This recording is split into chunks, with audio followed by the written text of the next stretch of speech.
We are up, we can start.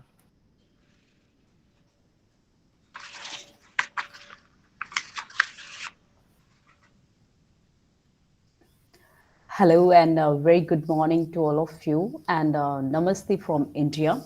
With a warm welcome from Asiatic Society for Social Science and Research to our honorable guest and all the attendees to our first International Conference 2021 on history and archaeology, exploring trends, patterns, and contributions in collaboration with the South Asian Association for Regional Cooperation, which is also known as SAARC Cultural Center, Sri Lanka, and the British Museum, London, Iran Culture House, Embassy of IR Iran, New Delhi, the Indian Numismatic Historical and Cultural Research Foundation, Pune, and the International Institute of Knowledge Management, TIIKM, Sri Lanka. I, Dr. Amita, Assistant Professor and also Director at ASSSR. I welcome to you all for this conference. As we all know, the conference was planned to organize offline, but due to Omicron, we all face a host of unanticipated challenges. So, because of this pandemic situation, this restricted us to conduct this conference in the virtual mode only. So that's why we are online here. So additionally, the pandemic has also impacted our research, as we know very well, and as we can realize that the pandemic shaped and reshaped our research goals, our research questions, and our research priorities. So this conference is aimed to present the recent research and developments which is happening in history and archaeology, and this conference invited many young scholars from various national and international universities who are pursuing their research, their MPhil, their PhD degrees, even their master's dissertations. And they are here to present their ongoing research with an added perspective on the impact of the pandemic on their current research. So all the international and national participants, welcome to ASSSR, the first conference, which aims to provide a platform for discussion and also the networking with the pioneers in attack space, exchanging their best ideas to pave the way for a future of the recent research in history and archaeology, which also includes the special lectures of the eminent scholars.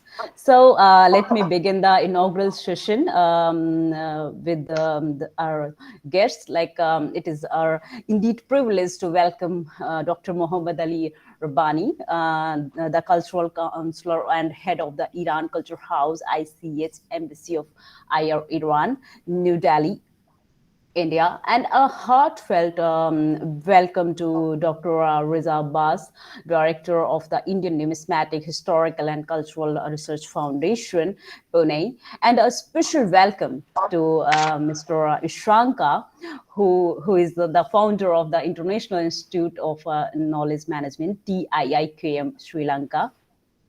But Mr. Harwick Fisher, the director of the British Museum, London, United Kingdom, is not able to join this meet due to some prior engagement. But I'm welcoming him too. And I also welcome Dr. Pramod Kumar Rai, the Vice President of Asiatic Society for Social Sciences Research, New Delhi, India. I also welcome to all the delegates, scholars, multilateral institutions, experts, and experts participating in all over 12 different sessions, which are spread over the next 3 days, today, tomorrow, and the day after tomorrow. So I just wanted to give the backdrop and welcome all of you to this conference. And once again, thank you for participating with ourselves. So, first, I want to introduce the Asiatic Society for Social Science and Research, that is an organization in New Delhi. And so for introducing more about ASSSR, or the Asiatic Society for Social Science Research, like what we are, why we are, and as well as what we are doing and where we are doing, I welcome Dr. Pramod Kumar, the Vice President of ASSSR, to talk about Asiatic Society for Social Science Research. So over to you, Dr. Pramod Kumar. Oh, thank you, ma'am. It gives me immense pleasure to extend my warm welcome to all the dignitaries, delegates, participants, and our collaborative partners in this grand international conference on most pertinent and crucial issue of contemporary relevance of history and archaeology. It also gives me immense pleasure to grace all of your presence through virtual mode in the interest of the research community, and it gives immense, tremendous contentment to welcome you all, the esteemed personalities who have won accolades in their respective field. As rightly pointed out, Ma'am Dr. Amita, this particular conference has been designed to cater to the needs of the researchers, scholars, academia, intelligentsia, civil society members, policymakers, and historians at large to have a brief knowledge and concept on the topics of which daily, we are discussing on today's conference about Asiatic Society for Social Science Research.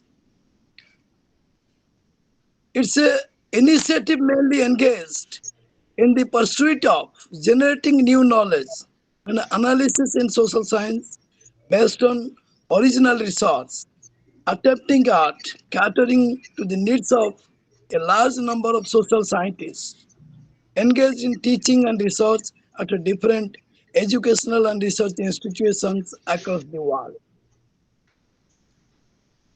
Asiatic Society for Social Science Research cater to the needs of the members of civil society, including journalists, legal professionals, NGO functionaries, policymakers, and law enforcing agencies and institutions of enforcement. ASSSR stands to serve as a mirror to all these conflicting currents of socio-economic, political, and psychological issues affecting human life in the 21st century. The following centers, branches, and different divisions are functional, which has made the achievement, fulfillment of ASSSR vibrant and dynamic. At the outskirts, most functional and vibrant wing of ASSSR, Center for History and Archaeology, on behest of which today's first international conference, with the humble collaboration of our organizing, our collaborative partners, we are uh, visualizing today. The CHA has been set up with the mission to present the multi-layered stories of heritage and ancient site through the through our several innovative activities such as exploration, documentation, archaeological excavation, conservation, and promotion of the cultural heritage of India. So also its interaction and you know uh, assimilation with other culture of other countries and its neighboring countries. This center is destined to promote in conducting archaeological exploration and excavation to acquire maximum retrieval information from the field within the given content of a well-designed program of research. Another wing of ASSSR, Center for Governance and Public Policy Studies and Research, a major think tank dedicated to extensive and in-depth research on current economic, social, and political issues. It aims to be a thought leader which is able to design, execute practical strategies that led to changes in the public policy domain and governance. The mission of CGPPSR is to conduct and promote high-quality evidence-based research and training, provide government bodies, private organizations, and academic institutions with practical and innovative recommendations and influence in decision-making. International Relations Division, one of the sister wing of ASSSR, relates to development of cooperation with foreign countries through exchange of materials and personnel with requisite expertise and signing of memorandum of understanding (MOUs) with different countries and international agencies for the promotion of international goodwill and international relation, intercontinental relation.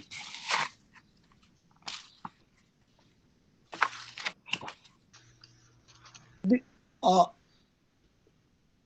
Besides, we do have a wing which is operational and also quite functional, Center for Right to Information, which is also undertaking various research studies, the behest of different scholars.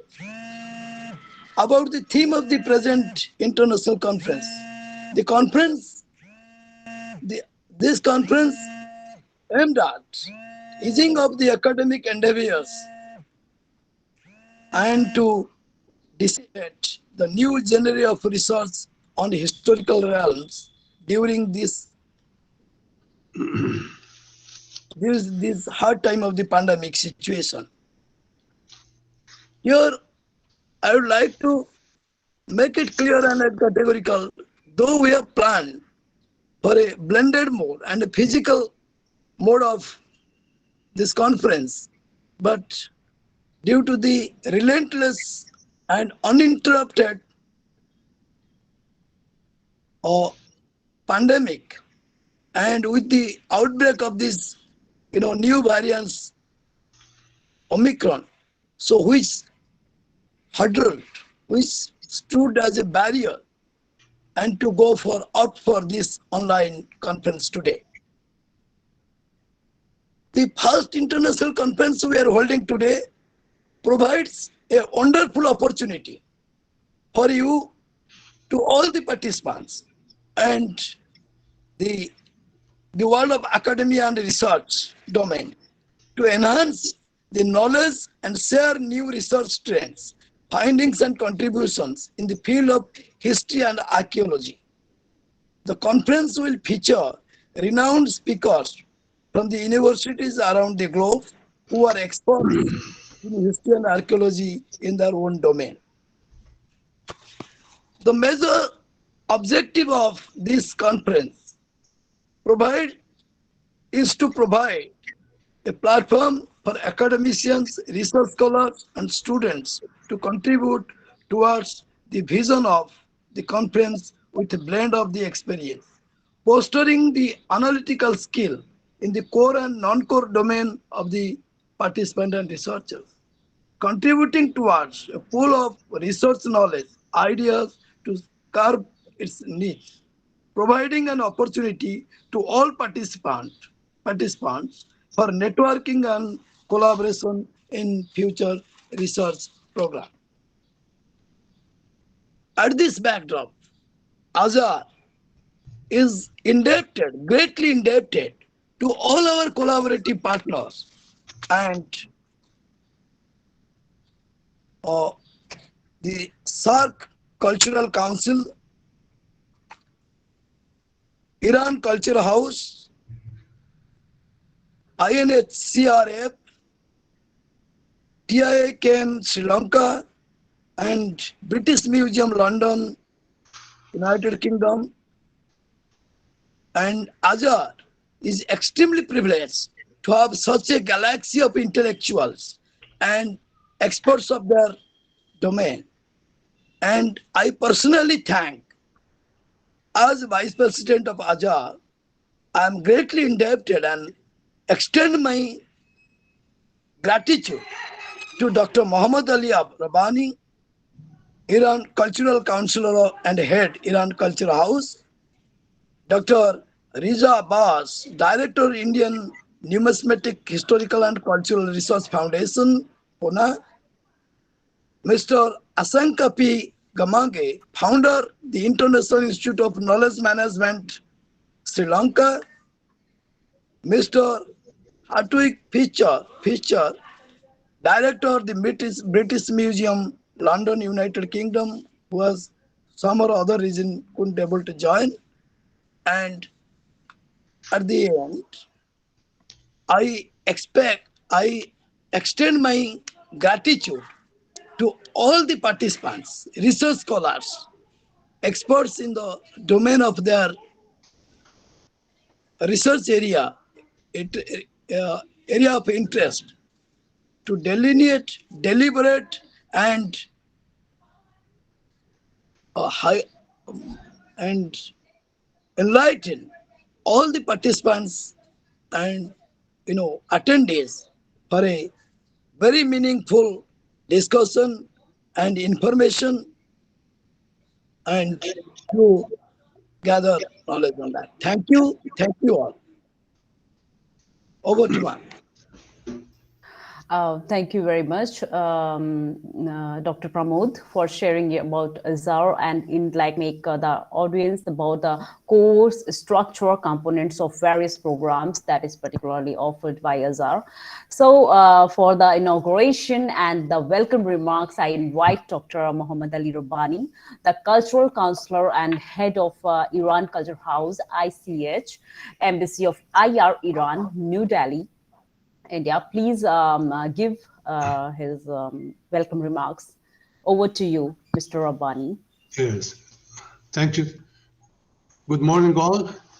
I extend my warm greeting to all professors, academics, elites, research, and distinguished participants of this international conference on history and archaeology, exploring recent trend, pattern, and contribution by the Asiatic Society for Social Science Research, Cultural House Embassy of Islamic Republic of Iran, New Delhi, and other important centers. I convey my deepest thanks and kind appreciation to the organizer for inviting me to express my view, especially the official of the Asiatic Society. I'm pretty confident that the professors and researchers will present valuable and useful input during this conference. I would like to mention a few points regarding my view in today's event. Addressing the category of history or historiography has been one of the oldest human concerns. History, whether directly or indirectly, has played a role in the formation and accumulation of human knowledge. If we consider history as a set of culture, natural, social, economic, and political events that have occurred in the past and in the time and place of human life and in relation to them. These events are considered as materials and spiritual achievements of human beings. In other words, the historical event has an ontological occurrence and interpretation and understanding of the event, which is called the science of history, as an epistemological situation. Hence, the science of history and the art of historiography is a versatile approach to the acquisition of self-awareness. The atmosphere of equanimity is connected to other cultures and societies, and its name no longer remains.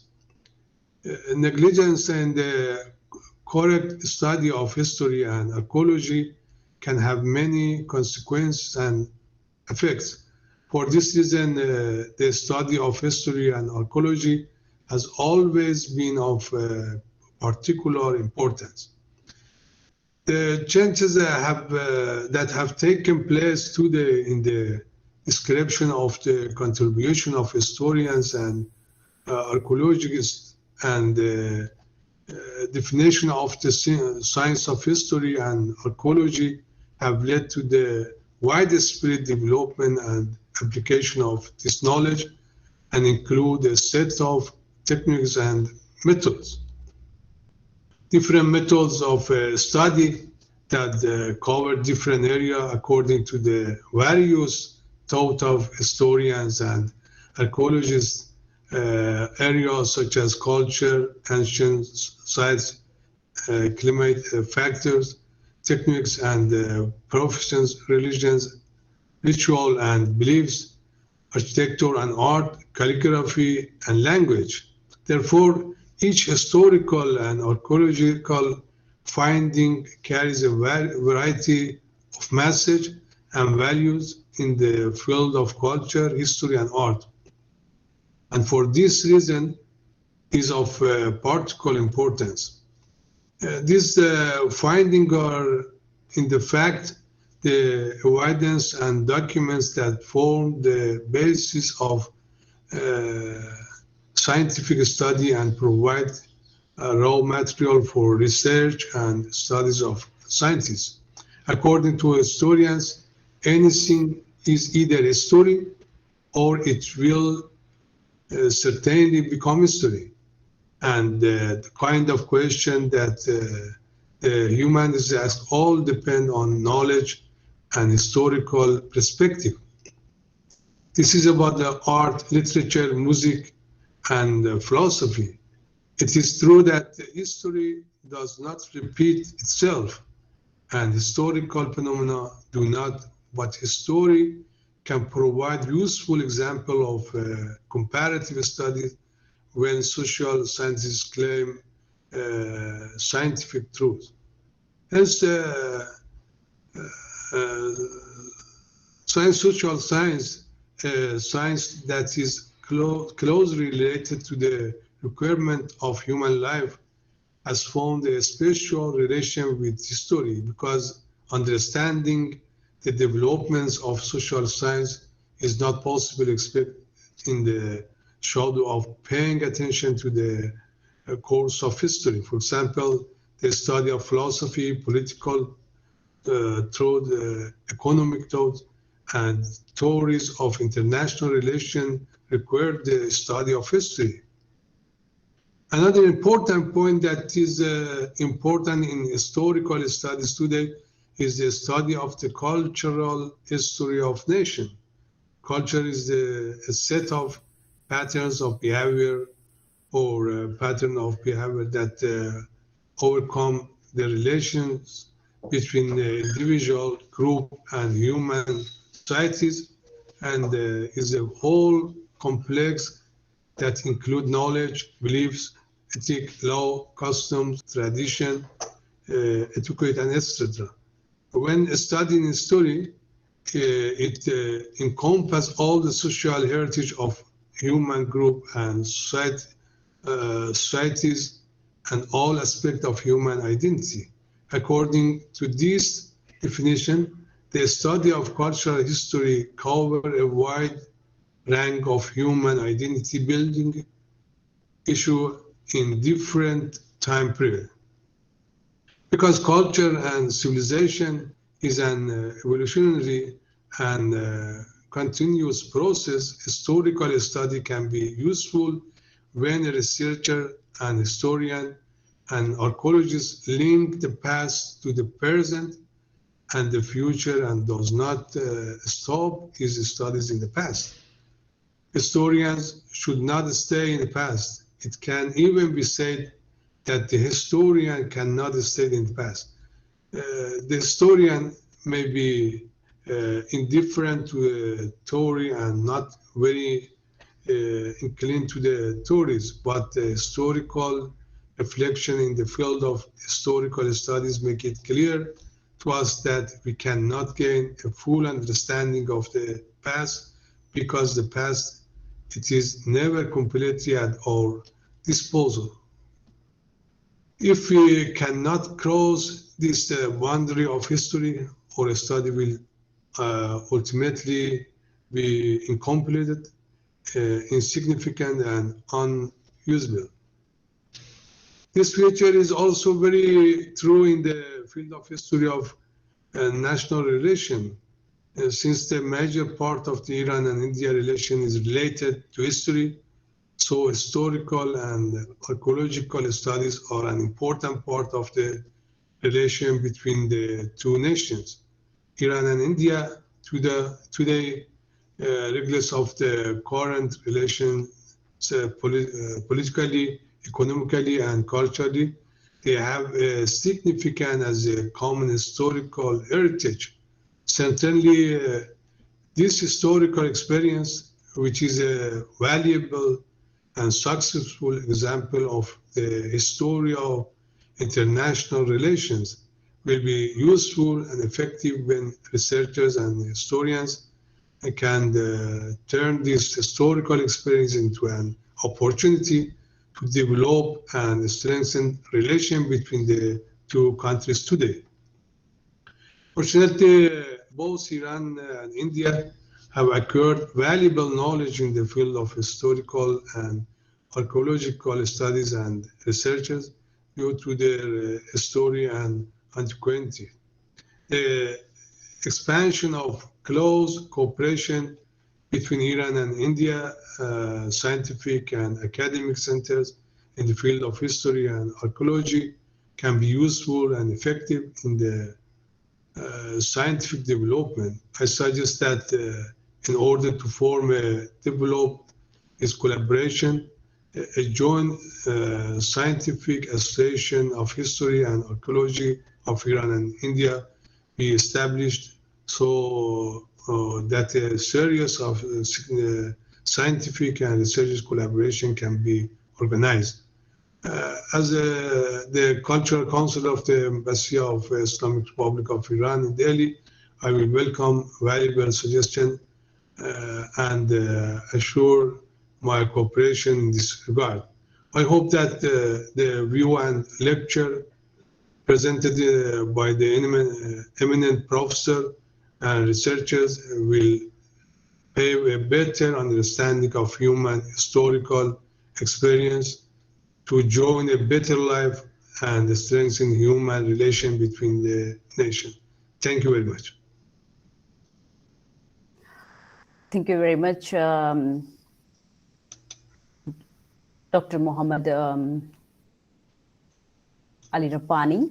And thank you very much for detailed briefing the session, and particularly the importance of the study of history and archaeology, and also the importance of science and technology, why we are reading, why we are studying these things, and special importance of the art and architecture. And also the Iran is very famous for particularly the area that is particularly famous for the ancient civilizations, as we know all.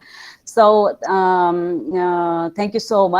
This is very true, why the study of culture and history is important, and why the study of past is important.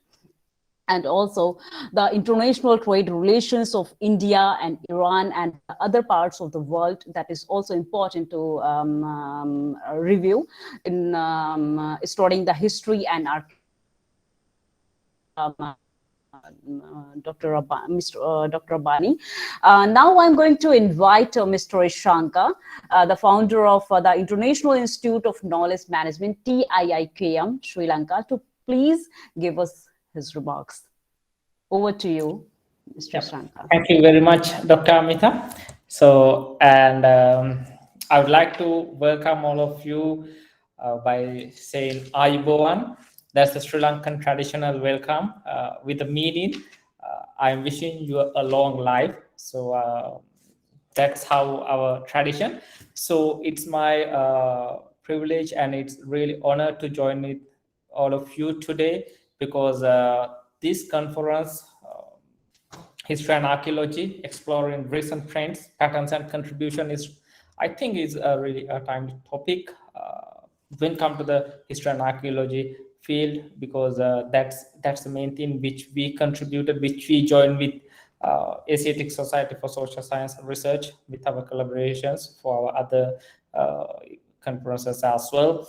I would say when talking about history and archaeology, I would say it's kind of a solid foundation for any country. So for not only for talk about history, but also for future planning. So this history and archaeology is really important.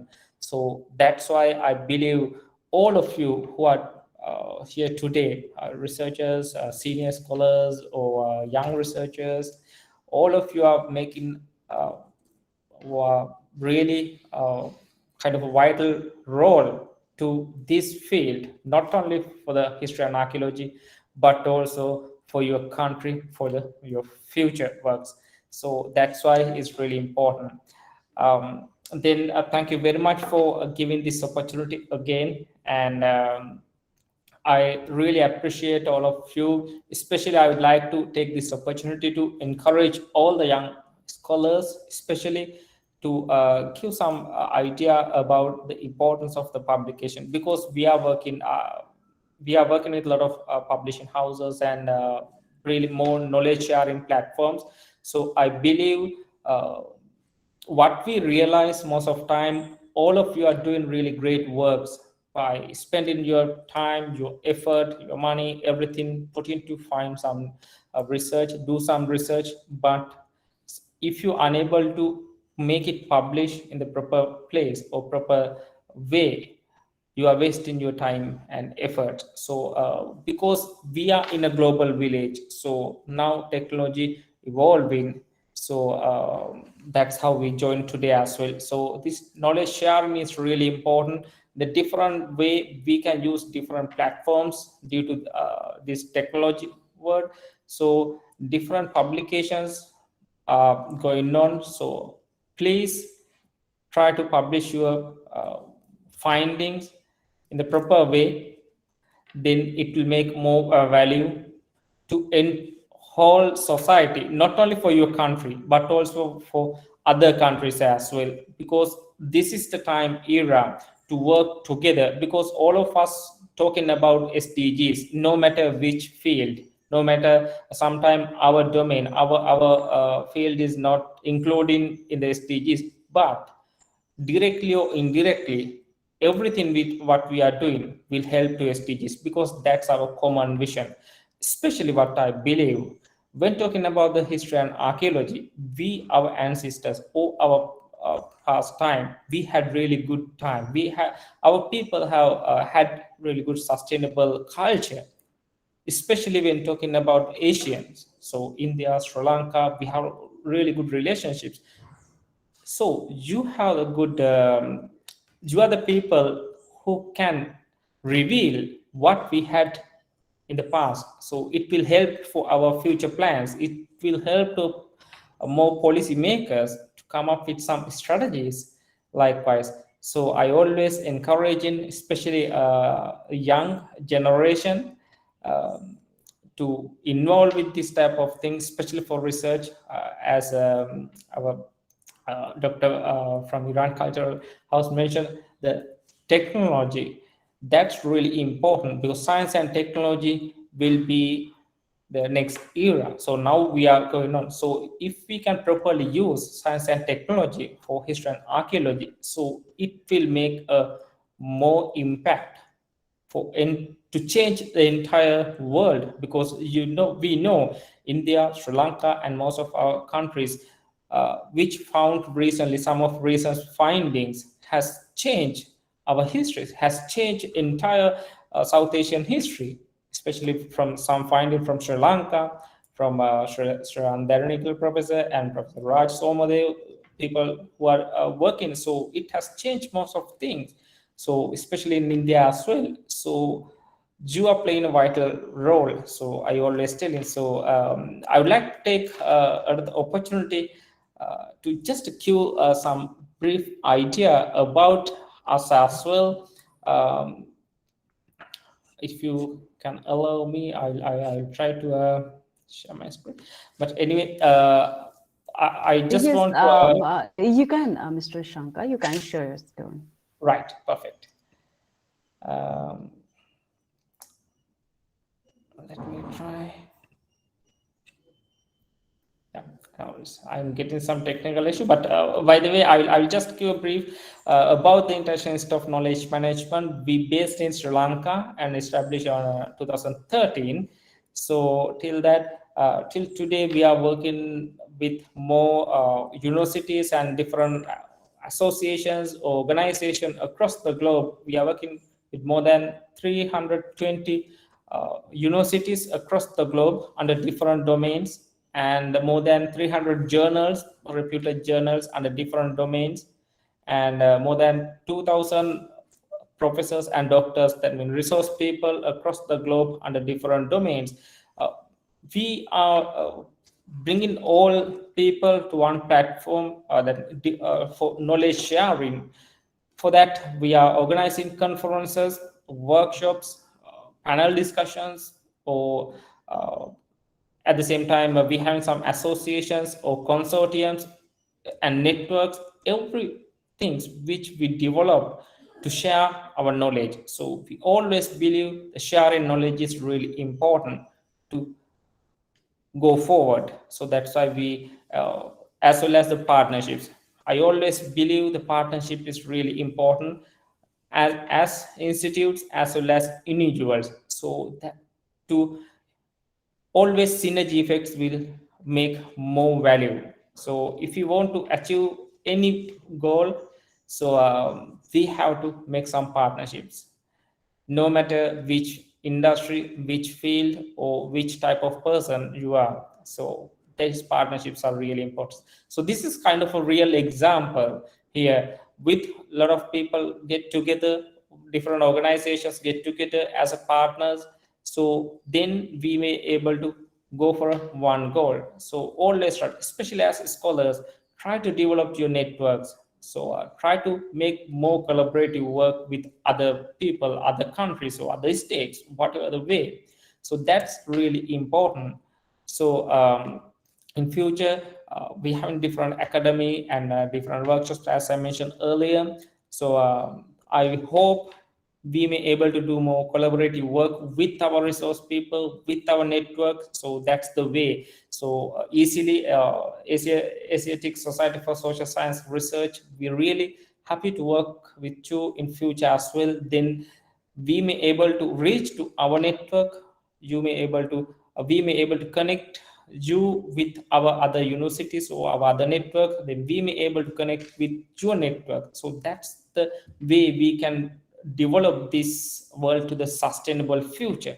So then I would like to wish all of you who are going to present your research finding during the next couple of days. I hope you will get real encouragement during this conference to do more research. So that's the important thing, and try to make good publications in future. So whatever the way we can support to you guys, so all of you, so we are ready to support and ready to do more collaborative works in future. And thank you very much, and congratulations for all of you. Aiboan. Thank you very much, Mr. Isanka, for giving the brief knowledge about TIIKM, and also you gave the brief introduction why we should work together. So thank you so much. This is really important because the multidisciplinary study is very important for history and archaeology, and science and tech. That is really important for studying the archaeology, because without science and tech, we cannot give the brief introduction, or we cannot go deeper in history. So thank you so much, Mr. Isanka, for your remarks. Now I will invite Dr. Riza Abbas, Director of the Indian Numismatic Historical and Cultural Research Foundation, INHCRF, Pune, to share his remarks. Over to you, Dr. Riza Abbas. Thank you, Dr. Amita. Very good morning to all present here. And on behalf of Indian Numismatic Historical and Cultural Research Foundation, I would like to express my sincere gratitude and welcome you to the first International Conference on History and Archaeology, exploring recent trends, patterns, and contributions, organized by Asiatic Society for Social Sciences Research in collaboration with SAARC Culture Sri Lanka, the British Museum, INHCRF, Iran Culture House, and TIIKM. I honorably welcome all eminent key speakers who will highlight the key themes, trends, and current practices for the audience. I also thank the distinguished chairpersons who will be chairing the sessions, presenters, organizers, collaborators, and audience who have joined us. Conferences such as this definitely provide a valuable opportunity for academics, researchers, students to share experiences, of course, knowledge. And I'm grateful to the many experts who have come to share their knowledge.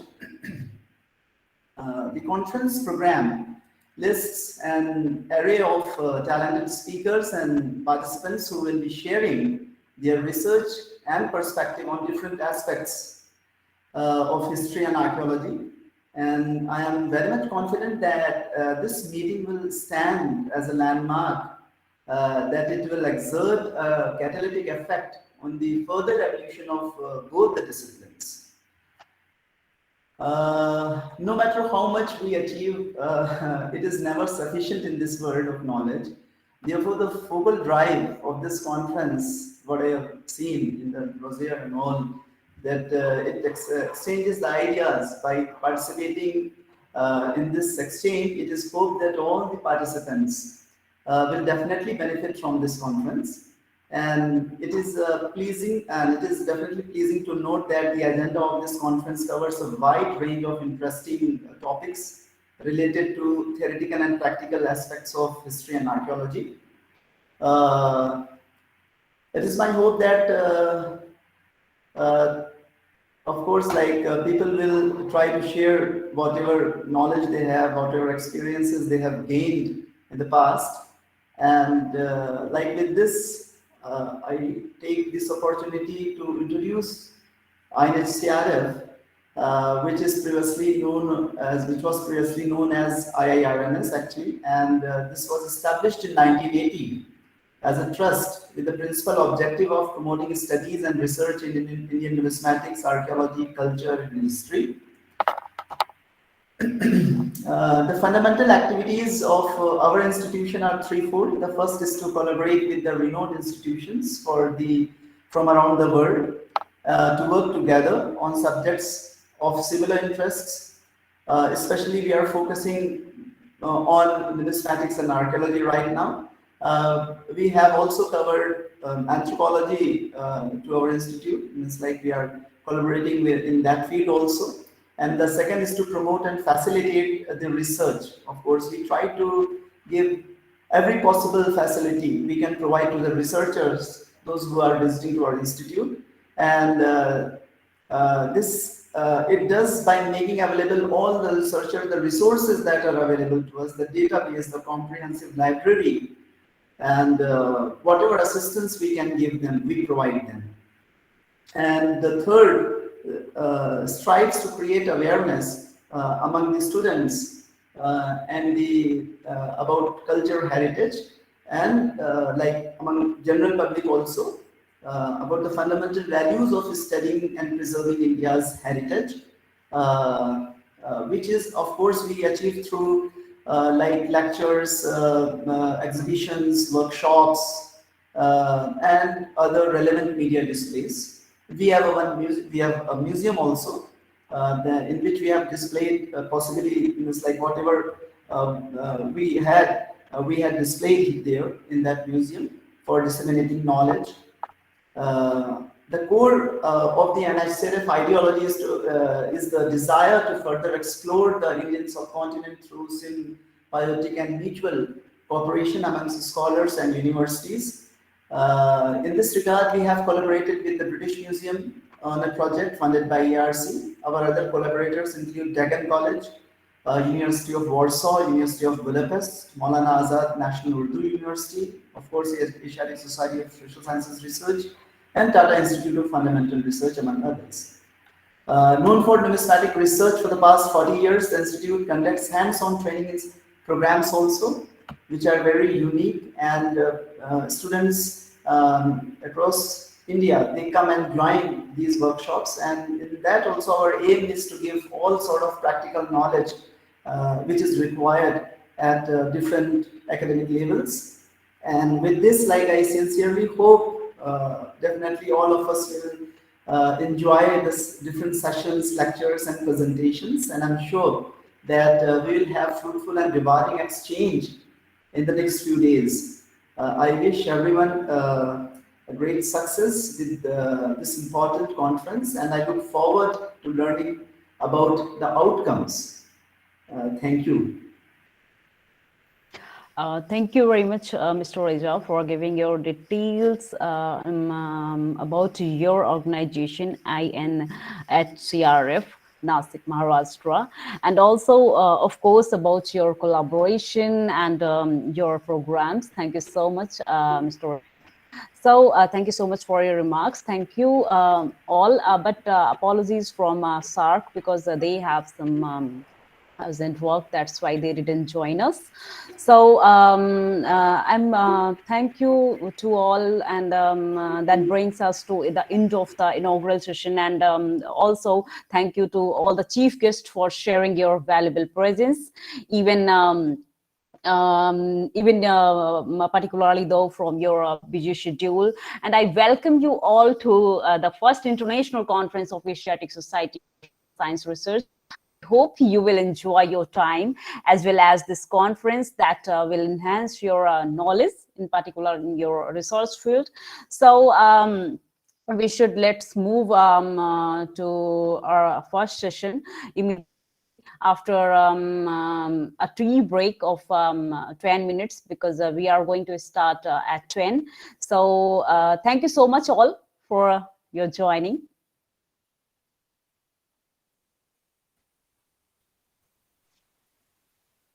So let's meet after 10 minutes. Thank you. Thank you.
ये बोलते सुनेंगे बताओ ना फिर ऐसा बनाओ और बनानी है मैं साग रोटी खावांगे और तो बनाओ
So thank you very much for having patience. We are going to start with our special lecture, which is going to start within the few seconds. Over to you, Shanizi.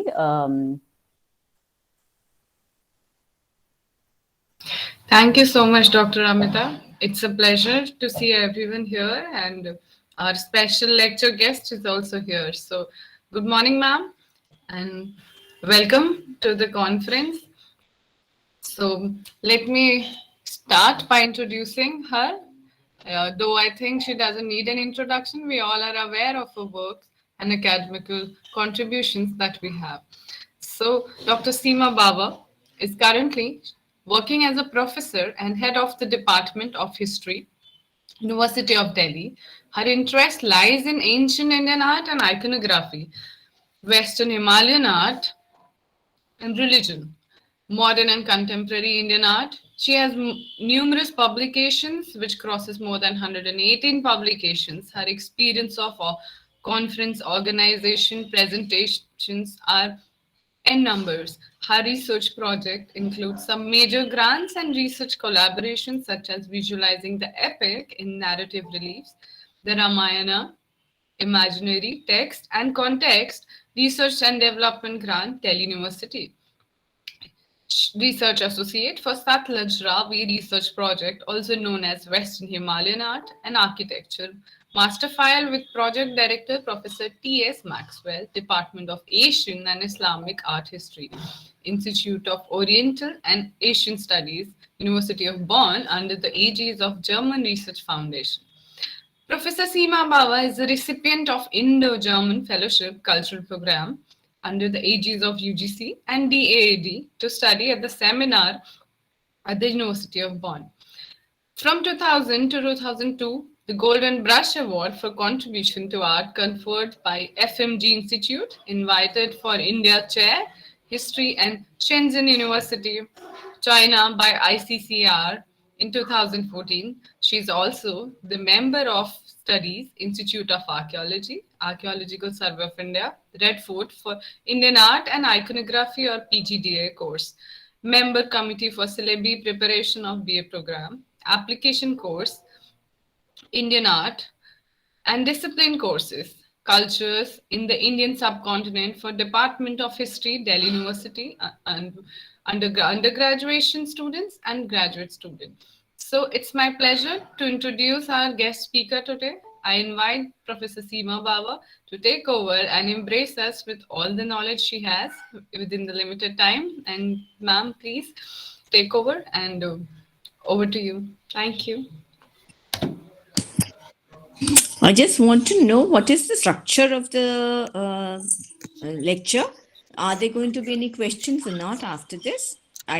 So if you give me some idea, I'll confine myself to that much time.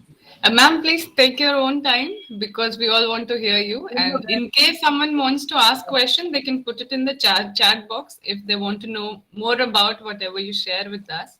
So then we can read it out the question after you end with your lecture. So over to you, ma'am. Take your own time. Thank you. All right.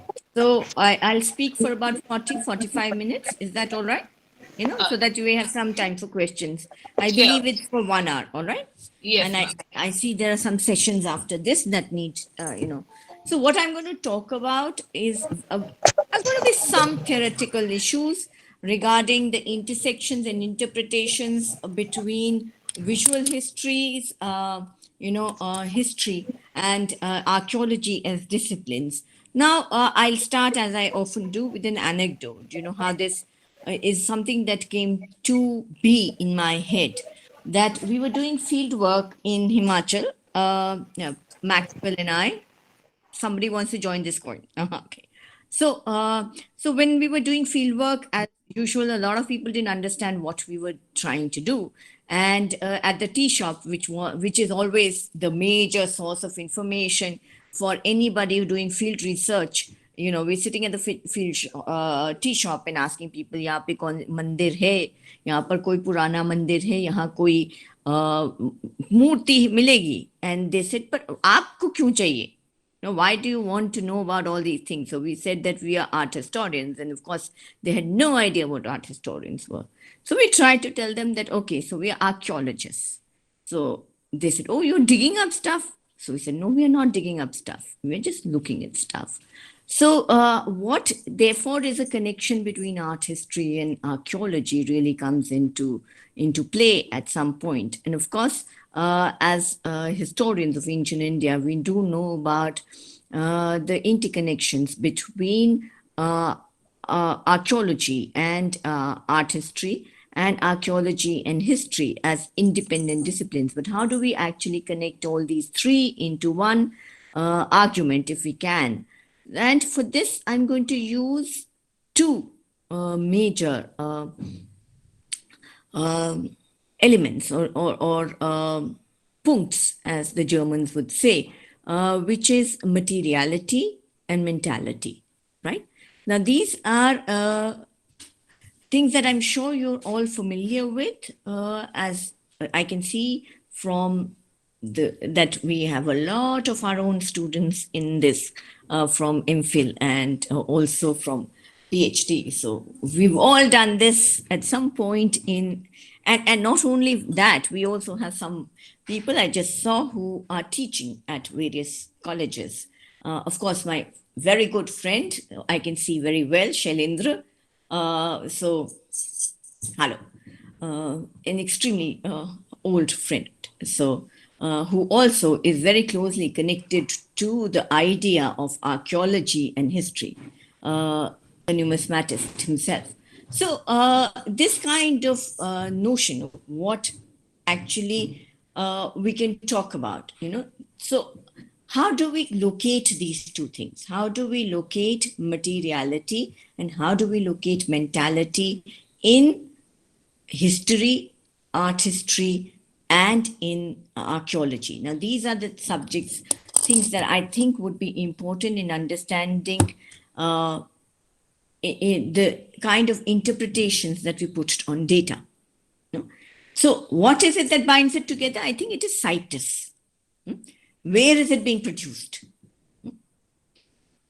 So is it being produced in an archaeological context? So situs brings us to the idea of context, which again in archaeology, whoever's an archaeologist here would know about processual and post-processual archaeology, and students of Delhi University, we've done this as part of our core course and also as part of our Ancient India course. So processual and post-processual archaeology, where we are looking at context. Now, context and situs, these are the two elements that let's just discuss this. When we, okay, you have to, whether you are looking at a site, exploring or excavating a site, you are placing it in a spatial context, right? Where is it? How do we situate it? Topography, environment, historical context, so on and so forth. Now, these become very important to understanding the site per se, which is the focus of your interest. Now, this is what will give us the context in which to start our exploration or excavation. Similarly, for an art historian, where is this being found, right? Where can we locate it? So when we say Mathura School of Art, just as an example, or Gandhar School of Art, or, Amravati, Nagar Junagadh, we are trying to give it a spatial context, right? But we'll come to the temporal context very soon. But at the moment, I'm talking about the spatial context, So this is something that again becomes extremely important to understanding the artifact that we are trying to look at. Now, the third aspect that we try and look at is, history. Now, in history also, we have to talk about context. We are trying to situate any data that we have, whether it is an archival source, it is manuscript. Okay, somebody has raised a hand. Should I take a question? I think it's okay, ma'am. You continue, and we can take those questions at the end. All right, fine. Thank So, whoever's raised their hand, please keep your question, with you. We will discuss this in a Yes, while. or the person can type out the question in the chat box, Yeah, and we'll sure. read it out there. All Okay. right. Yes. At the end. So, Yeah. as I was saying, that what I at least think that this CITES business, where of literature, you have to try and you can't look at literature also in terms of vacuum. You can't have literature or literary studies also in a vacuum. You need to contextualize them within, if possible, within a geographical area. So in history, where we can actually ascribe some kind of a spatial context to these to literary texts, those become far more important. So if we say Kalidas is writing a Jain, right? So we have a place where we can kind of situate this, or that he was born in so-and-so, Bana Bhatt came from Chhapra, and then he moved migrations. These become important in terms of understanding that text. I'm sure this is true of medieval and modern India. I, being a specialist in ancient India, will speak more of that, right? So CITES, therefore, in all the three, it becomes the base on which we try and build our stories. We try and build narratives around anything that we are doing, whether it is an artifact or an art object or a material object like beads. Then we have in her methodology of how to study this, comparative analysis, stratigraphy, stratifying a text, stratifying a site, stratifying or giving an artifact a particular chronological context, so on and so forth, right? So now this brings us to the second thing, which is the temporal context, where we talk about temporality, that in, all of these are using temporality along with spatiality as a very important aspect, where nobody wants to study something just as an art object. When you're doing visual histories, you are trying to give it a chronological context. We are not looking at the aesthetic value only. We are not saying कि ये जो है वो बहुत सुंदर है, सारनाथ का Buddha बहुत सुंदर है, it's very beautiful, it's aesthetically very pleasing, but we don't know which date it belongs to, right? Now, as visual historians, we're not trying to do that. As visual historians, we are trying to say, this is a Gupta piece. This belongs to the Gupta period. It has a particular kind of aesthetic value because it belongs to that particular period and that particular, temporal context. We kind of situate it within the other developments that are happening around it. So what is the Sarnath Buddha looking like? What is the Mathura Buddha looking like? And so on and so forth. What is happening at the same time in other places? So temporality, again, is important. And what is happening before and after that, that also on the diachronic axis, we are also trying to plot the development of that, not just an aesthetic object. If we were just doing art, we were art critics, or we were looking at it as just an object of art and not contextualizing it in its temporal context, then it would become a different kind of a study. Similarly, archaeologists, are doing that, and historians are doing that with that. So there are very many ways in which we are situating this. Now, why are we doing this? Why do we try and create these kind of connections between them, right?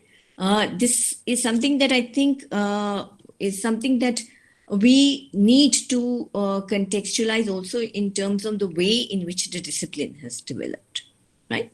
Or disciplines have developed over a period of time, and how they've become more interdisciplinary, in their approach, where they are looking at intersections and interconnections between each other. And this is because more and more after the Annals, Laduri and others, Leroy, Laduri, even the person George Roux, right? And these people were started Annals, and within Annals they started talking about the notion of mentalities, that it's not enough to look in history at just positivism, through the lens of positivism, through empiricism, through political histories, but also look at how people were thinking about and processing the historical time that they were living in. Now, this approach is something that I think is what helps us understand art objects very, very well. Because this is something that I think, okay, may I share my screen? Is that, okay, it's allowed. Yes, ma'am, I'll make you the co-host and then Yeah. we can definitely check. Yes, ma'am, I've added you. All right. Now you can check.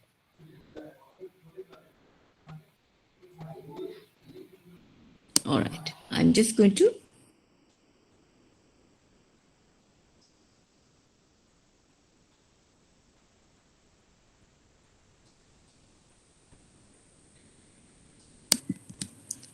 Just give me 1 second. Let me go to my presentation and then I will share my screen. Yes. Sure, ma'am. Please take your own time.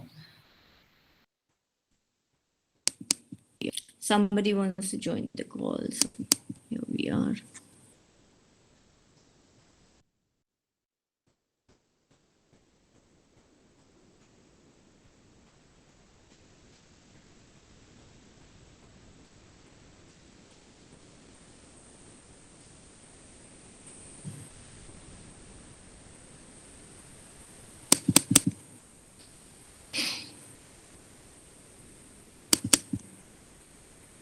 It's just opening. It's a very heavy file, so it takes some time to open. See?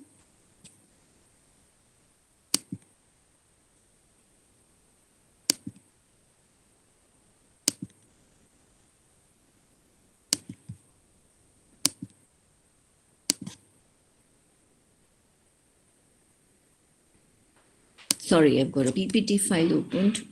Why, I don't know.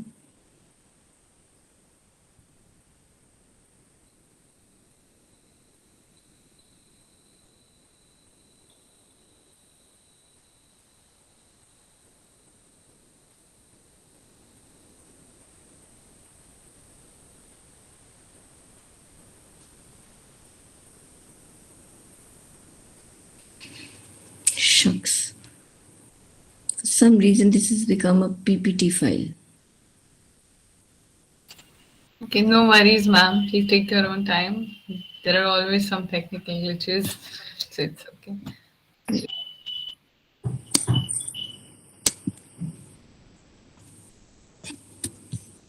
Great, got it.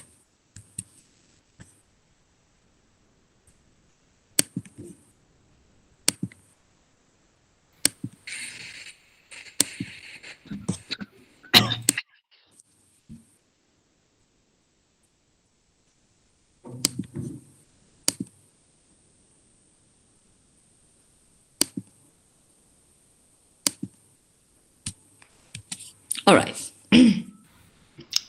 Now, I love to start with this always because everybody's familiar with this. Okay.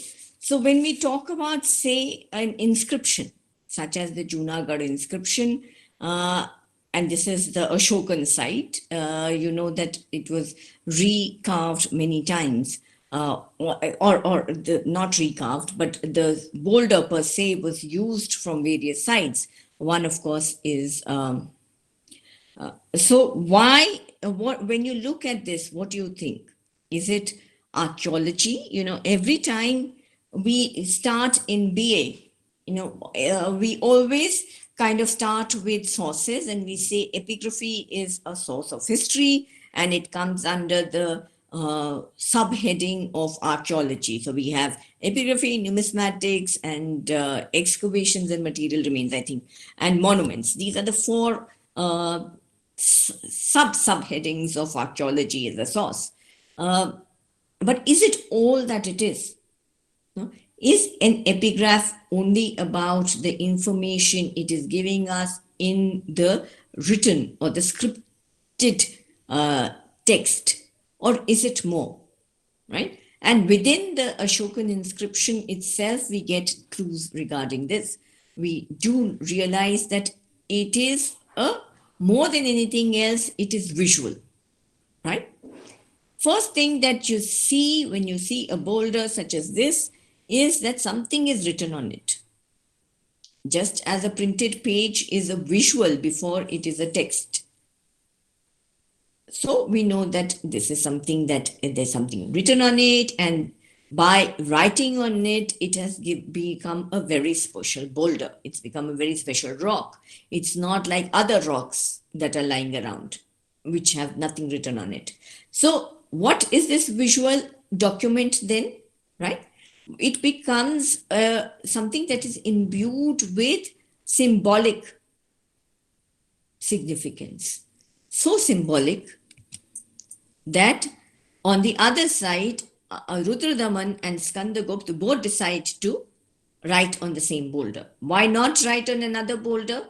Why on the same boulder? Because by inscribing that particular boulder in the first place, Ashok had given it a extra meaning, an extra symbolic and political meaning, which is now being used by others to amplify their own message, but also to associate themselves with the kind of power that exists in that particular meaning. So now here is where I think that it becomes important to talk about cognition, how cognition in itself is something that I think is important in understanding history, archaeology, and art history together. Because this is where at least for me, it is important because individual as well as the collective and their understanding of this comes into the fore, where reading an object becomes processful in terms of archaeology or interpretative, both in terms of art history, and archaeology. And this is something that we are looking at, not just how it was inscribed, but how it was actually understood at that time. How people were, so it's called bottoms up view of society. It is something where you are looking at material culture like a text, so materiality is not just material objects, but it becomes a text. How do we give meanings to material culture?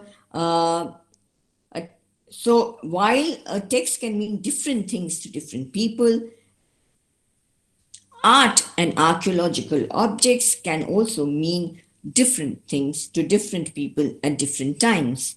And this meaning is not static. It can be actively manipulated. We can do this with clothes. We can do this with, we give meaning to clothes. How is somebody dressed? That shows social status, gender hierarchy, so on and so forth. So an object is no longer just a mere object. It becomes part of an interpretative framework for both the maker as well as the consumer. And this manipulation is often implicit and unspoken. We don't consciously think through,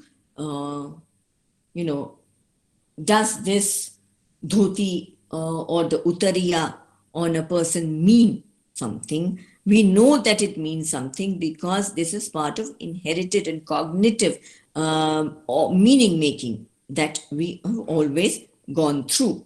This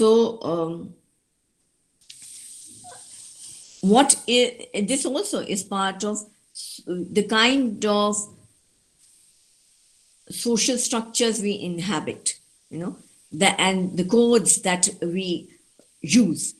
These codes may be different in different cultures. So the same material object as well as the same gesture would mean different things to different cultures. And this grammar of actions have cultural value.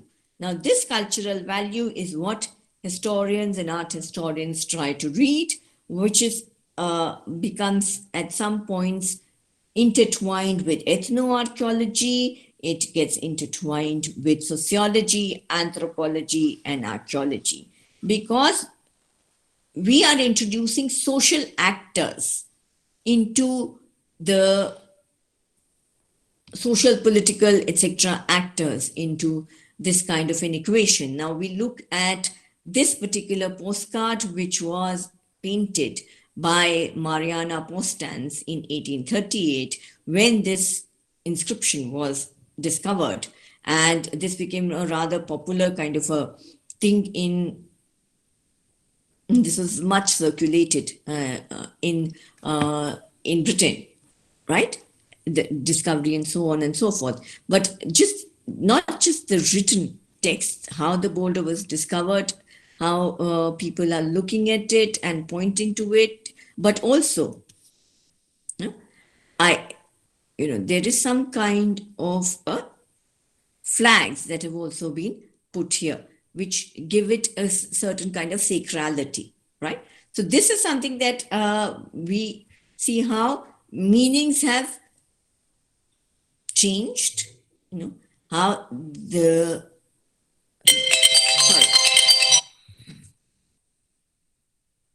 I'm just going to put that on silent.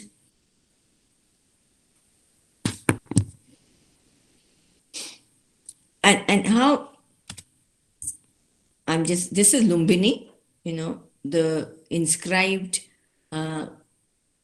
minor pillar edict of Ashok, which tells about his visit to Lumbini, and the inscription tells us that he manumitted or he reduced the taxes because of that visit, and so on and so forth. And it also tells that there was a horse-headed or horse capital on top, which is now missing. But this really, now you look at the way it has been used. I think that all the Buddhist speaking or Buddhist nations, pilgrims have put their flags on this particular enclosure. If they were allowed, they would go and put gold leaves on it also. If you look at Sarnath, the Dhammajika stupa, you would have gold leaves all over it, because that is one way of venerating Buddhist relics or Buddhist sacred material objects, whether it is a stupa or a sculpture or a icon or a pillar. They all have sacred meaning to the Buddhists, and they have various ways of worshipping it. In this case, there are flags all around the enclosure. So, and of course, there are donations also that have been put in. Now, this is because it carries meaning, but the meaning per se of the material object of the pillar, which is both an archaeological, historical, and art historical artifact, these have changed over time.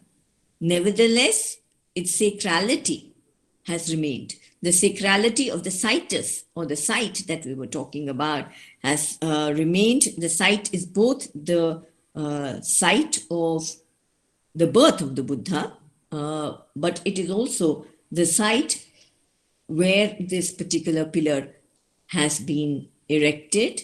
It is also the site which is related to the pilgrimage, the historical event of pilgrimage of Ashoka to this place. So what we are looking at is a multi-layered cognition as far as this, or cognitive process as far as this place is concerned. So there can be no final or all-embracing analysis or interpretation of an object. There is no right or wrong meaning. Text can always be deconstructed to show hidden meanings, maybe that are opposite to the very surface that we see. So there is no one way of looking at it. So you can have multiple interpretations, and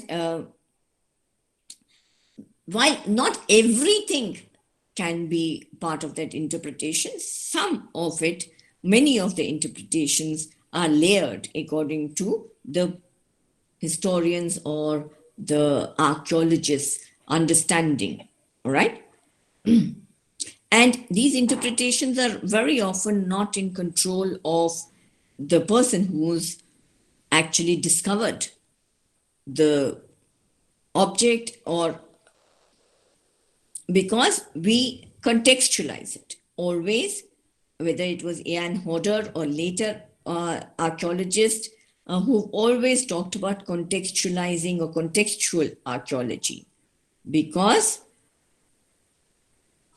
I'm just going to go further onto this. I'm just going on to the Ashokan things. This is my favorite way of entering the subject of visual histories, because it has so many meanings that can be read into it. Sorry, for the noise in the background. But living in a house, you will have all these noises. So this is in the Ode Fort, or the Ordnance.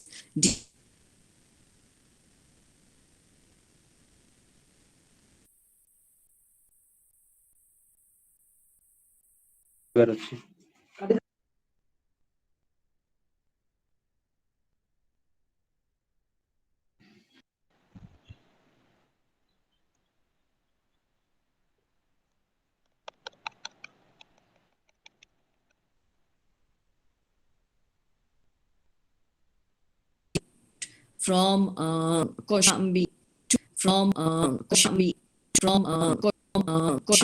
right? And nobody talks about Koshambi, where it originally was. Very strange, I feel. But here you would see that it has, on one side you have the Ashokan inscription, right? But besides this, you have on it Samudragupta's inscription, or panegyric to Samudragupta. That entire Prashanthi is there. And then you have here beautiful calligraphy by Jahangir, or during Jahangir's time. So how do we look at something like this, which has so many chronological and contextual layers? And this is only through the use of interpretative and contextual methodologies. We have to look at the artifact, as I said, in its present as well as its past context. It cannot be read only as something that is existent. We can't read it only as something that was there in, say, 3rd century or 4th century or whatever, because we are reading it in the present, and we are reading it according to our training, which is something that I think postmodernists and anybody who's familiar with postmodernism is very well aware of. The meanings they produce are always in the political present and always have political, social, and cultural resonance. So there is no scientific neutrality that we can look at, whether we talk about archaeology, visual history, or history, in that way. So that is where we can find intersections between these 3 particular disciplines, which are interdependent and independent of each other, depending on who you are. Okay, so This I find is extremely important. And this is where cognition and cognitive archaeology or cognitive processes really come into being, because whether we are talking about annals, or we are talking about processual archaeology, we are looking at culturalism and culture as a system, we're talking about system thinking. All of these are, oh my God, I'm just running out of time and I haven't done anything. Okay, so I'm sorry, I tend to get on to my hobby horse. No, ma'am, even we didn't realize with the I'm so sorry. No, it's my hobby horse, contextualization. So basically, okay, so now we were going to talk about temporality. So in terms of temporality, and we talk about time, okay, that grand narratives of histories, whether it was Rankian or even Goethe and people like that, you have this idea of progress. We have traditional histories where you have a beginning, middle, and an end. So there is an emplotment and narrative, which has been something that Hayden White has talked about. But, this has long been questioned, that can we situate things in this kind of a temporal frame where there is, as Giddens, no? I think it was Giddens who wrote The Fall of the Roman Empire. He talks about the beginning, the glory, and the decline. So this kind of a organic, looking at history and time as an organism, so to speak. Now, the annals, of course, looked at time, especially Brodel has looked at time as, the long jury, which is environmental, where it is history of environments, histories of ecologies really come into play. Then you have the medium-term cycles, such as economic booms and busts. Then you have the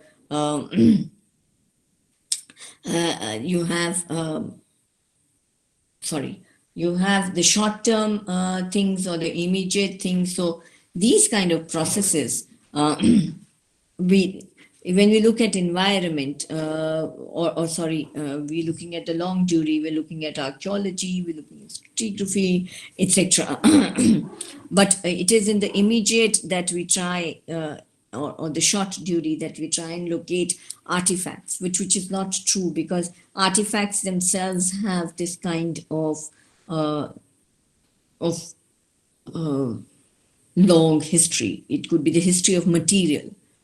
How is material being used? How is it being understood? How is the site being understood, etc. Right? So, and especially, it is very important to locate mentalities, locate intentions, to locate what I'm doing nowadays is emotions, and experiences in an artifact. What is it that it tells us about the people who were building it? What were they wanting to show? What is it that a particular artifact tell us about their mindset? So in the 1960s, we see a linguistic turn to histories and to critical studies, but literary studies.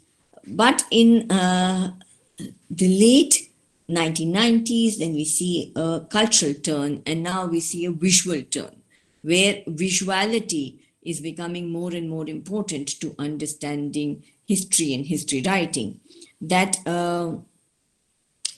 what then is that we cannot have a social reality, because these are social realities are different for everybody from different classes. Their social realities would be different, and how we read from our social reality back to those social realities would become very different, because there are different time scales, and they play with each other. in the material and the world and the world of mentalities. And this is something that is important to understanding historical archaeology, history, as well as visual history. So there is this is somewhere I think where we can actually talk about integration of these three disciplines. You know, it is important through the context, through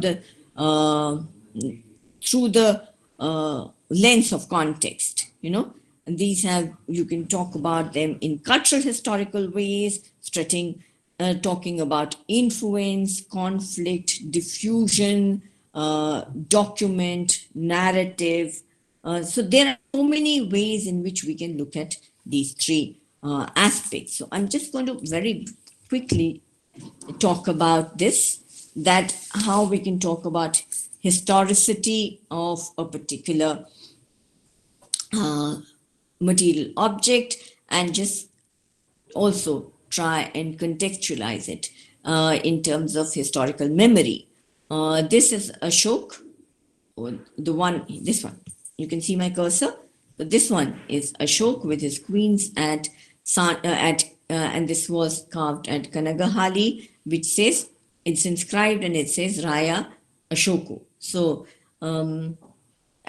think about history writing. There was one time when Brahmi was first deciphered, it just said Raja Magde, and nobody knew who this was. Then through a literary analysis of the Ashok and the Divyadan, they said, okay, so this is Ashok. Then you have the discovery of Maski, and where Ashoka is mentioned. And from there you have this particular, so look at the layering of the discovery of Ashok itself, himself, as a historical person, and as not just a historical person, but also as a historical process.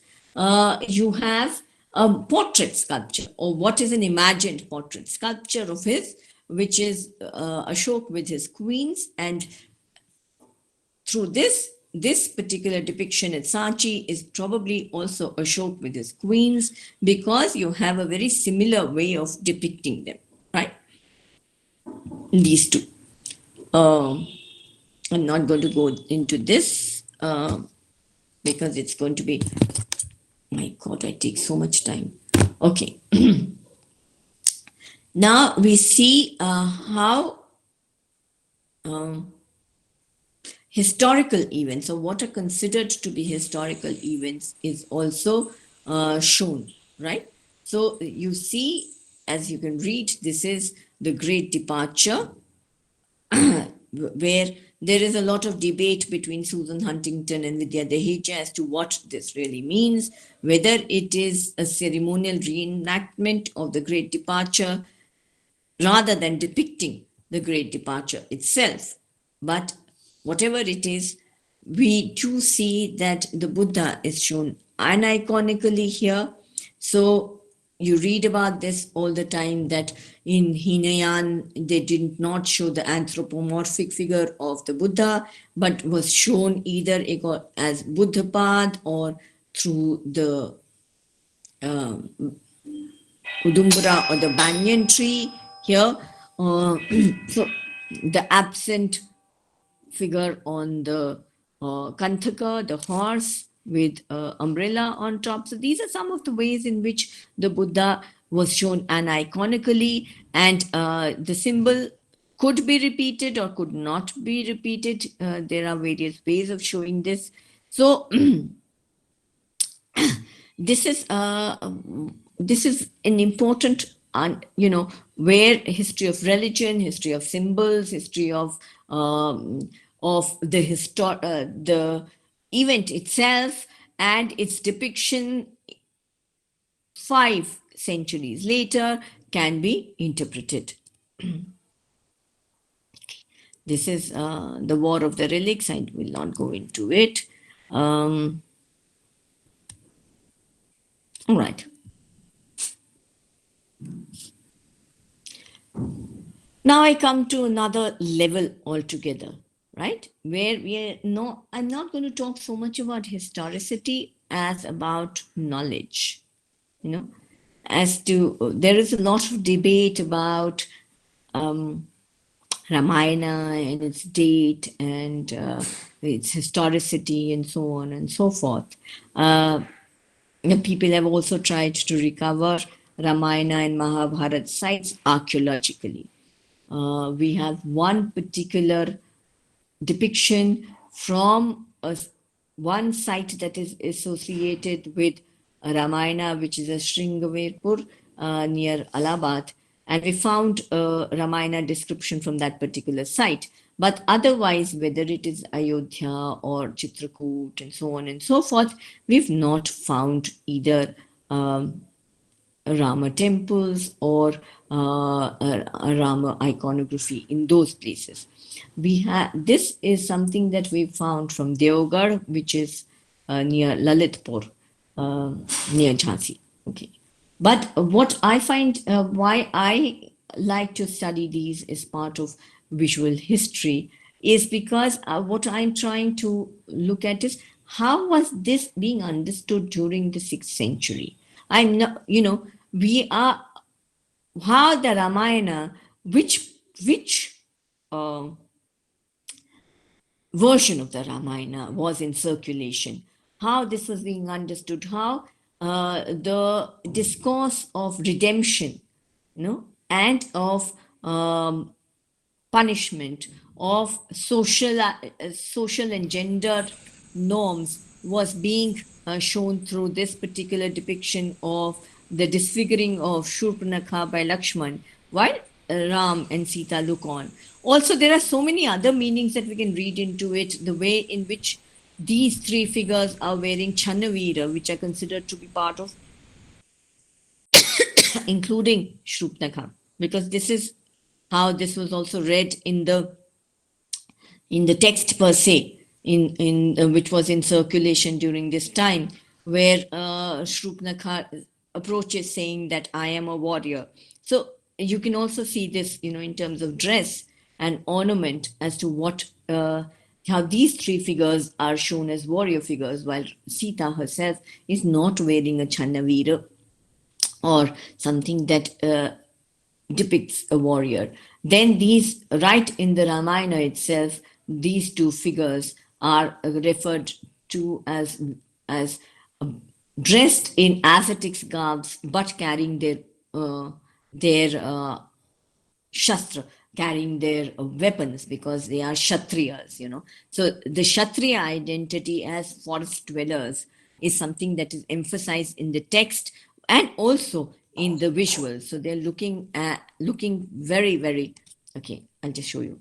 And how redemption is another thing that is very important. How the entire thing, that when you look at this, you're looking at the notion of redemption, that like Rama redeems Ahalya, bhakti or devotion to Rama is going to lead to redemption. So these are, and the forest is also shown here, Gautama.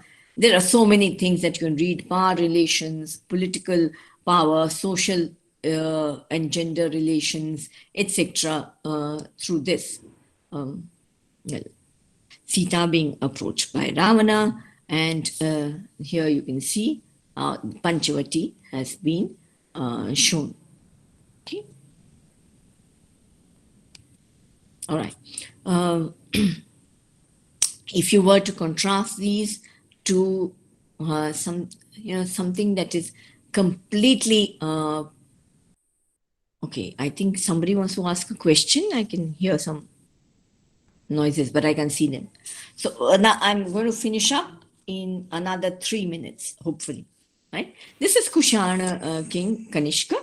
So you can see the boots and the attire and the two swords, which are very distinctive in the Kushana Mathura vocabulary. This was found at Mat, which is a Devakula.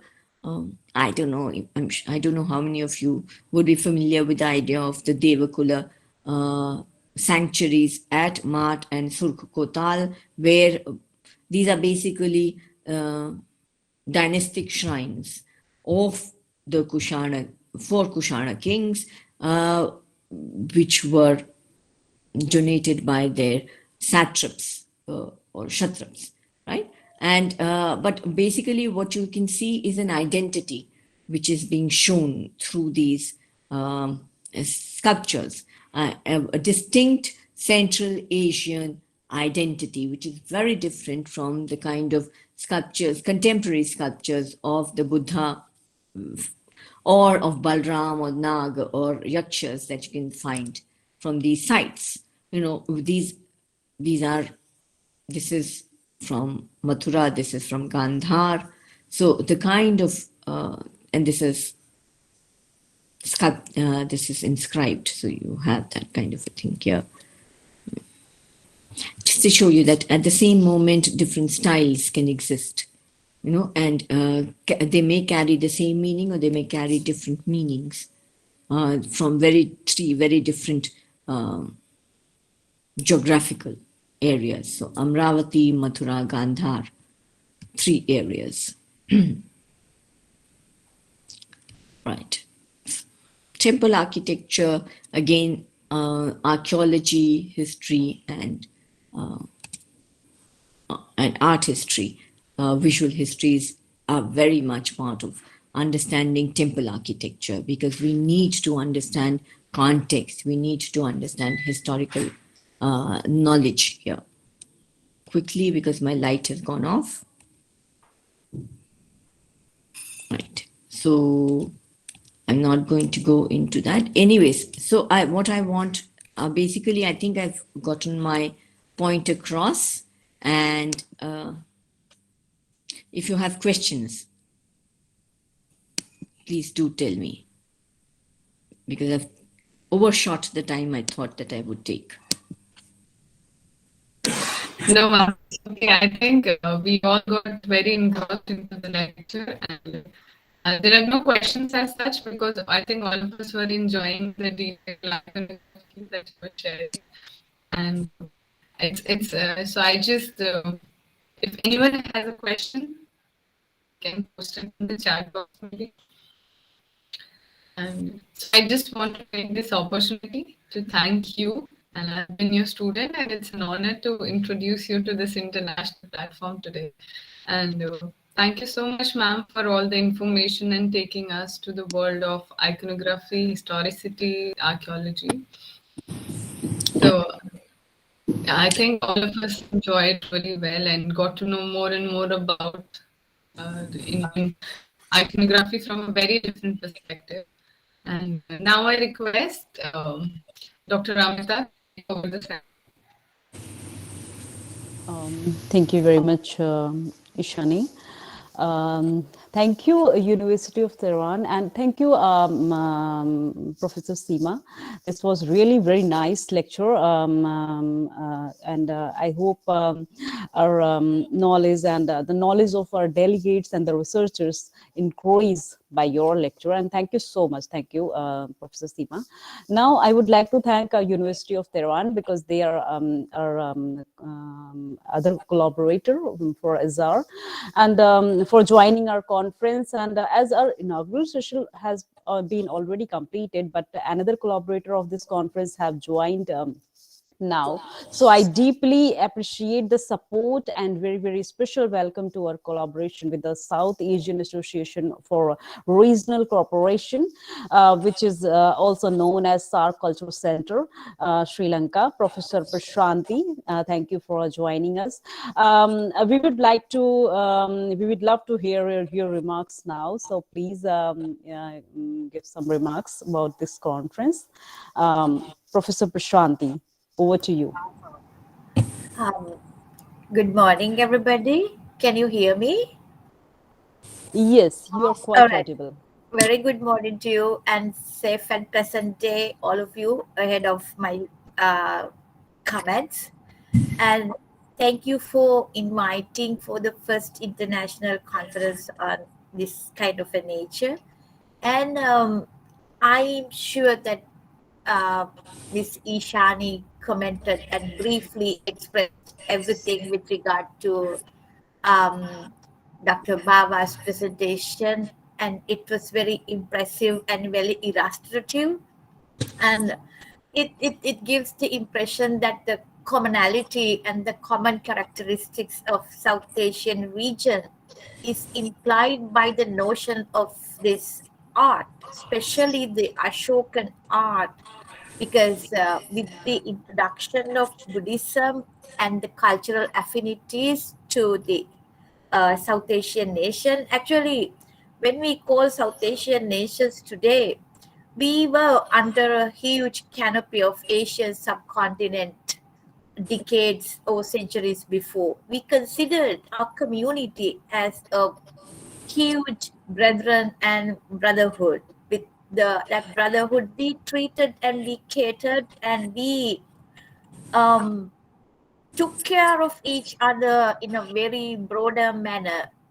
And that humanity and that friendship, the majestic, the royal affinities that we enjoyed and shared in cultural venues and avenues are so much is represented and presented in the art as an expression, because art was the medium that gave us the real meaning of life. Even today, we enjoy the art with no limits, no boundaries, regardless of where they are, when they were created, like from the prehistoric society, like from Bhimbeka, Himalayan, Barabar, to the modern day art in the, not only in Asia, not only in India, not only in Sri Lanka. We enjoy the beauty and the aesthetic value of the human language through art. So I think Dr. Baba's presentation made us so astonished, and it gave us to think of ourselves and the humanity in broader terms, and to think of the humanity more than any other day, which is the need today to take care of each other, because we are in a global village. We can meet each other through these technical devices like this Google Meet, Zoom, or any other virtual platforms are available for us to meet and share the knowledge every day, every moment. If there is any concerns to be considered, and thereby we can overcome all of the burdens, difficulties, and the whatever we expect can be overcome by our sharing circumstances. Thank you for giving me the opportunity, Dr. Amita. So have a wonderful day, enjoy, and thank you so much. On behalf of the SAARC Cultural Center, SAARC Corporation, I wish you all the best, and my blessings are there with you all. Thank you. Thank you, Professor Prashanthi, for your blessings, and thank you for your remarks. That was a seriously very wonderful lecture of Professor Seema Baba. So over to you, Ishaniji, for continue our first session. If there is any question answer, we can discuss for the special lecture. If there is not any question, then we will continue with the first section. Over to you, Ishaniji. Thank you, Dr. Amita. So now I request Mr. Ashu to take over the session for today. And yeah, so now the wait is over, and we all are set to start with our first session with our very lovely professor, Dr. Sm Jha. So all the best to all the participants in this session. And over to you, Ashuji. Thank you. Thank you so much. And good morning to everyone. So welcome to the first session, Epigraphy, Sources and Interpretation. So before beginning the session, I just want to make a request to the presenters to follow the rules and regulations. First, it is compulsory for the presenters to keep their videos on while presenting. Apart from that, the presenters is allowed to present their paper in just 13 minutes, and the chair will give a warning at 10 minutes to conclude the session.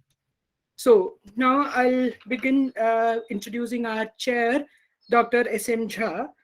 So he's currently working as an associate professor at Deshbandhu College. He had numerous publications, and his research interests includes ancient Indian history, numismatics, and other fields like folk cultures and traditions. He had also been praised by the Vice Chancellor Delhi University for being one of the best NCC organizer. He had participated in the several conferences across the globe, and he is also the life member of several other academic organizations. So over to you, sir. Unmute. First of all, I congratulate my students Asu and Isani and entire team of organization of this international conference. I welcome all the participants of this conference, and particularly very warm welcome to all 5 speakers of this inaugural session. Now I invite the first speaker of this session, Mr. Chandan Das of Rangpara College, Assam. He is going to speak on case vinyas, hairstyles as depicted in epigraphy and art of early Assam. Mr. Chandan Das.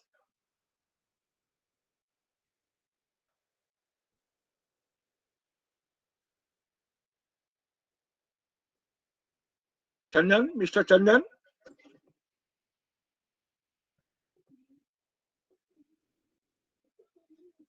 Sir, I guess the presenter is not here, so we can move to the next.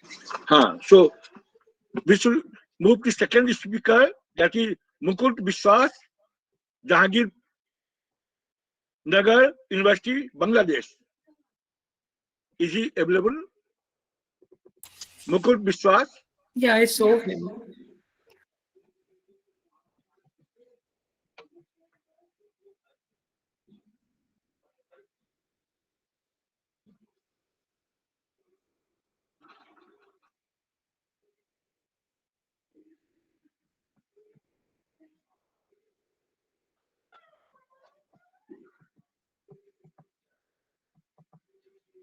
Maybe network problem. Yeah, yes.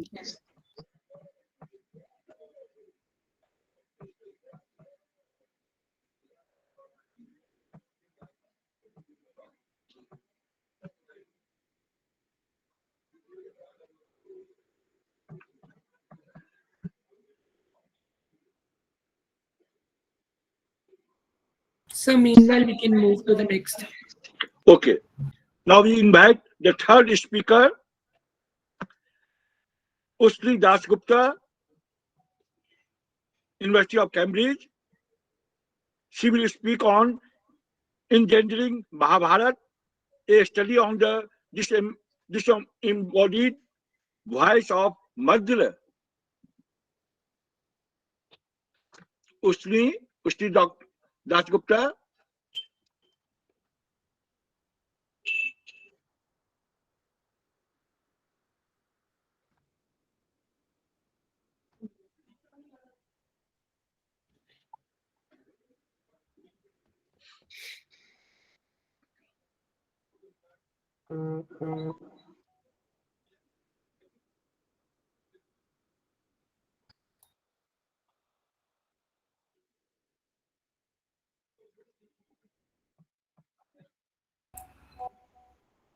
So we are contacting them, so you can move to the next. Okay. So we are moving next. That is Nivedita Mandal, Krishna Vinaya, understanding ancient India through the proposal of a rich variety of hairstyle. Yes, sir. Nivedita? Yes, sir. I'm present. Okay. Please present your paper, Nivedita. Sure, sir. Sure.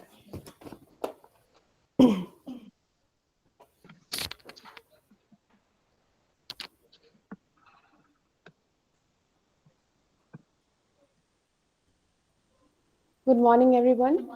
I'm Nivedita Mandal. I'm from Murshidabad, West Bengal. I'm currently pursuing my undergraduation from St. Paul's Cathedral Mission College.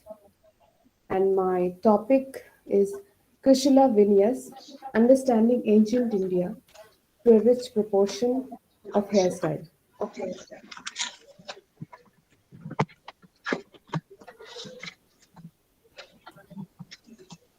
Okay, go ahead. Please go ahead. Yes, I'm presenting my paper.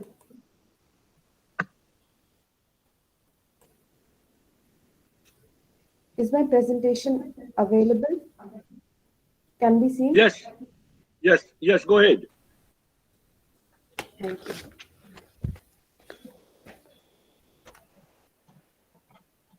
The study of coiffures or different hairstyles reflects a very important aspect of human life. That is how ornamenting was for people since era long. People long back around 2000 BC used to make preparation to take care of hair by using almond oil, ghee, which is clarified butter, and honey. Most of the people of Indian ancestry have different kind of textures of hair. Some have curly hair, some have smooth hair, some have straight, wavy, and frizzy too. Hairstyles can date back to Indus Valley civilization. But the famous dancing girl is seen having her hair plaited very elaborately. Here, usually men had used to keep their hair cut short, and women generally had curly hairs. Other than this, it is also evident that people belonging to this period of Indus Valley civilization, they used to take care of their hair very frequently, since a number of haircut items have been found, such as bronze mirror, thick ivory combs, double bladed razors, L shaped razors, etc. In Vedic age, from the Vedic literature, a number of different kinds of hairstyles can be seen, adapted by the Vedic people. What is interesting here is to note that many hairstyles in this Vedic age, which is mentioned in the Vedic literature, are both worn by men and female too.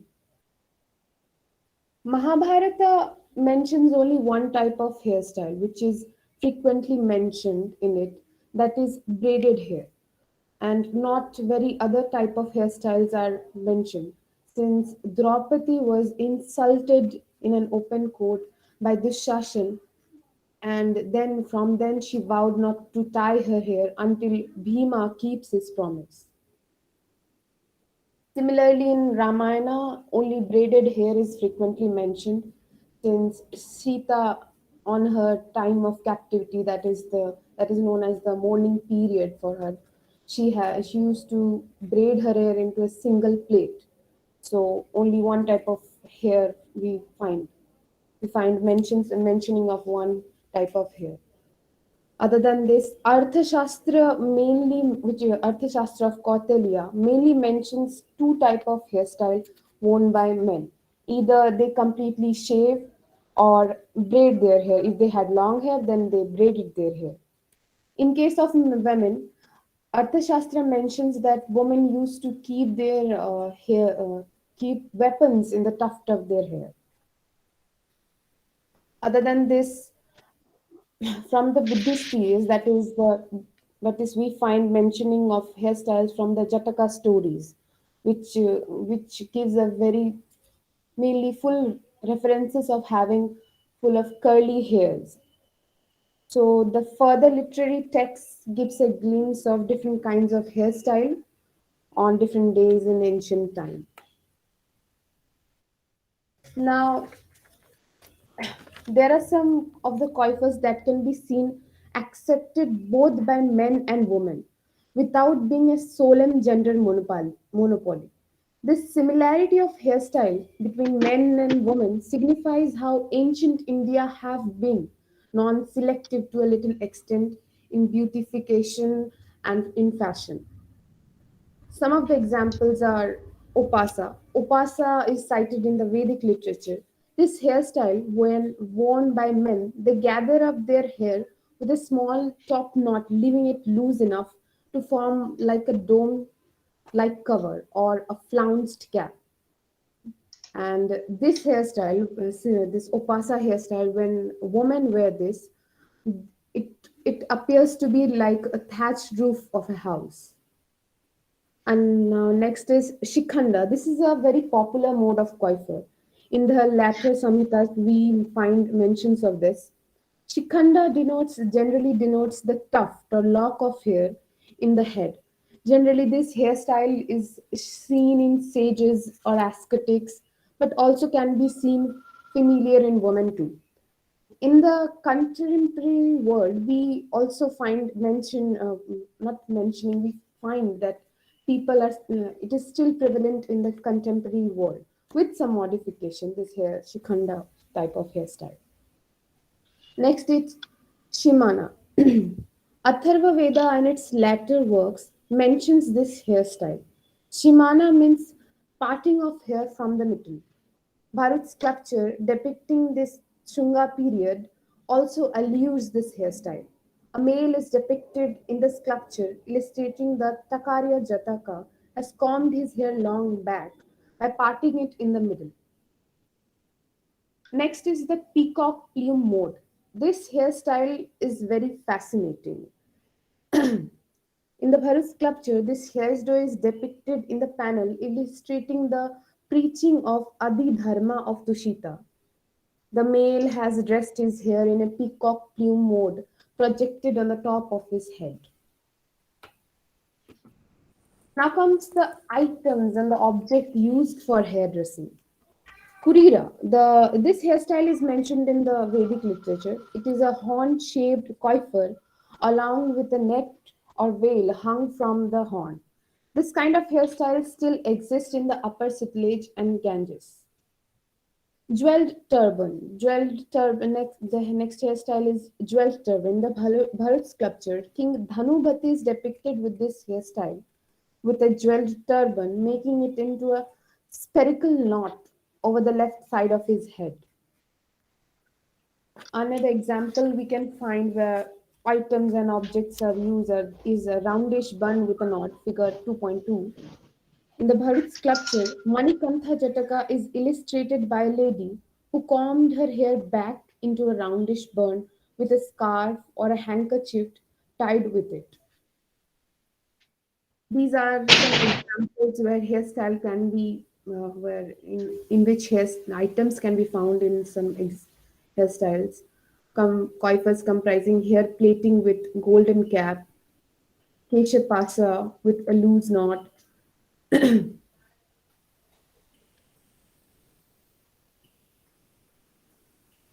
foreign influence. It is evident that there has been influenced fashion in the coiffures which comes from foreign origin.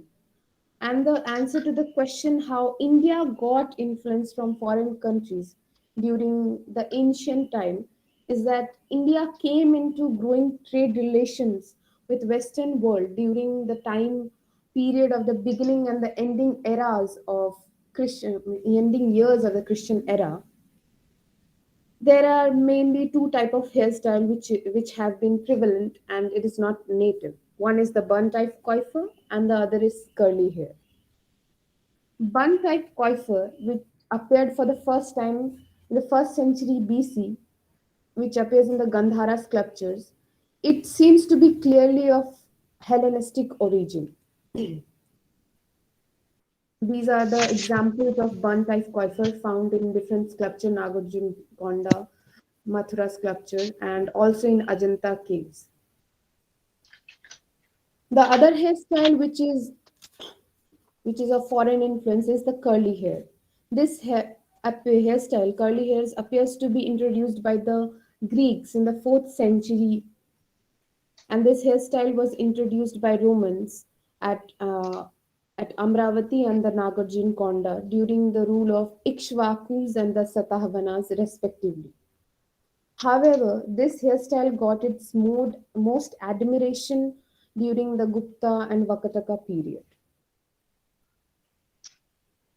Some examples of curly hair coiffures at Amravati, Gandhara, Mathura, and Ajanta caves also. Now comes the class distinctions in coiffures. Differentiation can be traced far and wide everywhere in every field and in every social strata. Just as how mannerism and etiquette showcases one's own personality, hairstyles too revealed the people's identity in ancient India. For example, King Dhanupati, depicted in the Bharut sculpture, has arranged his hair in a spherical knot over the head.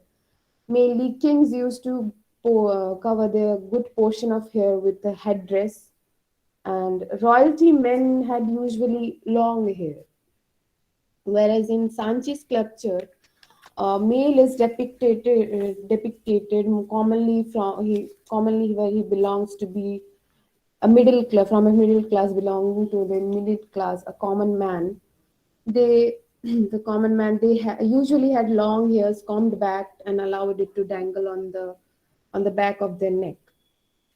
In case of female, when we see lady musicians, they can be seen having different kinds of hairstyles.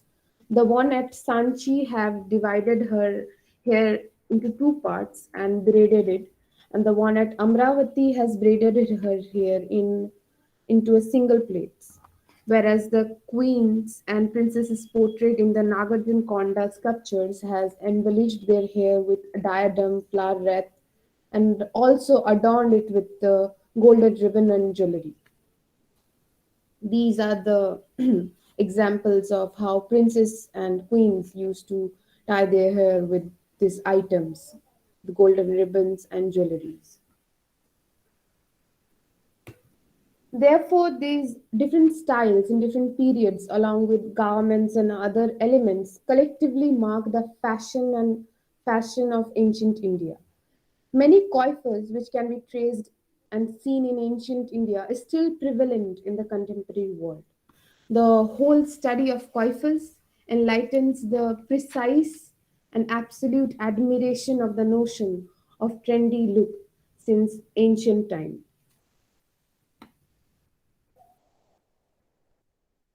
Thank you.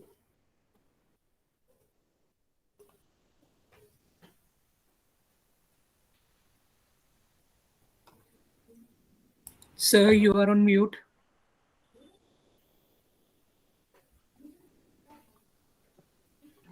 Thank you, Nivedita. If there is any question on Nivedita. So we can take the questions at the end. Okay, no problem. Okay. So now we invite the next speaker. She Suparna Chaudhary, University of Calcutta. She will speak on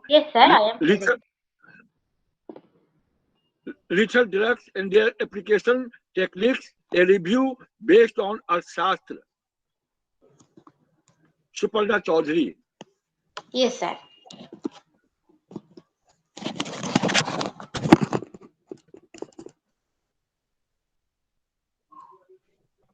Please present your paper.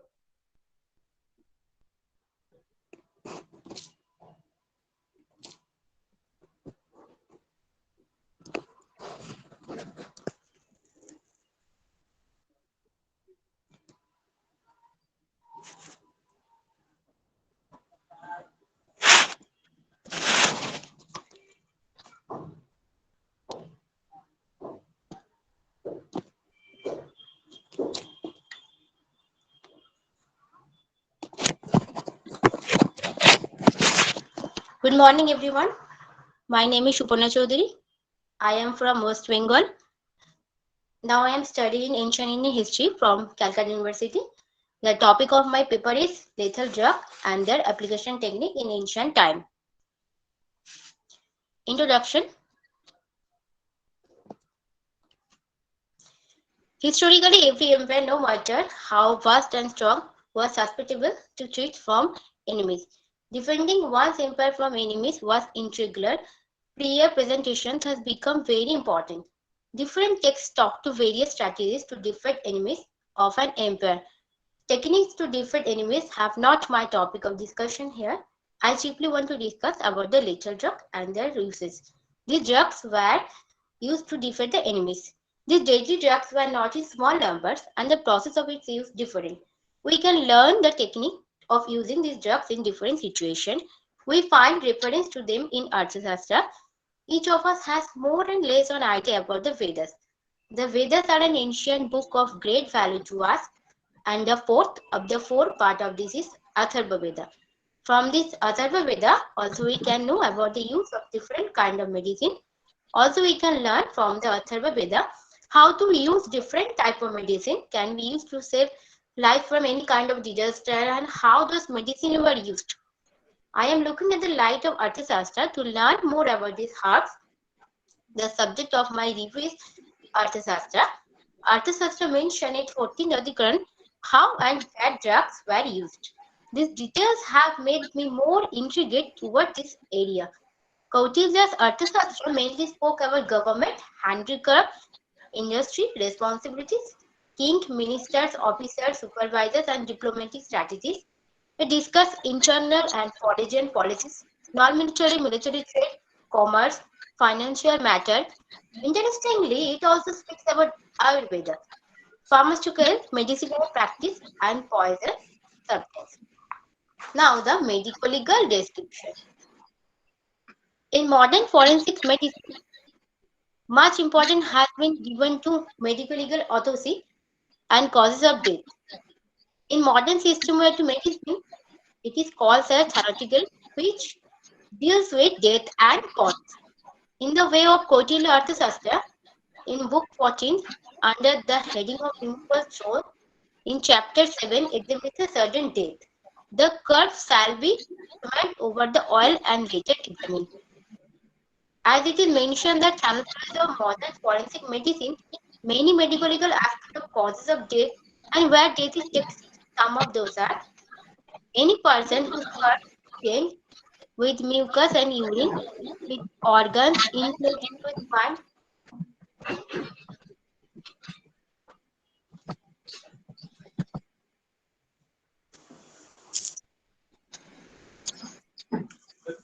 deeds.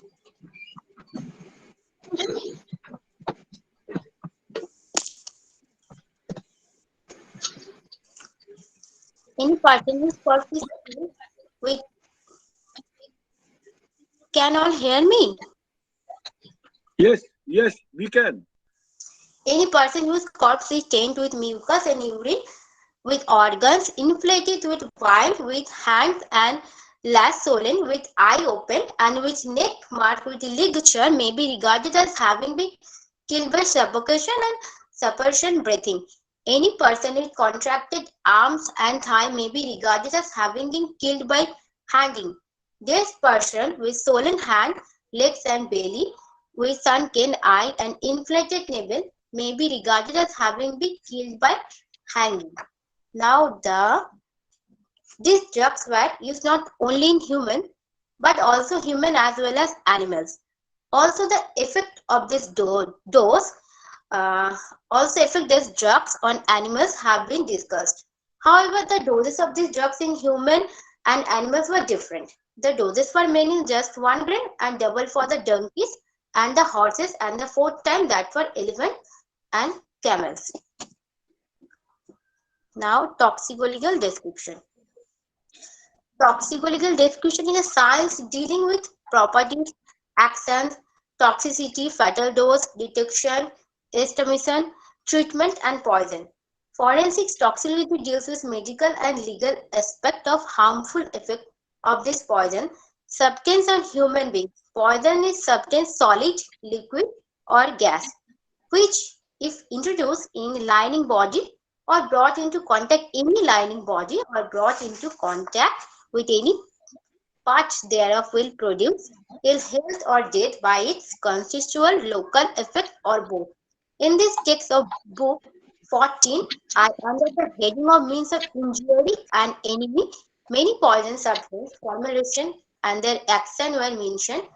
Some of those are leaves of Puttikranjana, yellow or piment, antimony, gunja berries, and stalks of the red cotton tree made into a paste with the sap of astopa, caca, and cow dung smoke from the causes blindness.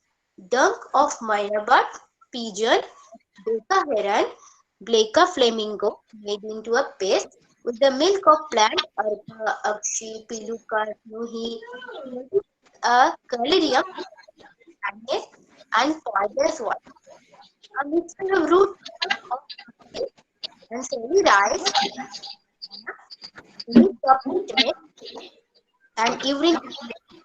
Then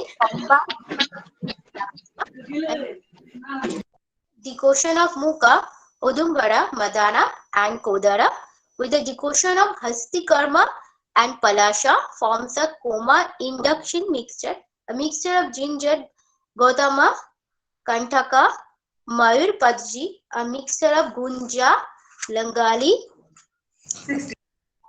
Ingudi, mixture of Karavira, Akshi, Piluka, Arika, when combined with the decoction of Madana and Kodrava or with the decoction of Hastikarna and Palasha, forms a coma inducing or all of this together poison, green folder, firewood and water.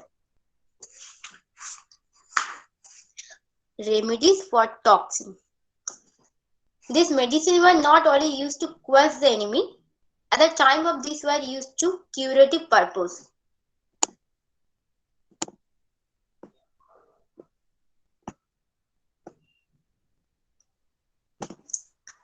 This to remove bad effect or poison effect, the things of army are washed in tepid water prepared from the decoction of Silas Machaka, Kapi, Madanti, Danta, Sata, Gojigi, Visha, Patala, Bala, Sioneka, Purnabhaka, Sweta, and Tagara mixed with Kadana and the blood of salivary. It removes the bad effect of poison. This mixture prepared from Katufala, Dravanti, and Vilanga removes when applied through the nose, headache, and the disease of head. Soldier could not apply these lethal drugs. For this Vijikishu, king had a separate secret agent and class 10 operative. However, the secret agent were both male and female. The secret agent used a variety of lethal drugs against enemies of King Vijikishu. It is mentioned, Arthashastra, that lethal drugs were used to protect the 4 social classes of Vijikishu king. Here also mentioned that the secret practice should be practiced against the most unrighteous person. This medicine were usually applied for those who are not right for the society and the king's kingdom. Discussion and conclusion. Basic sets of medicine can be found in Vedas. Later in India, the system of medicine had its indiffusion entity by the name of Ayurveda, the science of life. This Ayurveda literature can be found in subsequent Samhita Granthas, Karaka Samhita, Susura Samhita, Astanga Hardaya, Astanga Sangara, etc. Ancient Ayurveda Granthas are the available Ayurveda literature with the different branches of medicine, including Visa Varana, description of poison, and the Visa Sikta, treatment of poison. Simultaneously, many other ancient literature like Purana, Upanishad, and Itihasa also has kept literature of medicine and its branches. This gives a rough idea with the knowledge of those ancient scholars on Ayurveda medicine. In the same way, this ancient Kautilya's Arthashastra also has many descriptions related to medicine. Important thing is that the many ancient Ayurveda Samhita do not have the description related to the authors by or forensic medicine. Probably this is first text which has this description. It is true, this text can be considered as basic text for forensic medicine, and Kautilya, the author of the book, can be considered as father of forensic medicine. Like many Atharvaveda Granthas, this text also had description of some plants, animals, metals that can be used as poison as single drops or formulation. Many of their poison substances like Pankiska, Undianaka, Visamulika, Kambali, Gomarika, Yaduna, etc. are unknown, and there is a need of research to identify the same. This text also has the description of treatment of many poisons. Along this forensic and toxicology description, this text also contains so many peculiar yogas, different type herbs, metals, and animals. It can be concluded that this is an ancient text with important medical literature with all scope for further study and research. Thank you.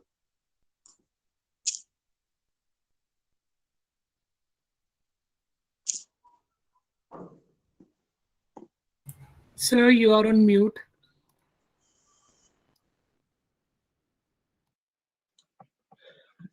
Thank you, Suparna. Now, should we call those three who were not joined? Yes, sir, we can. I guess Chandana Das is having her PhD interview today, so she will be presenting a paper in miscellaneous session. Okay. So the next two are left. So, Mukant Biswas, is he available? Mukant, Mr. Mukant? I saw him in the morning, but I don't know right now.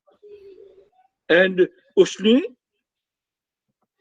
Das Gupta, is she available? No, sir, Ushni is not here. So, what should we do? So we can open the D2 papers for discussion. Yeah, and then the brief comments from your end. Yeah. Okay. So you also read the questions. Yeah, we have one question from Vishnu Gurung, and she's actually asking to Miss Nivedita, can you please throw light on the importance of studying hairstyles in history? Do we see difference in the hairstyles of people from different social background? Also, I would like to know more about open hair as a hairstyle.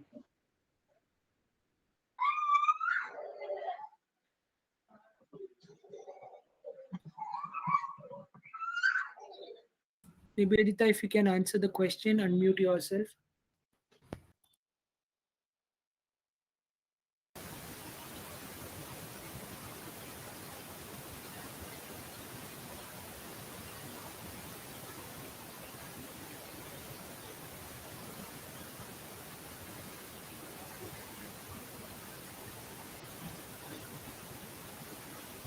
Nivedita? Nivedita is not audible. Yes, it seems.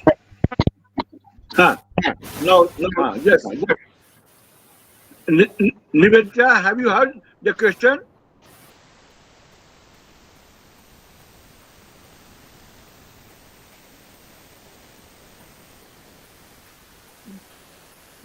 Nivedita, you can, I guess there is some network connectivity.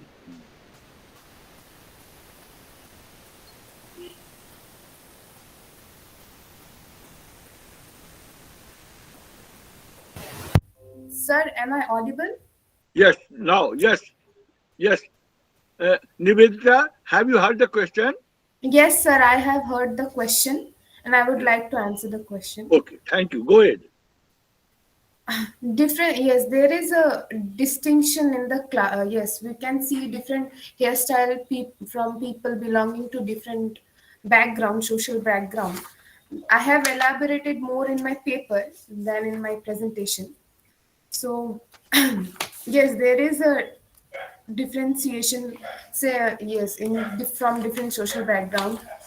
Grooms used to have a different kind of hairstyle, and children they too had different hairstyle. Children in Sanchi, Amravati, and Nagarjun Konda sculpture, they have been seen adapting the Shikhanda type coiffures. And when we speak of people, men having different type of hairstyle, and the men who belong to the middle class, they have a very similar kind of hairstyle.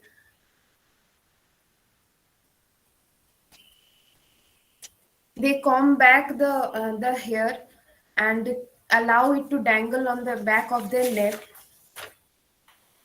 And female attendants, one more example I would like to mention is that female attendants appear with a hairstyle combined with Jatabhara and Shikhanda mode in the Bharut sculpture.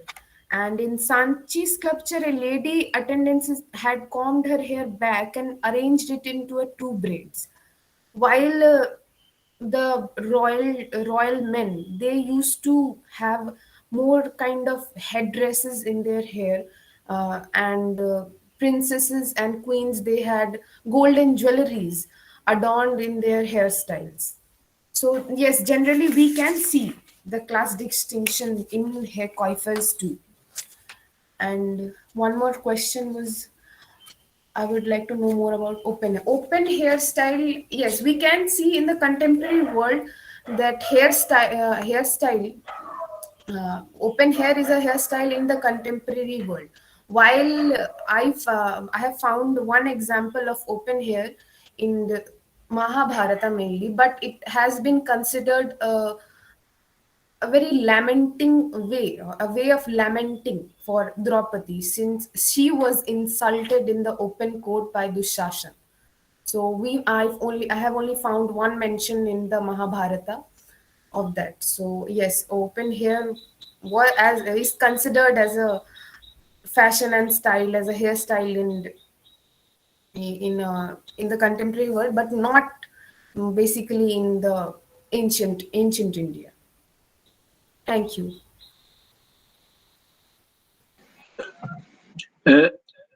Nivedita, do you consider the classical literature also? For example, ancient novels, dramas, particularly I mentioned Bhas, the writer Bhas, who mentioned many heroines of that time who had different hairstyles for different conditions. That is, departing the husband, dancing, marriage, like that. So do you find different hairstyles for different situations?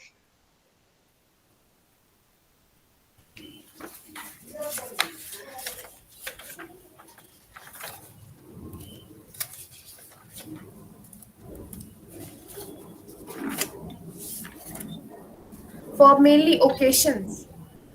Yes, different occasions, yes.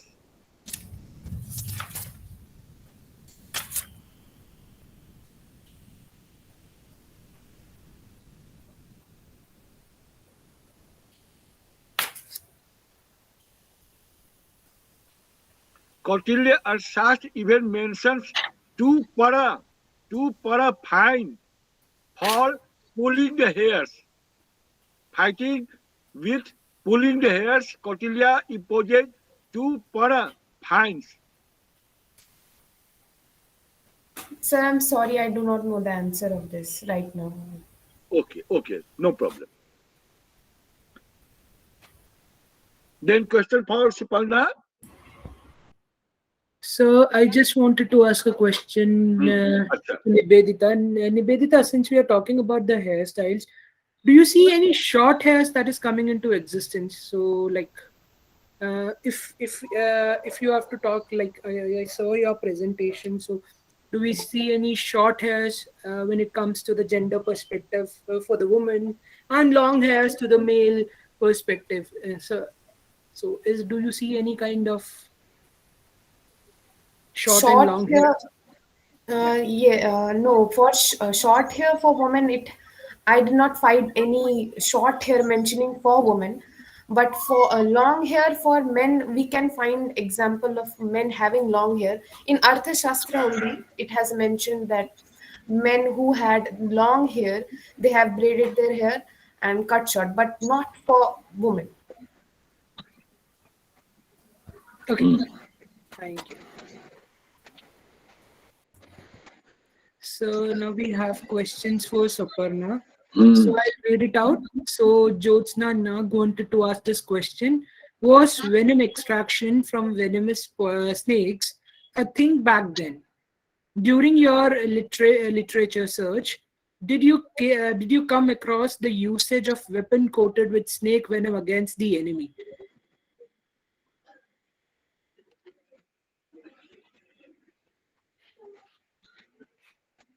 Suparna, you are on mute.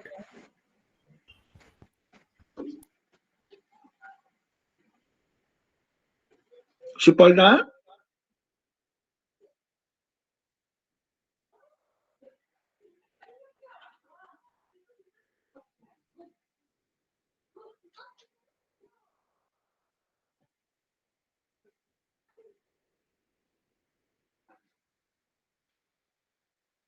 Some network problems she had.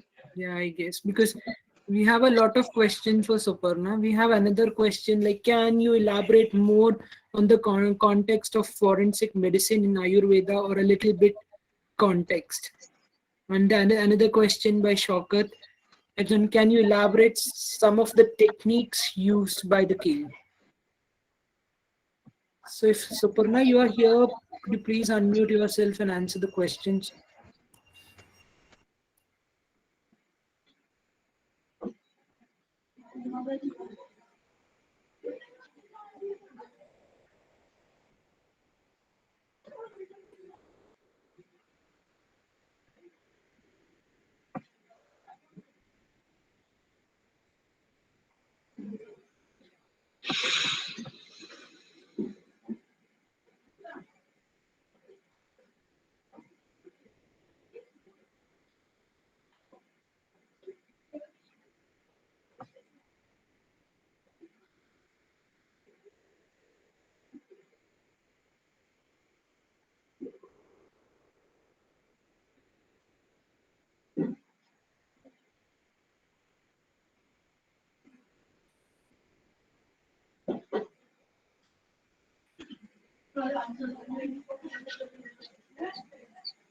So she is having a technical issue. We are contacting. Okay. So,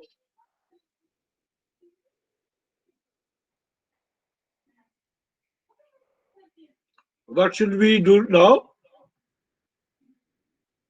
So then, since all this, since there are no presenters and all, so we can move towards for a break.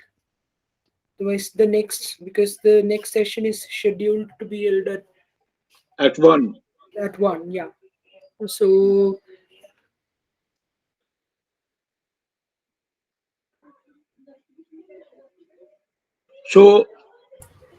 the Suparna will join. We are texting her and just waiting. Okay.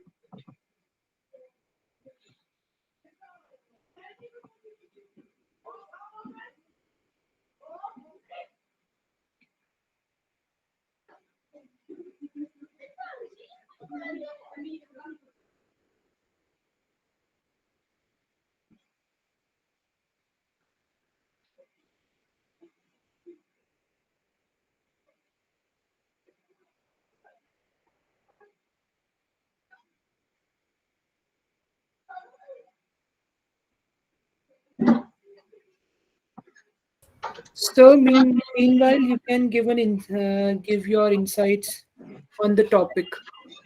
Well,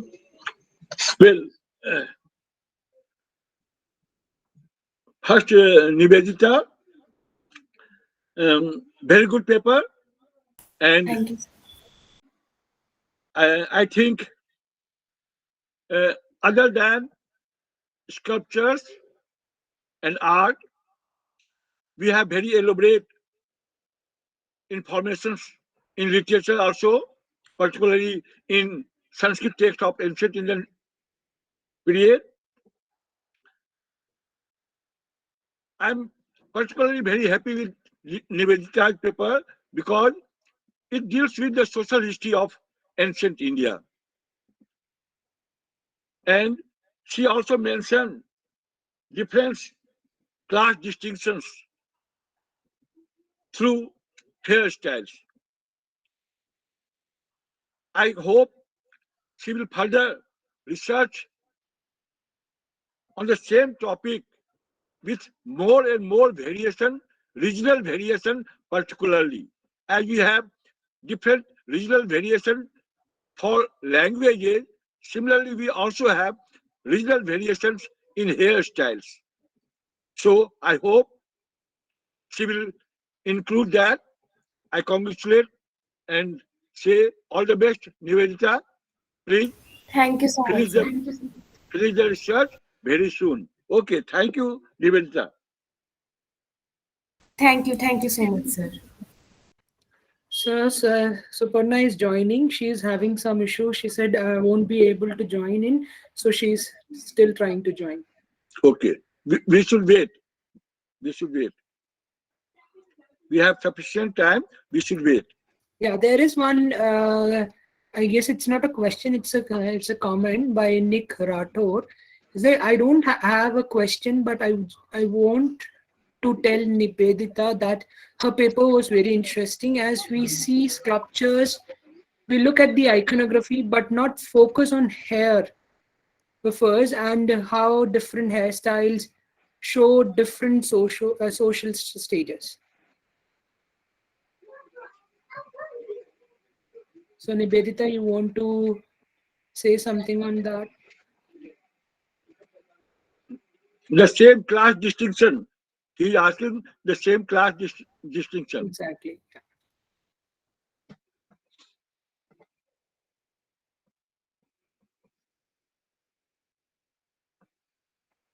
We also have in Ajanta and Ellora paintings audience with different hairstyles there.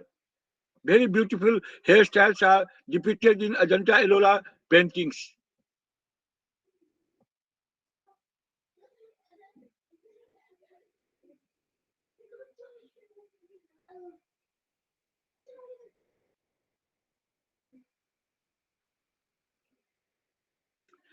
Nivedita, do you have different terms for different size of the hair or different style of the hair, like Sukeshi, like that?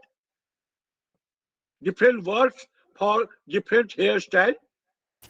Yes, sir. Different. Yes, sir. There is different. There are different names.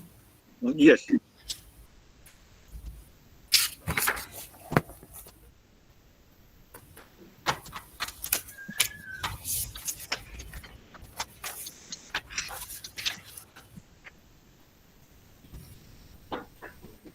For example, I would like to mention one here that is Keshapasa.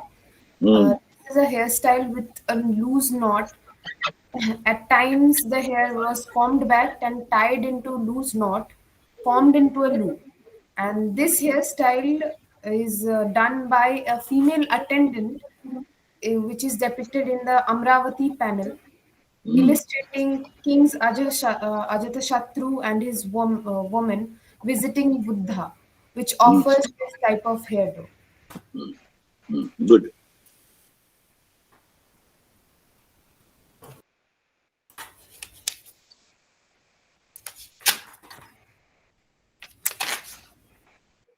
I don't know why, but Suparna is still saying that she is not able to join the link. I don't know, but she's saying she's trying, could not join the meeting. We'll ask.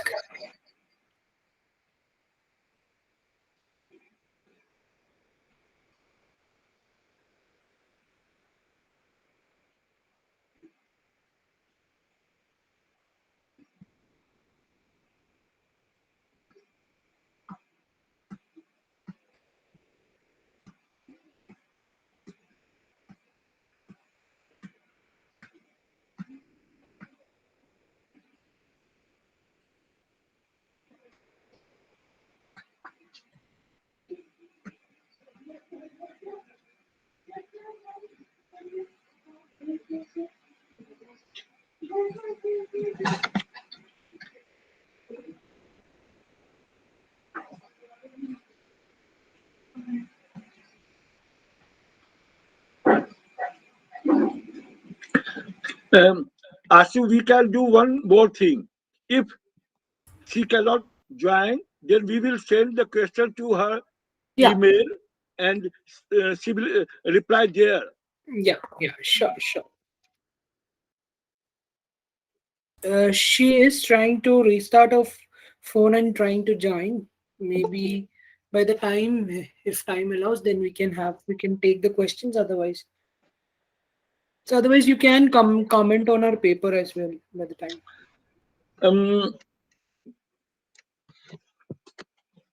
I think Suparna had a good paper on ancient medicinal technology, though she based her research on Arsat mainly, but we have many other books also. Sushrut and Charak Sangita are there. I will suggest Suparna to read articles of Professor Vijay Thakur. Vijay Thakur has written many books on ancient India medicinal technology. Even Professor Deepak Kumar has worked on that. So it's a very good paper, very good starting. Continue with more and more original sources and then come to the conclusion. Thank you, Suparna.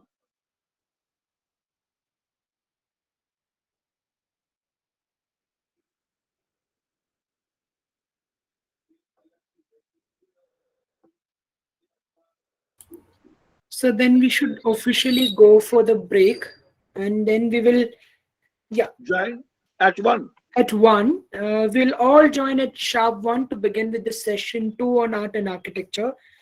So grab some teas or snacks and have lunch. Meanwhile, we'll join at sharp 1 with our session art and architecture, and our chair is Professor Ambika Bipin Patel. Thank you. Thank you. Thank you. Thank you, sir. Thank you.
Authorized signature element.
Good afternoon, all.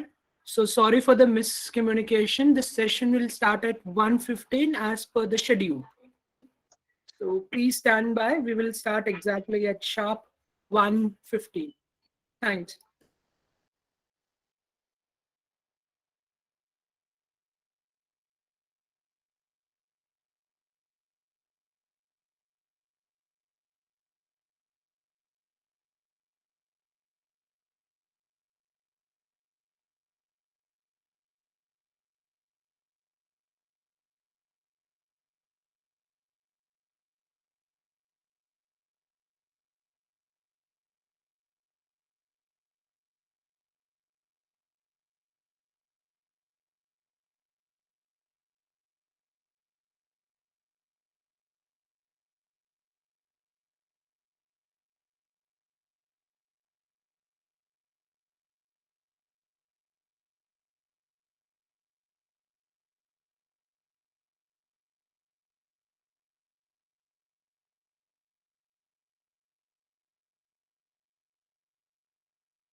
Amita ma'am, we can start our session.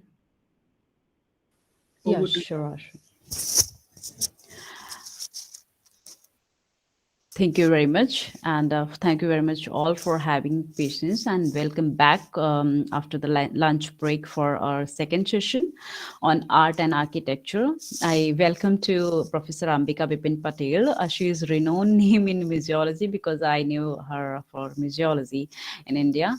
And Dr. Ambika Bipin Patel is the head and department at the Department of Museology and Dean of Student, and she is Faculty of Fine Arts at the MSU, University Baroda in Gujarat. She is also president of TIIKM India and also the board member of TIIKM and aspect member of and also the member of CAM. So Dr. Ambika has completed her PhD in archaeology and ancient history, and she did masters in museology, masters in tourism management, masters in archaeology and ancient Indian history, as well as she did BSc in chemistry and B.Ed in science. Amidst many international scholarships and recognition, Dr. Ambika has been awarded K.N. Dixit Visiting Lectureship in year 2016 at University of Wisconsin at Department of Anthropology, USA. She was also awarded Andrew Mellon Conjuration Fellowship as well as Indo-French Social Scientist Education Exchange Fellowship. Also, UK Visiting Fellowship and Cultural Heritage Institute South Asia Fellowship, USA. Dr. Ambika is also awarded for S.D. Sankalia Young Archaeologist Award in 2002 by Indian Society for Prehistoric and Quaternary Studies. She has many publications, even that included books and articles in national and international journals, and she's also a member of a University Granth Nirmana Board, Government of Gujarat from 2014 to 2018, and she was also advisor of the museum projects in for a Statue of Unity during 2016 to 17. So before starting this session, I would like to announce a few rules for the presenters who is going to present in this session. Like, you have to switch on your camera while presenting your session. You just have the 10 minutes to present, to brief your presentation, to brief your research. After that, you will have to wait for the question and answers. So over to you, Professor Ambika Bipin Patel.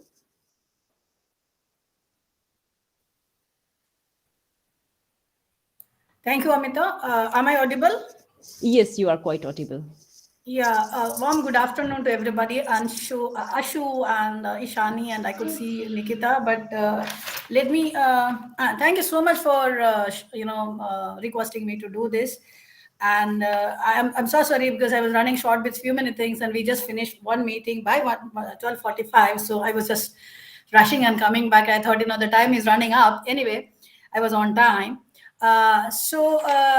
Taking it forward, because Amita has given enough instruction to the speakers, I think we have from this session 2, which is 1:15 to 3 o'clock, which is on the theme art and architecture.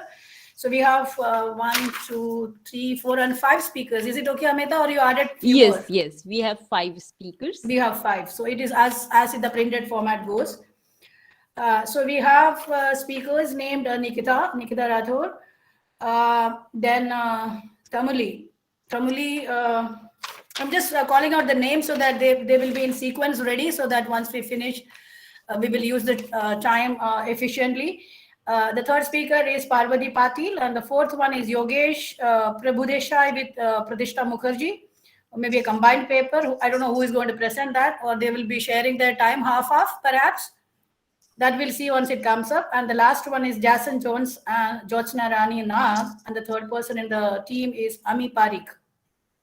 So as printed, the sequence will be same. And as Dr. Amita said, please stick to your time which is provided to you, so that at the end we have the time for discussion. And Amita, I just wanted to ask, like, the discussion will be towards the end altogether, or maybe after each presentation? No, at the end, Okay. all together. Yeah. Okay, so then I will sum it up and then pull out the questions as one go, so that the questions will be addressed to all of them together at one go. Exactly. Okay, great. So, so is any other formality, or should we start our session? No, we can start. Okay. So, yeah. I just want to mention that all the speakers and presenters will be given 13 minutes, not 10 minutes. So yeah, they'll have 3 minutes extra per presentation. So I request all of them to wind up within 30 minutes. All the best. Thank you, ma'am. Thank you, Ishani.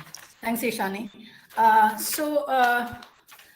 The first speaker of ours is Nikita Rathur. Her title of the presentation is Forgotten City of Budimandu, a hidden jewel of the Parmara art and architecture. So I welcome Nikita to start her session and would request you to stick to the time so that we could do justice to the session. Thank you so much.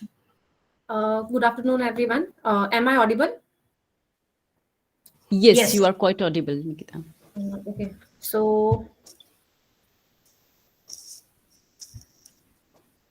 I'll start my presentation.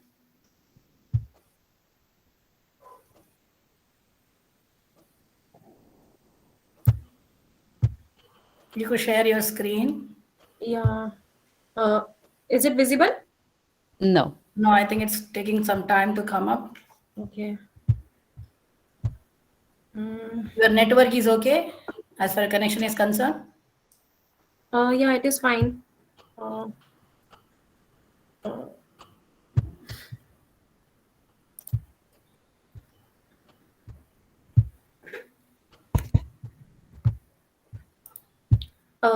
Now my screen is visible. Yes, it's coming up. working. Yeah. So I am presenting my paper, Forgotten City of Budimandu, a hidden jewel of Parmar art and architecture. So in 1984-85, ASI conducted village-to-village survey in Dhar district of Madhya Pradesh, in which Brahmanical sculptures were found from the village of Budimandu. Budimandu is situated few kilometers away from the present city of Mandav on an isolated hill. So you can see that here is the Budimandu and this is the present Mandav. There are no proper connecting roads between Mandav and Budimandu. So after reaching a point, one has to walk a few kilometers to reach the base of the hill. And after climbing the hill, one can see the remains which are found from the site. From Budimandu, base of two Parmar temples in situ are also found, and the broken parts of the temples are scattered around the bases of the temples, which are actually placed in open and getting deteriorated due to climatic conditions and wild vegetations. The remains are not properly documented and studied, which makes this study more significant. Though the news of finding of temple remains appeared in the local newspaper from time to time, no effective measures have been taken by the authority to preserve them. Budimandu was actually a fortified city with two gates, one on the east and the other on the west, but both are presently inaccessible due to the rocky terrain and forest cover. Presently, the major part of defensive wall is also broken, and you can see here that the remains of fortification can still be seen there. The city was also well equipped with water sources, as the remains of a lake and a step well is also found here. Reference of Mandu as Mandapika are found in Gurja Pratihar and Parmar inscriptions, and scholars believe that Mandapika is the present Mandav. However, there are few sculptors who believe that the Mandapika mentioned in the inscription is actually the city of Budimandu and not the present Mandav. The city was actually once decked by the group of temples which were built by the Parmars, which was later abandoned after their decline, and the new Khalji dynasty, which established in the Malwa, actually established the present city of Manda as the seat of Malwa Sultanate.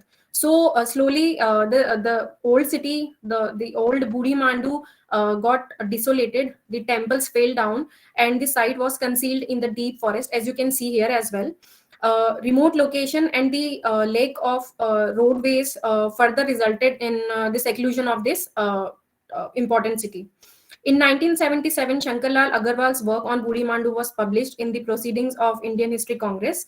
According to him, the temple remains which have been found were comprised of 10 temples, and these date back to 8th to 12th century CE, and shows resemblance with the Nagar style temples which were prevalent in Kathiawar region of Gujarat. Later, Rahman Ali has also included architecture of 3 temples in his work, Temples of Madhya Pradesh, the Parmar art. According to Ali, the temples were built in 11th century CE, and he also affirmed that there were more temples which were under construction, but the work was stopped suddenly and never got resumed. From the site, 2 colossal images of Ganesh and Mahishasur Mardini are found, and it might be possible that these colossal images were part of the entrance gate, as in the other forts which were built by the Parmars, like the one in Omkar Mandhata fort. One can see the images of Mahishasur Mardini and Ganesh on the Chand Suraj gate.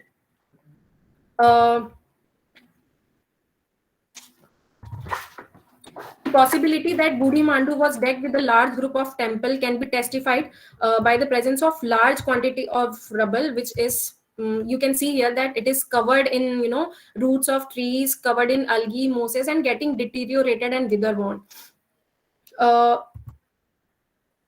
First temple, the base of the first temple which has been found is actually near to the lake and the stepwell, and you can see that the remains are scattered all over around the temple. So the temple had a small mandap, mukh mandap, antaral, and garbhagriha, which has a shivling at present. The base moldings shows that the garbhagriha, the sanctum of the garbhagriha had Saptaratha with 3 central offsets on 3 directions. As you can see here, the moldings are intricately carved and shows different motifs. Second temple base which has been found from the site is actually few meters behind temple 1, and it is similar in plan, and the base moldings are also similar from the temple 1.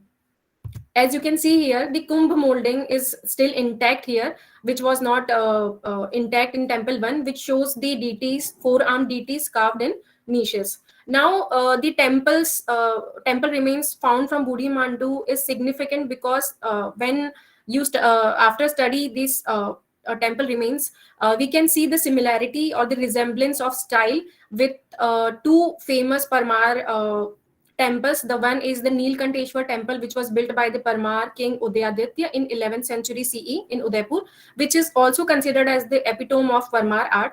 And the other group of temples which were built in 11th to 12th century CE in the village of Un. So here you can see that the base moldings which were found from Buri Mandu shows resemblance with the group of temples at Un. As we see that in temple 1, the structure above the Vediban cannot be seen, but in temple 2, parts of mandap on the lateral sides and the remains of pillars can be seen. Now coming to the fragments which have been scattered around the site.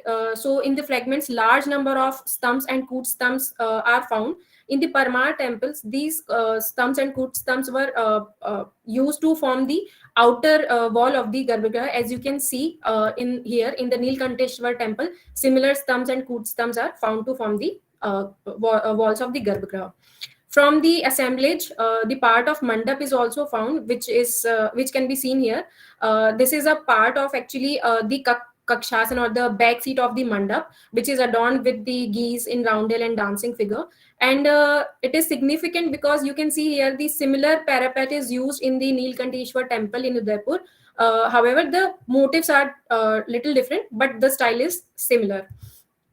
Fragments of lintels, heavy lintels are also found from assemblage, and these lintels were used to support the weight of the roof in the other temples.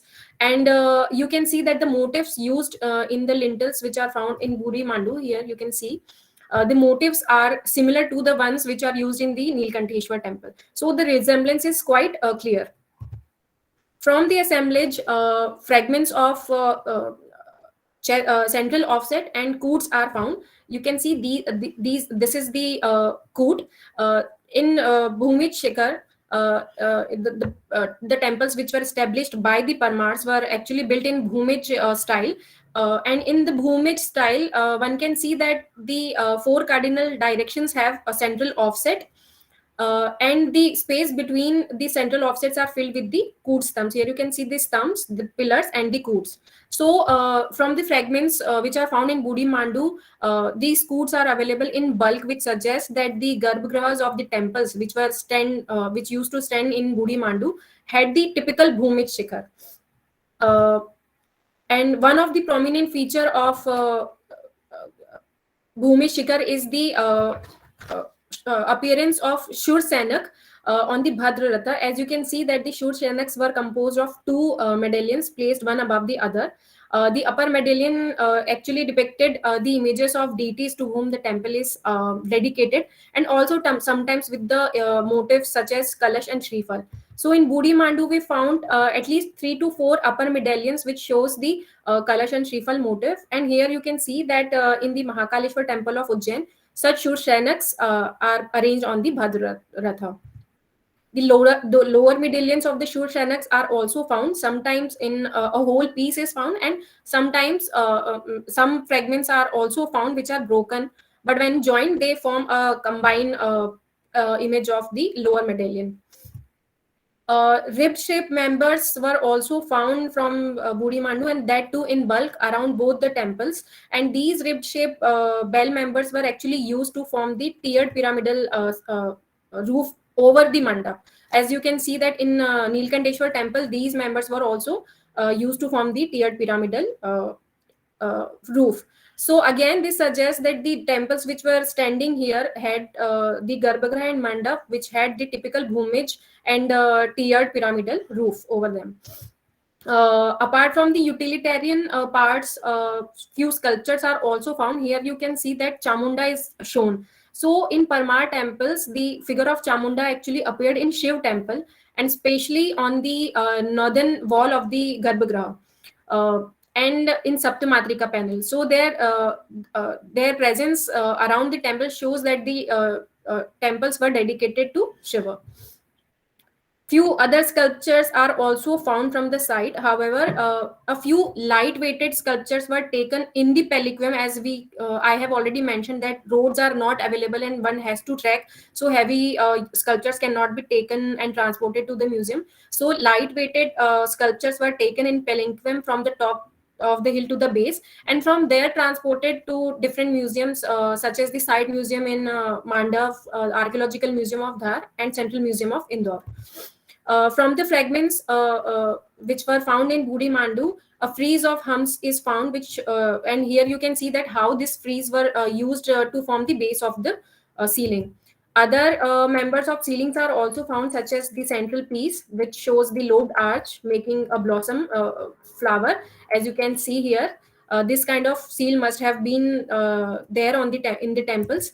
And apart from them, inverted Padma was fragments of inverted Padma found, which were used actually to form the concentric circles of the ceiling, and the Kirtimukh triangular stone, which were used to form the corner of the ceilings.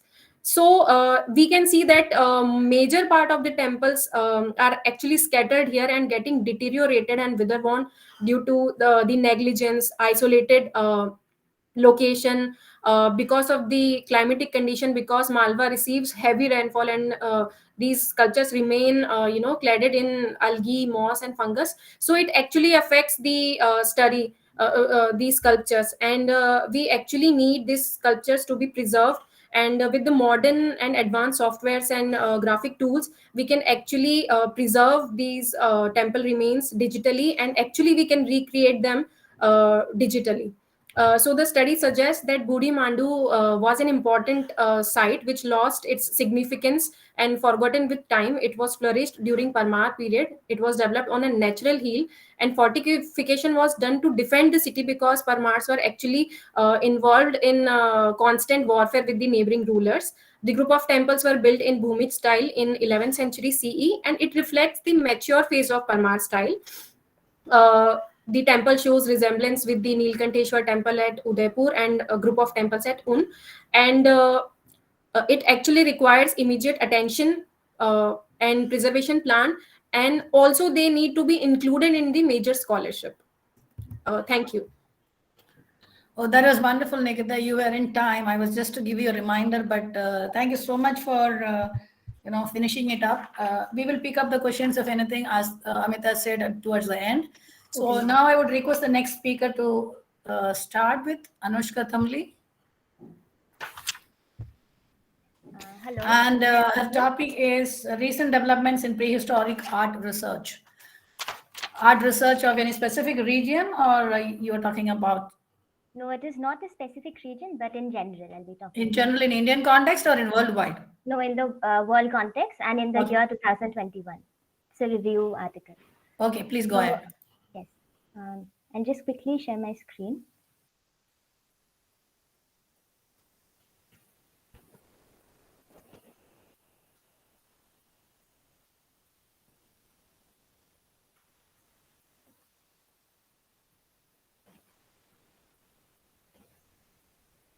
Is it visible?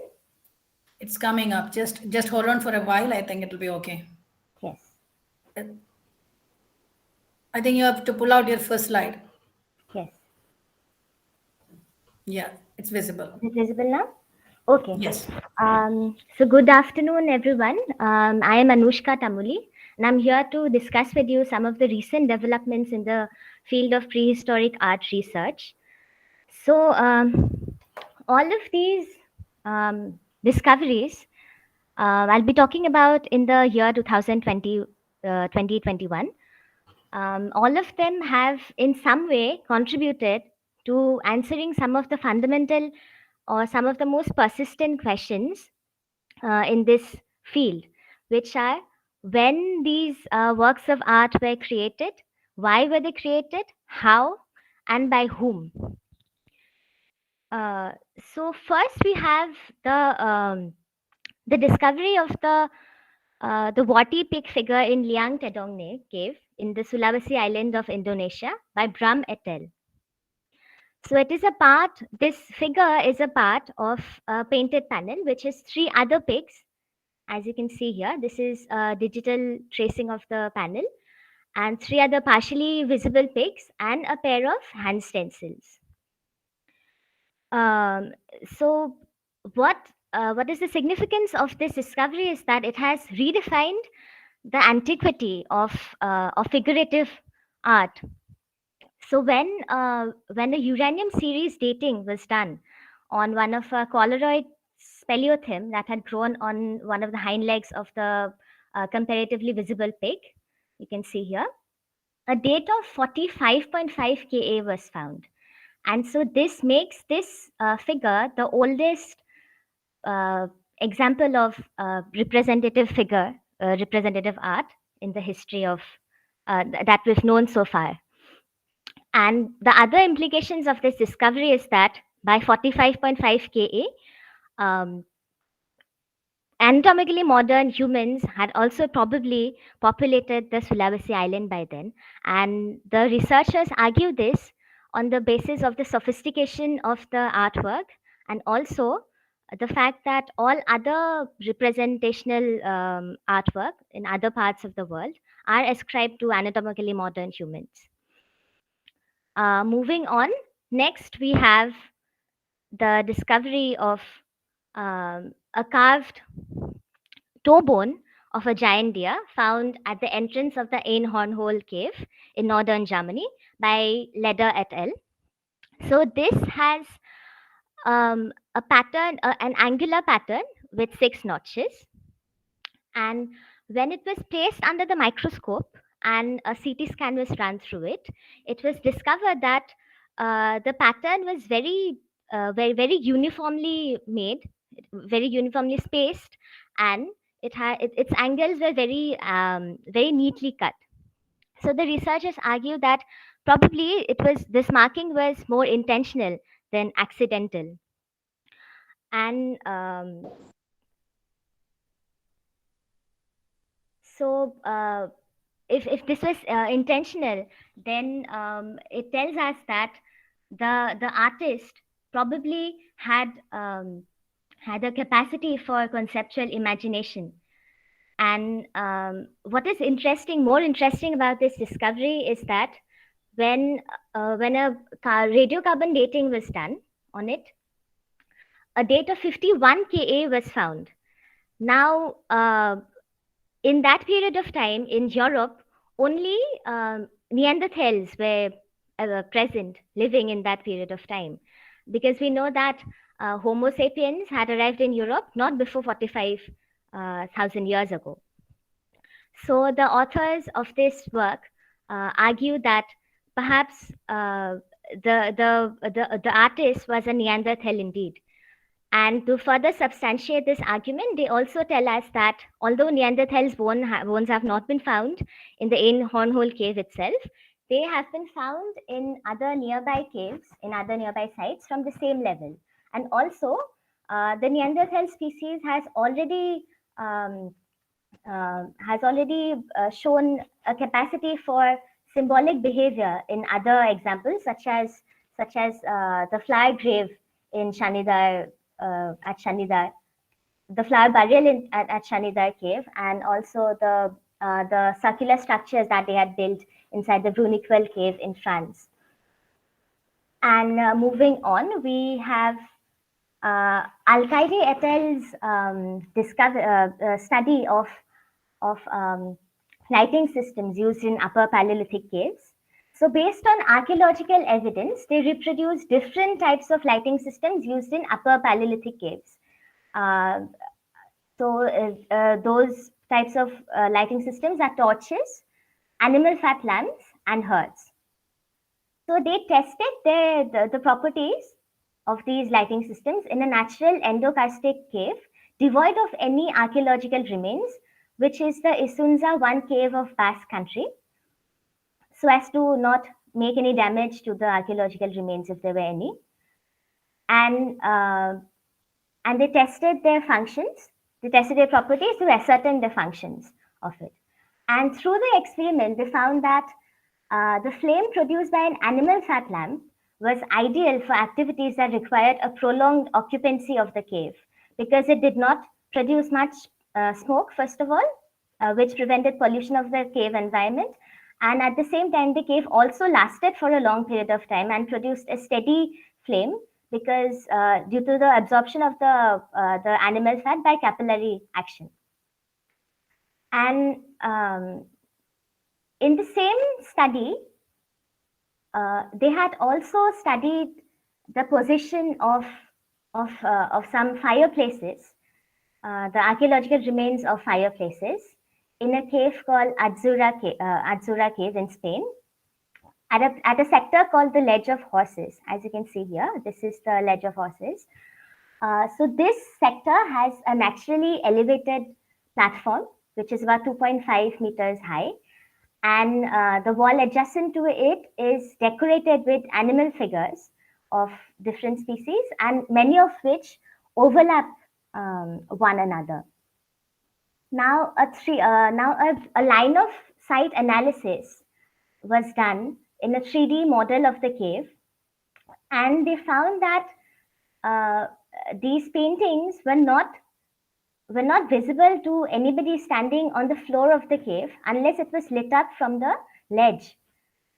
And also the position of the fireplaces were such that if they were lit up together, then it could light up the entire ledge, the panel of painting at the same time, simultaneously. So this leaves us with the possibility that probably the paintings were made for an audience so that they could view it from the gallery below. And in another relevant study by Exema and Rivere, they explore cave art as a kind of proto-cinema.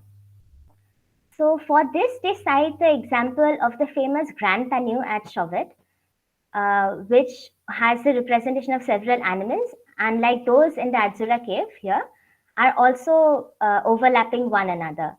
And here one also notices the juxtaposition of successive images. So these are the two features that underline the concept of visual perception and retinal persistence. So on this grounds, the researchers argue that maybe cave art was a kind of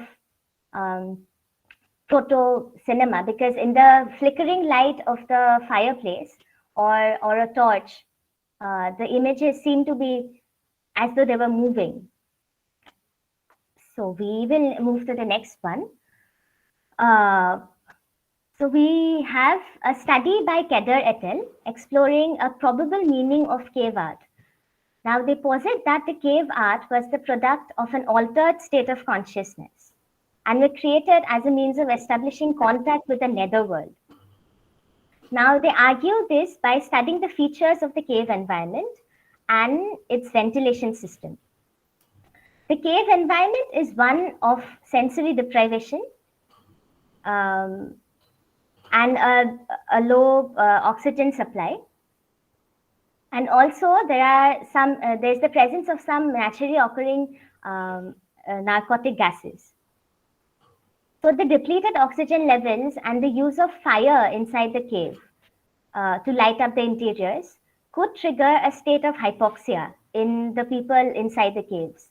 And hypoxia, along with a state of sensory deprivation and inhalation of narcotic gases, can create a state of ASC, which is altered state of consciousness.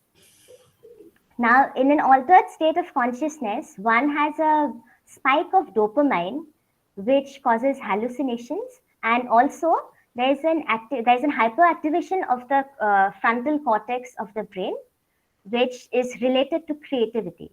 So the researchers argue that probably the cave art was produced in such a state of mind. And they further tell us that in many indigenous cultures, an altered state of consciousness is considered to be a congenial state for establishing contact with the entities from the other worlds, as you can see in the practice of shamanism, even today in many indigenous cultures. And apart from that, there are some indigenous cultures in which caves are considered to be sacred. For example, in the Native American Cherokee tribe, in the 19th century, when they were facing the onslaught of the surrounding white population, they inscribed three inscriptions. They inscribed 3 inscriptions in the Manitou Cave in Alabama for ritual purposes. Anushka, you have to be a little faster and maybe one more minute, because it's already 1:45 now. Okay, so a little faster and come to your conclusion. Yes. So we have this example, and moving to the last topic, we have a study of the Gravettian hand stencils in the cave of Gargas Cave in France. So we see that in many of these stencils, some of the fingers seem to be missing, like the ones we can see here. Now, the traditional hypothesis is that the fingers were actually missing on account of accidental or deliberate mutilation. But the authors of this study argue that they were not actually missing and were in fact deliberately folded to create some meaningful hand shapes. Now they give us various arguments to refute this traditional hypothesis, but what we will discuss is why they say that the folding was deliberate and meaningful.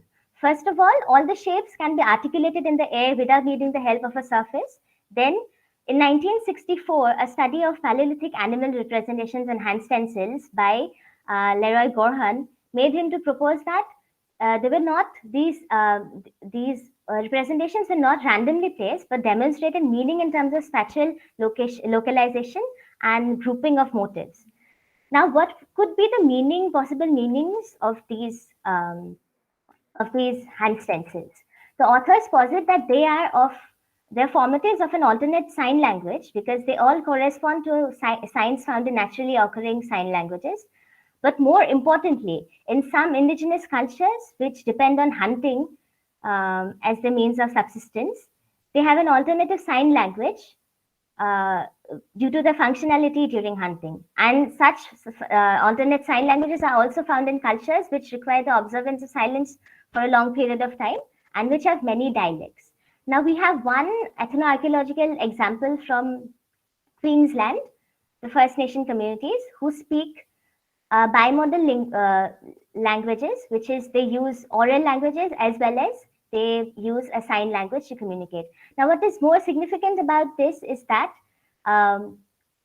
when Welsh compared these signs with hand stanzas occurring in nearby caves, he found some remarkable similarities between them.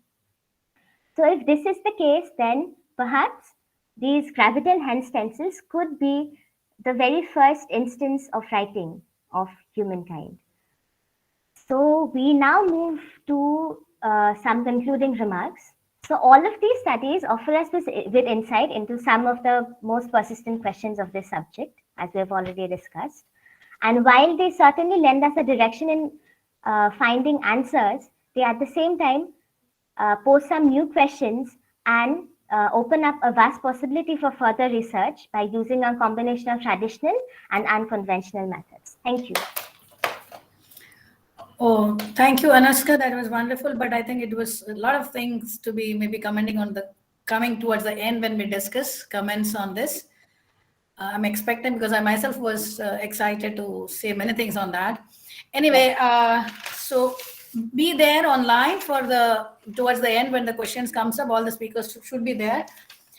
So I'm inviting the third person, who is Parvati Patil, and her title of the presentation is Architectural Transformation of the Shikhara of Shankarling Temple at Shankareshwar, which is Karnataka. So Parvati, Yes. welcome to start with. Yes. And stick to your time. And if you think that Yes. it is, more emphasis on inferences and your conclusions and your methodology. Yeah, I'll do that. Please.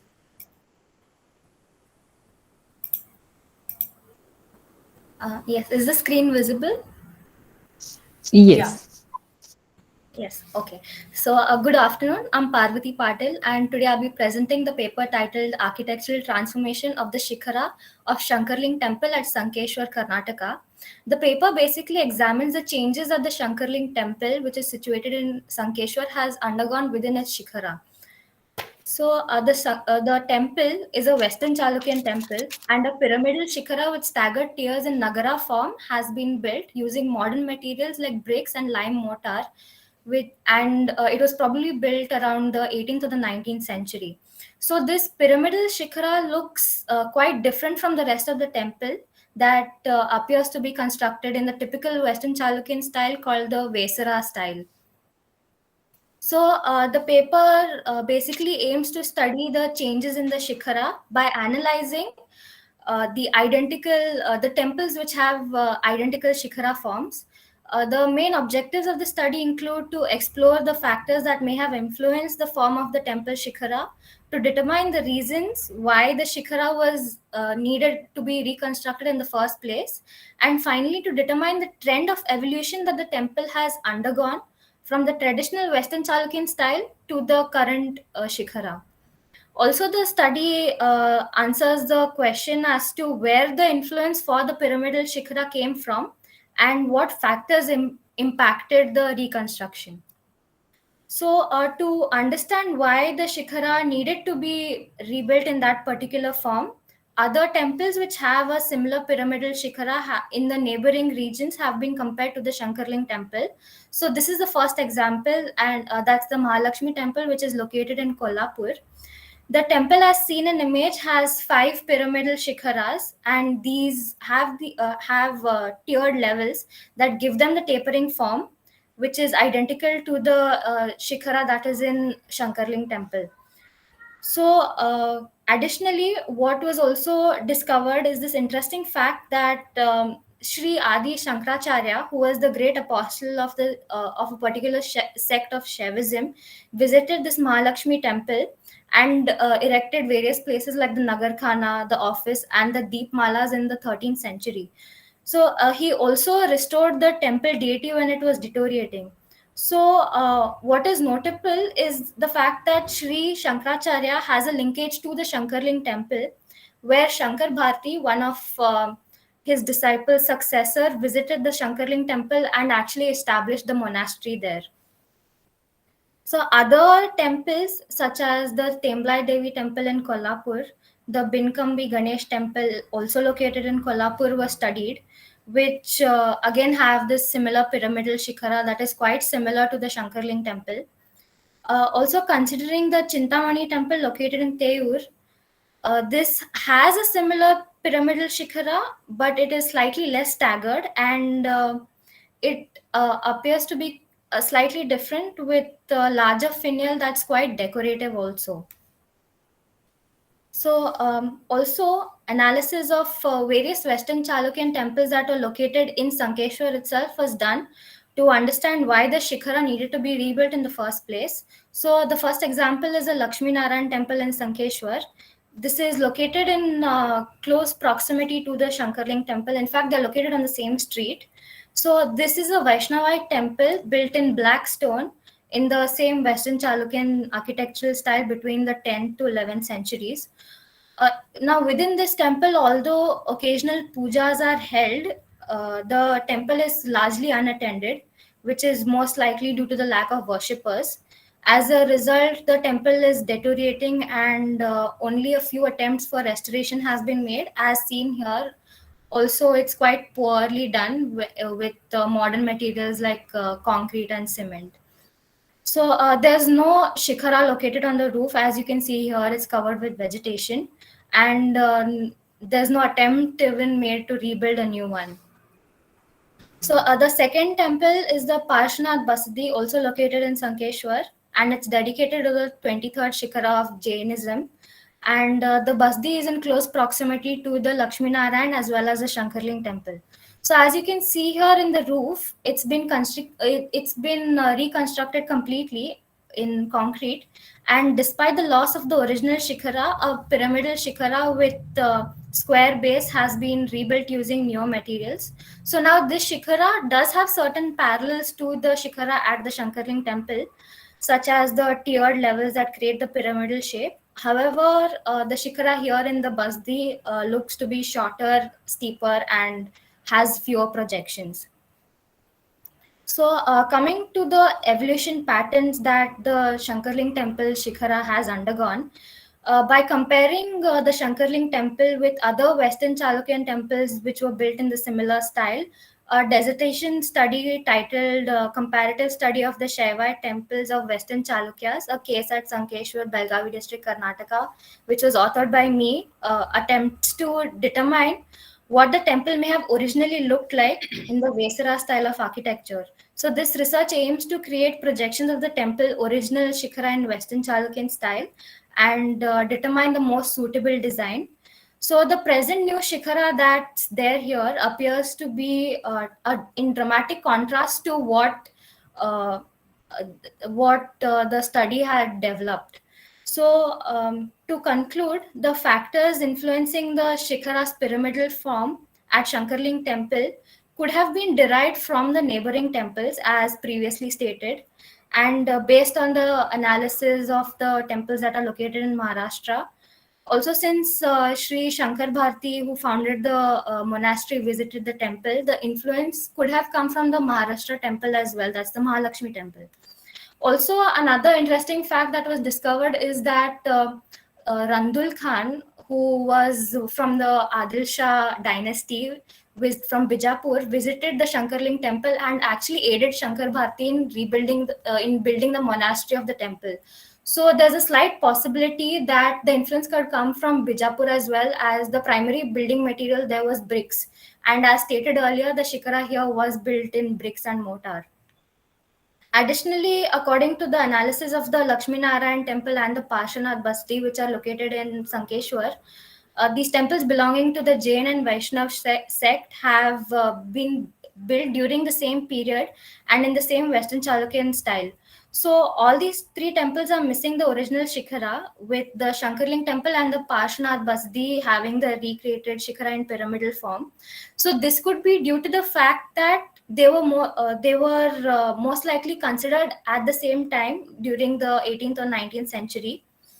And also, instead of leaving the temples as they were, the shikhara for the Shankarling temple and the Jain temple were probably reconstructed because the majority of the population in that area belong to the Lingayat community. So that's the people who worship Shiva, and very few belong to the Jain community. So both these temples are in constant use since there are a lot of worshippers visiting these. Since only a few devotees visit the Lakshmi Narayan temple, there was probably no revenue generated. Also, with no major temple activities happening, there was probably no need to rebuild a new Shikhara. So that's it from my side. Thank you. Thank you, Parvati. Be there online so that we could, if there any question coming up later, we could, Yes. you could be there to answer. Yeah. Thank you so much. So I would like to invite the next speaker, Yogesh Prabhudeshai and Pratishta Mukherjee together. Their title is Changes and Continuity in the Fashion from the Madura School of Art with special reference to Vishnu iconography. Yes, ma'am. So how are you going to do? You both will be doing partly, or how is it? No, ma'am. Myself will be presenting the entire paper. Okay. Please go ahead. Yeah. Thank you, ma'am. Good afternoon, everybody. I'm sharing the screen.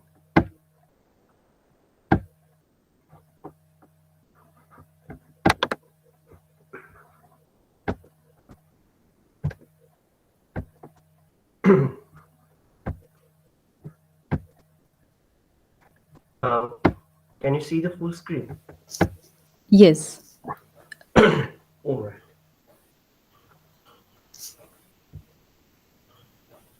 I think there is some problem going on here at my side. I don't know.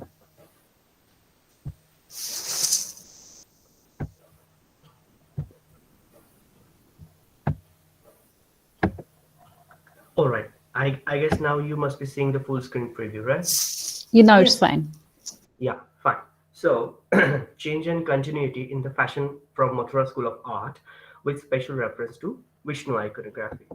So, to begin with, Mathura is a district and a city in the UP state, was one of the politically and trade-wise important metropolitan city during Maurya, excuse me, during the Maurya, Shunga, Kushana, and Gupta period. It also continued to be an important city in the early medieval period.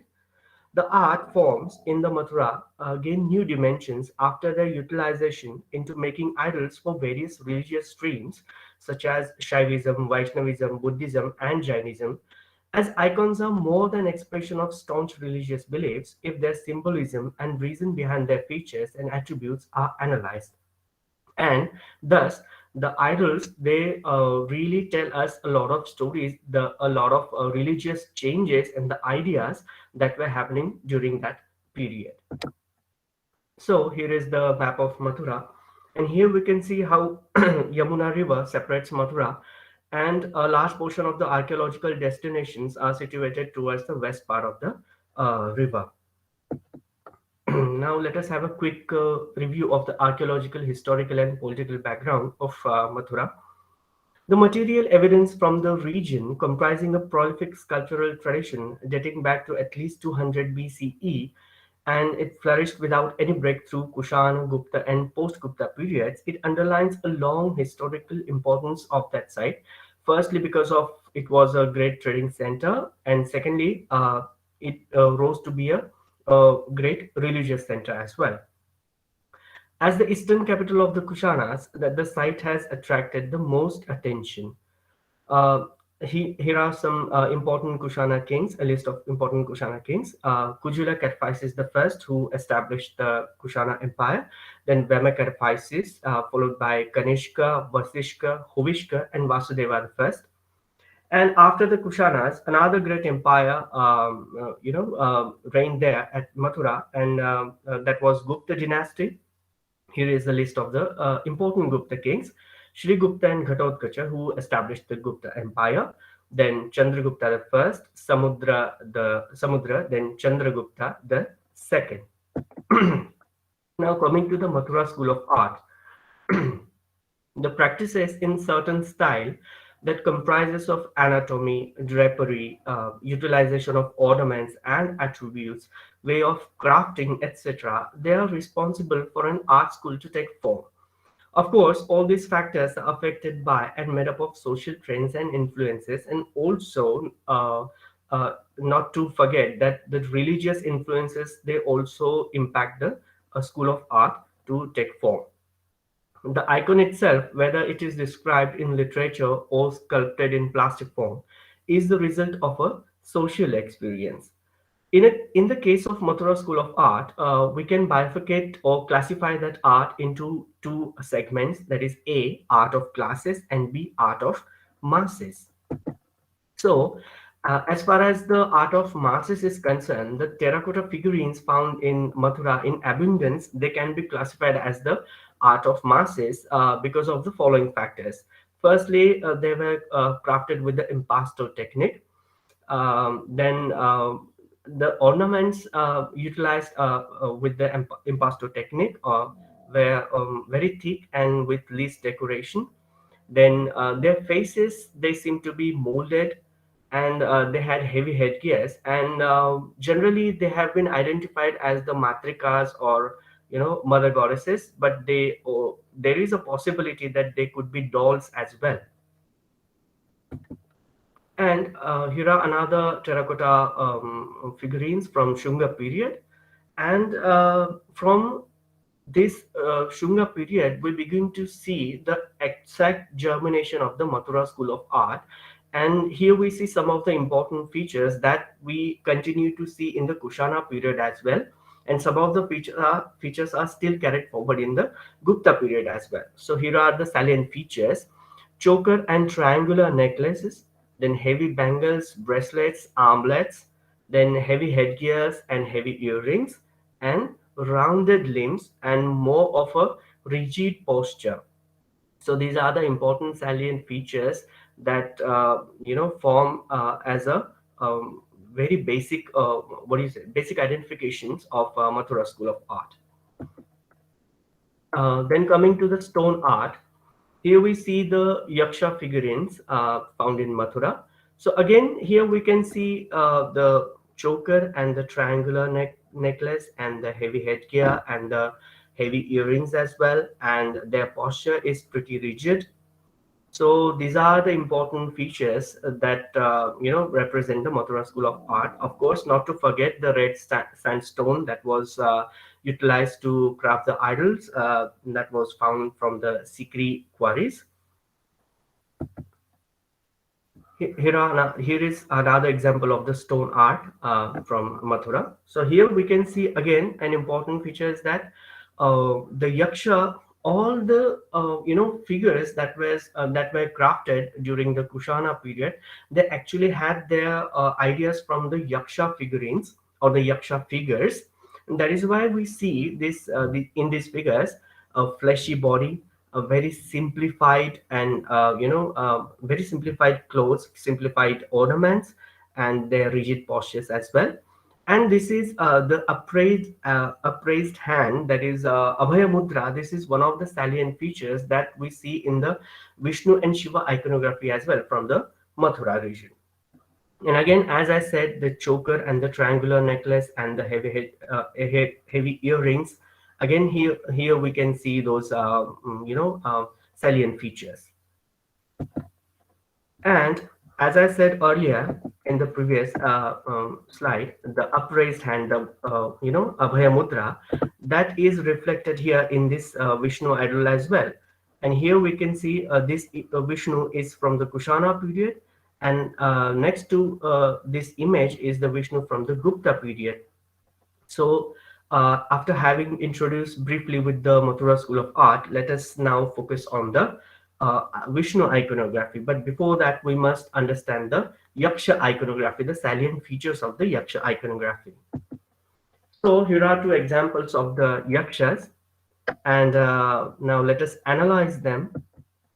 So what are the salient features of Yakshas from Shunga to Kushana period? So they have pearl necklace, then they have big earrings, they have fleshy or bulky body, Then armlets and bracelets, they are very thick and with lace decoration. Then realistic depiction of dhoti, their legs are apart, very rigid position. Then uttariya is always wrapped and tied in front, or sometimes it is wrapped around the waist in a diagonal position.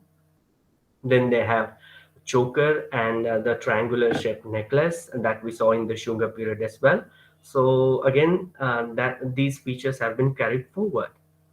So now let us get, after getting introduced with this Yaksha iconography, let us get introduced with the Vishnu iconography. So here are two examples of Vishnu idols from the Kushana period, and now let us analyze them. So what are the salient features of these Vishnu idols from Kushana period? So basically their crowns are based on Ushnisha. So the concept of crown has not been yet defined. Rather, it is almost like a safa or pagadi, but it has got a Ushnisha, and that pagadi or that Ushnisha has been decorated as a crown. Then they carry the big earrings. Then they have this Abhaya Mudra, upraised right hand that we saw earlier in the Yaksha iconography as well.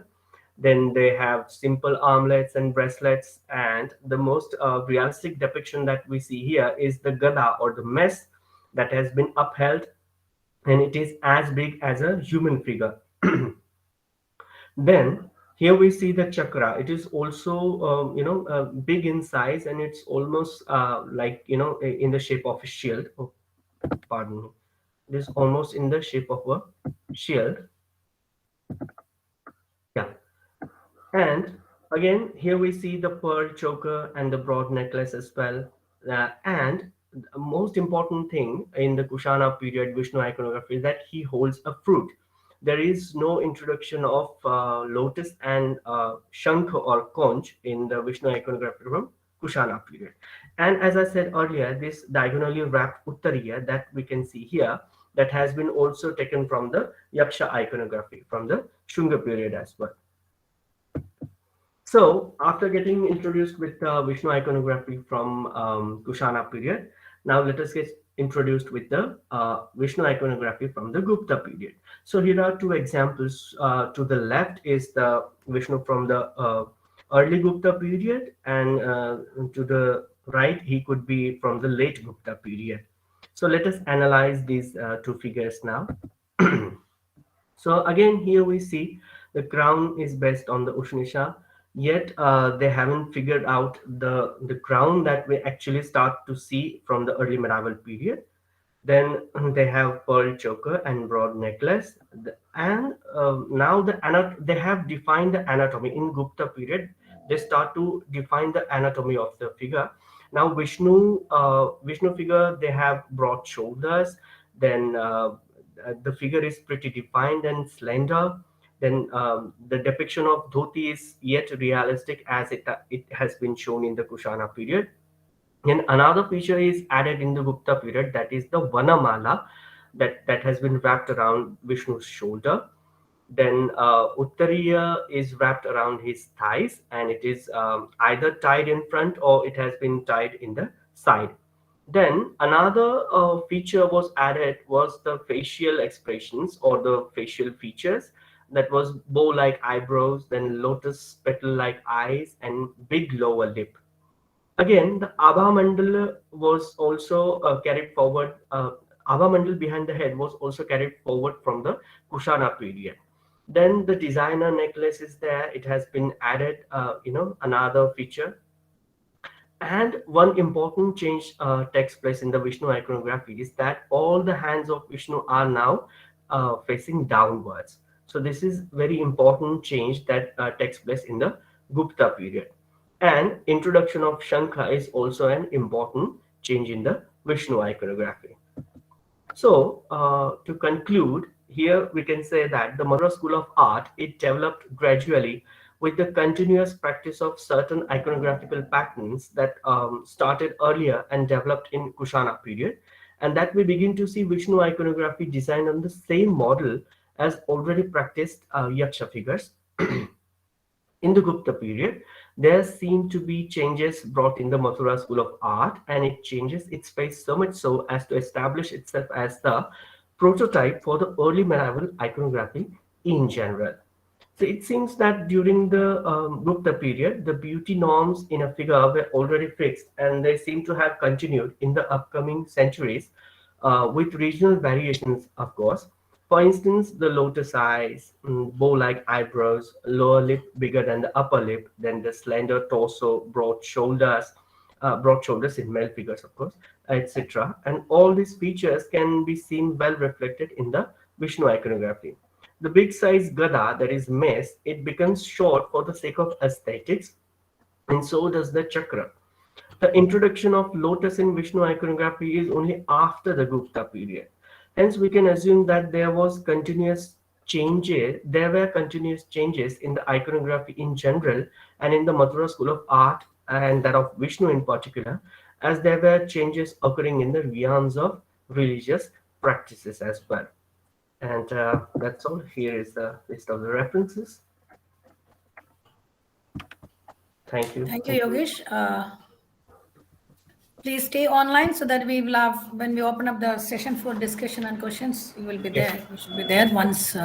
So I will now request and invite the next speakers, Sm Jha and Jyotsna Rani and Ami Parikh. And the title of the presentation, Depiction of Snakes in Indian Miniature Paintings, a brief interdisciplinary herpetological overview of few case studies in art. Wonderful. So now, how are you going to do, Jason? This three of you part by part, or maybe one? Yeah, two of us are going to share it simultaneously. It's going to be myself doing the entirety and Jyotsna, who's from the science background, doing the herpetological overview. Herpetological thing. Okay, okay. Please go ahead. If you could let me know if my screen is visible and I am audible. It's visible and you're audible. Thank you so much. Wonderful. Go ahead, please. Good afternoon, ladies and gentlemen, respected chairperson, fellow scholars, and my dear friends. The topic for today, as already introduced by the chairperson, is depiction of snakes in Indian miniature paintings, a brief interdisciplinary herpetological overview of few case studies in art. It is jointly authored and presented by myself, Sm Jha, from the Department of Ancient Indian History, Culture and Archaeology, Ms. Jyotsna Rathur from BSc Zoology, batch of 2020-2021, and Ms. Ami Parikh, who is a current MA Part 2 student of the Department of AIHCA, St. Xavier's College, Mumbai. The outline of the paper and the presentation is as follows. There's going to be an introduction. Then we go to the 4 case studies, that is albinism or leucism in snakes, polycephaly in snakes, the wine snake, and the Russell's viper. It will close with an analysis and a conclusion. Now, as a very interesting quotation, snakes, India is a land of snake charmer. This is one line that we have heard repeatedly, and it's a very derogatory quotation used by the Britishers to describe India. But interestingly, it gives away the nature of interaction between India and the people of India and the Indian subcontinent with snakes. And here we realize that in Indic mythology, art, architecture, and literature, a lot of snakes are recognized specifically with the suffix of Naga, which includes and are not limited to Muchirinda Naga, Kalya, Vasuki, Sheshanaga, etc. Now, as part of Indian miniature painting, which is a unique synthesis of the medieval period between the Central Asian and the Indian art schools, where we have Pahari, Rajputana, Mughal, and other schools of art which develop, a lot of aspects of life, cultural, social, political, zoological, botanical, are represented with high semblance of reality in these particular paintings. The zenith of Indian miniature painting is approximately from 14th century onwards. An interdisciplinary overview primarily helps in gleaning a host of botanical, zoological, chemical, and other information. Here we have tried to remove the zoological analysis from the particular paintings. Now, when we are looking at paintings specifically during, before the conference, I showed a few paintings to Ami and Jyotsna immediately started recognizing the cobra and few other snakes. So we tried to look at a few of the paintings, and these are the questions that came out, and this is how the paper was really born. So we asked ourselves whether we can identify the species of snakes depicted in the painting. Is there a representation of any other snakes besides the Indian spectacle cobra, also known as the Naga? How accurate are these depictions to reality, or are they merely a stylistic representation? Do they correlate to behavior, locale, habitats of any actual snakes? The first case study is that of albinism or leucism in snakes. For the case study, we have used the paintings of the Asavari Ragini, which is dated to the 1591 to 1900 AD. In this particular type of painting, we get to see a woman in the forest awaiting her lover, holding a white snake in the hand with open hood. The woman can be depicted in blue tone with in a peacock feather skirt and a variety of flora and fauna. There's a lot of symbolism which includes yogini, tantra, kundalini, white color, which is a depiction of purity, as well as the scorpion. When you look at the painting, you see the lady either as a normal woman or as a blue colored lady. So it has semblance to tantra, and the snake is symbol of the kundalini energy, which is the fact that she's holding it comes from, and also you get the word asa, which is or sarpa, which is snake, and ari, which is enemy. So the way that she's subduing it is in a way a symbolic way representing tantra. Also the scorpion, which is the symbol of lust, is shown at the bottom of the scale. Jyotsna, go ahead. Like Sir said, we wanted to see if there were representations of real life phenomena and snake species other than the widely depicted cobra, right? So in this case, we noticed that the snake that the Ragini is holding looks very similar to a cobra that is albino.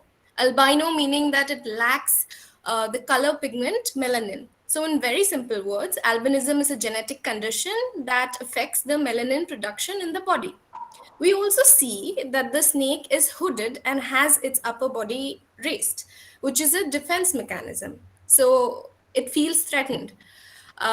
We conclude that the painting is based on very real elements, especially when taking the albino elephant and the albino peacock in consideration, because they do exist in real life. Going to the next case study, which is polycephaly in snake. For this, we have taken the Janamejaya snake sacrifice or the Sarpa Satra Yagna paintings. One is taken from the Birla Razanama dated to 1605 AD, and the second is from the Sisodia dynasty. The painting is at the Smithsonian Institute dated to 1690 AD. In the Sarpa Satra Yagna sacrifice, as mentioned in the Mahabharata Astika Parva, the snakes of different colors, sizes, and shapes are described. They include snakes as long as Kroshas, Yojnas, Gokarnas, shaped as the elephant trunks, horses or asa, etc. Polycephalic snakes or snakes with multiple heads are not described in the text, but they are very uniquely depicted in the particular painting. Here in this particular painting, we can see a snake with 5 heads and 4 heads respectively, though not originally mentioned in the Mahabharata itself. The Sisodia dynasty very interestingly shows a tricephalic snakes. Jyotsna, over to you. So polycephaly is something that cannot be ignored when talking about developmental disorders. Very simply stating, it is a condition of having more than one head that can occur due to developmental mutations. Axial bifurcation or bicephaly, the two-headed snake there, bicephaly can be described as the duplication of the cranium or the spinal column due to incomplete splitting of the embryo. As we can see in the photo here of a Russell's viper. So far, only bicephalic and tricephalic animals have been recorded to exist in nature. So we do know that these depictions are not at all far from reality, and that is what we wanted to get at. The third case study is the wine snake or the brown moth. For this particular case study, we are using the paintings of the Abhisarika Naika from the Pahari School of Art dating from 1750 AD to approximately 1780 or 90 AD. The particular description here, we get to see a heroine who braved the perils of the outdoors either during the day or the night to meet her lover. In this case, she is a Kama Naika. Braving the dark clouds, lightning, rain, forest and corresponding fauna like nocturnal birds, snakes, demons in order to meet her lover. Usually she's shown mature, so she's either a Madhya Naika or a Paudha Naika. The snakes always appear in the lower half of the painting, emerging from the ground, from the tree, entangled in the lady's legs or below her feet. In certain cases, the piles are shown broken, almost like a chain-like pattern in the shape of a snake. Could this be a metaphor in painting? Most probably, yes. In symbolism, here the snakes are shown as a negative aspect, wherein they are as part of the perils of the night. Here you can see we got a few snakes from the particular painting. Jyotsna, over to you. So this is called a vine snake.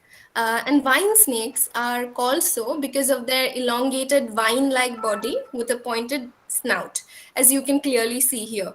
In this case, everything fell into place. The distribution, the habitat that is arboreal here, the behavior that's nocturnal, meaning it's active at night, the similarities were stark and even down to the detail of the eye. Vine snakes normally have horizontal pupils to facilitate binocular vision. And even in the painting, you see that the eye is drawn horizontally.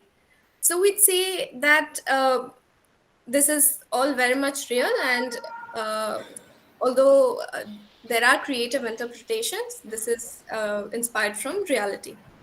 And the last case study is the Russell's Viper. For this case study, we have taken 6 paintings. Most of them are from the mythological repertoire present in the Indian subcontinent. The last one is from the Pahari school, that is the Abhisarika Naika. It is later, and the snake is shown in vegetation, while the first 5 are taken from Anwar Soili, which is the Persian translation of the Panchatantra, the Bhabruvana battle from the Mahabharata, from the Razanama. The rest 2 are from the Tutinama, which has its origin somewhere between the borders of India and China.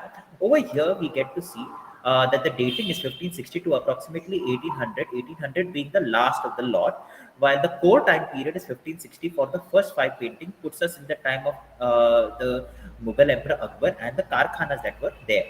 Now over here, the descriptions include the snakes are seen actively participating in the scene. Although these mythological texts never mention the snake as a viper, their presence is noted. The vipers are specifically present in the tales which went from India to the borders of a northwest frontier, etc. And it could be, as hypothesized by the researchers, that the viper could be the equivalent, the northwestern frontier equivalent or the border equivalent of the cobra in its dangerous form. The snakes actively take part in storytelling, narration, or fighting as part of the stories. So here, Jyotsna, over to you. So in this case of a Russell's Viper, there were many facets that we had to look into. If you notice, the chain-like pattern on the dorsum, even in the snake there and in the photo of the snake here, it was one of the main things that struck us.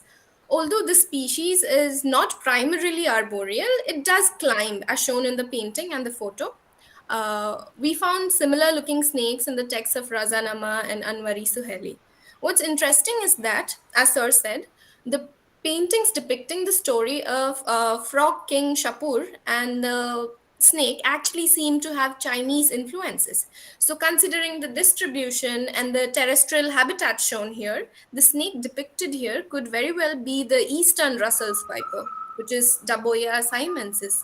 And as for the diet, both the texts and natural history observations say that that frogs are their primary diet, as per, as said in the story. So although there are clear indications to creative interpretations in all these paintings, what we aim to do was find common ground between them and a herpetological reality today. And thus, to analyze and conclude, the environment and landscape influences the story, mythology, art history with regards to snakes in miniature paintings and their corresponding traits, behaviors, patterns of very real actual snakes. This interdisciplinary and cross-referencing approach renders the researcher's hypothesis as true because it shows reality per se, but in a very suggestive and a very creative form. So, like for example, you see this is a stylistic lotus. Obviously, it is drawing from a real lotus flower. In conclusion, a holistic approach between the humanities and sciences is the need of the hour to correlate, identify various flora and fauna. As briefly done in this attempt, more research can be done for future attempts and papers and conferences. Thank you so much. Thank you. Thank you, Jason and Jyotsna. So now I would request Amita to be there because we will be opening up the session. Before I make a summary, a small comment on each speaker. Yes, exactly. So the session is open for the question and answer. So who want to make Amita, your questions? I They thought I can. make a brief remark on each speaker and then we'll open up for questions. Yes, we can. Yes, we can. Yeah, okay. So let me make a very brief summary of the speakers. I hope all the speakers are there, ready with answering if at all question comes after I summarize. So the first speaker was Nikita. She actually talked about the forgotten city of Bundi Mandu, which is the hidden jewel of Parmara art and architecture. The presentation was excellent. Is Nikita there? hearing us. But what I felt is that as young scholars, I think it's applicable to all of you because you are young researchers. Maybe we need to have more depth in our studies. Definitely, the short things. We have short time to showcase our work and research. But when I was looking at Nikita's presentation, yes, wonderfully done. She was given a correlative relations between the structures and the abandoned structures and trying to connect with the architectural features, art, and their actual positioning in the architectural monuments. But what I was missing personally, missing in the sense, I was expecting little more illustrations to connect with drawings, because almost all the sculptures were weathered so much. So the people, because it's going on a public platform and the archaeologists are sharing their know-how, so more visuals in terms of convincing illustrations. If the sculptures were very heavily weathered, because they are in the open surfaces where you're doing the field work. Of course, so a bit more layers of additional information in terms of convincing information should be added by the scholars, especially in Nikita's presentations. That's what I felt. Otherwise, I congratulate her and then best wishes for her for better work in future. But as she suggested some further scope of the work, we all know that photogrammetry is one of the best technique where all monuments could be digitally photogrammetrically document and then keep the digital version whomever want, and then that will be definitely should be done. I think the organizations who are involved with, I do not know, she did not mention about who is the custodian of this monument. She mentioned whether it is state archaeology or the Central Archaeological Survey of India, or maybe it's a private property or maybe a royal property. We really do not know.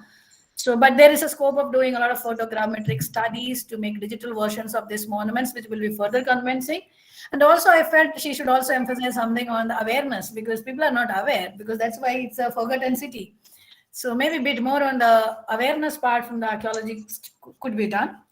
Moving on to the next, Anushka Tamuli, but she was talking about the figurative art, prehistoric art research, but I felt it was very, very elaborative because it was a kind of review presentation rather than an original research, because it has been the kind of work done in the world context, and then looking at the figurative art from the rock painting to a graffiti on a bone, and then moving on to its studies in terms of altered state of consciousness, because she was trying to connect it with the situations, the contextual situations which is created within the rocket caves or the prehistoric caves where the art is seen, and the heightened sensitivity of creativity in terms of the mental blending and the mental health and the applications of the favorable condition in terms of light applications.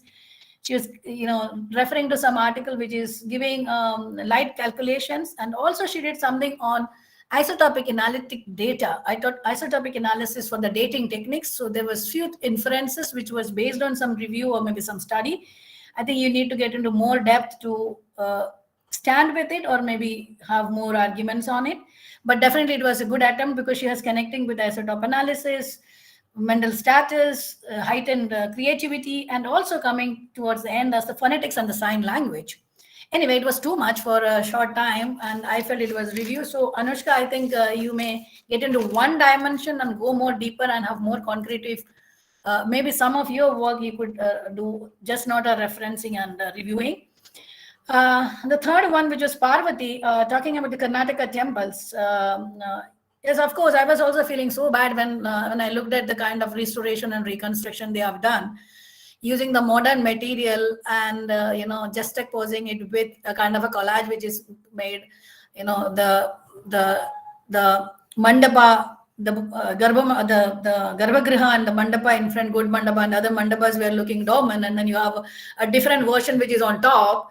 Definitely, I think the authorities should, the local authorities, the bodies who is connected with, or maybe the public bodies should be more involved into it.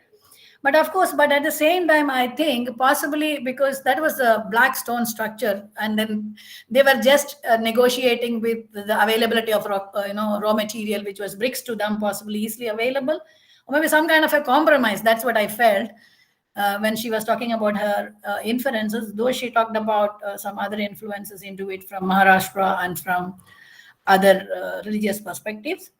And also, I feel it's all also depending on who commissioned it. It really makes a difference. Who commissioned it, who allowed to make it possible like that. So there may be something underlying as a practice or policy which they could be able to tell us rather than we negotiating on it.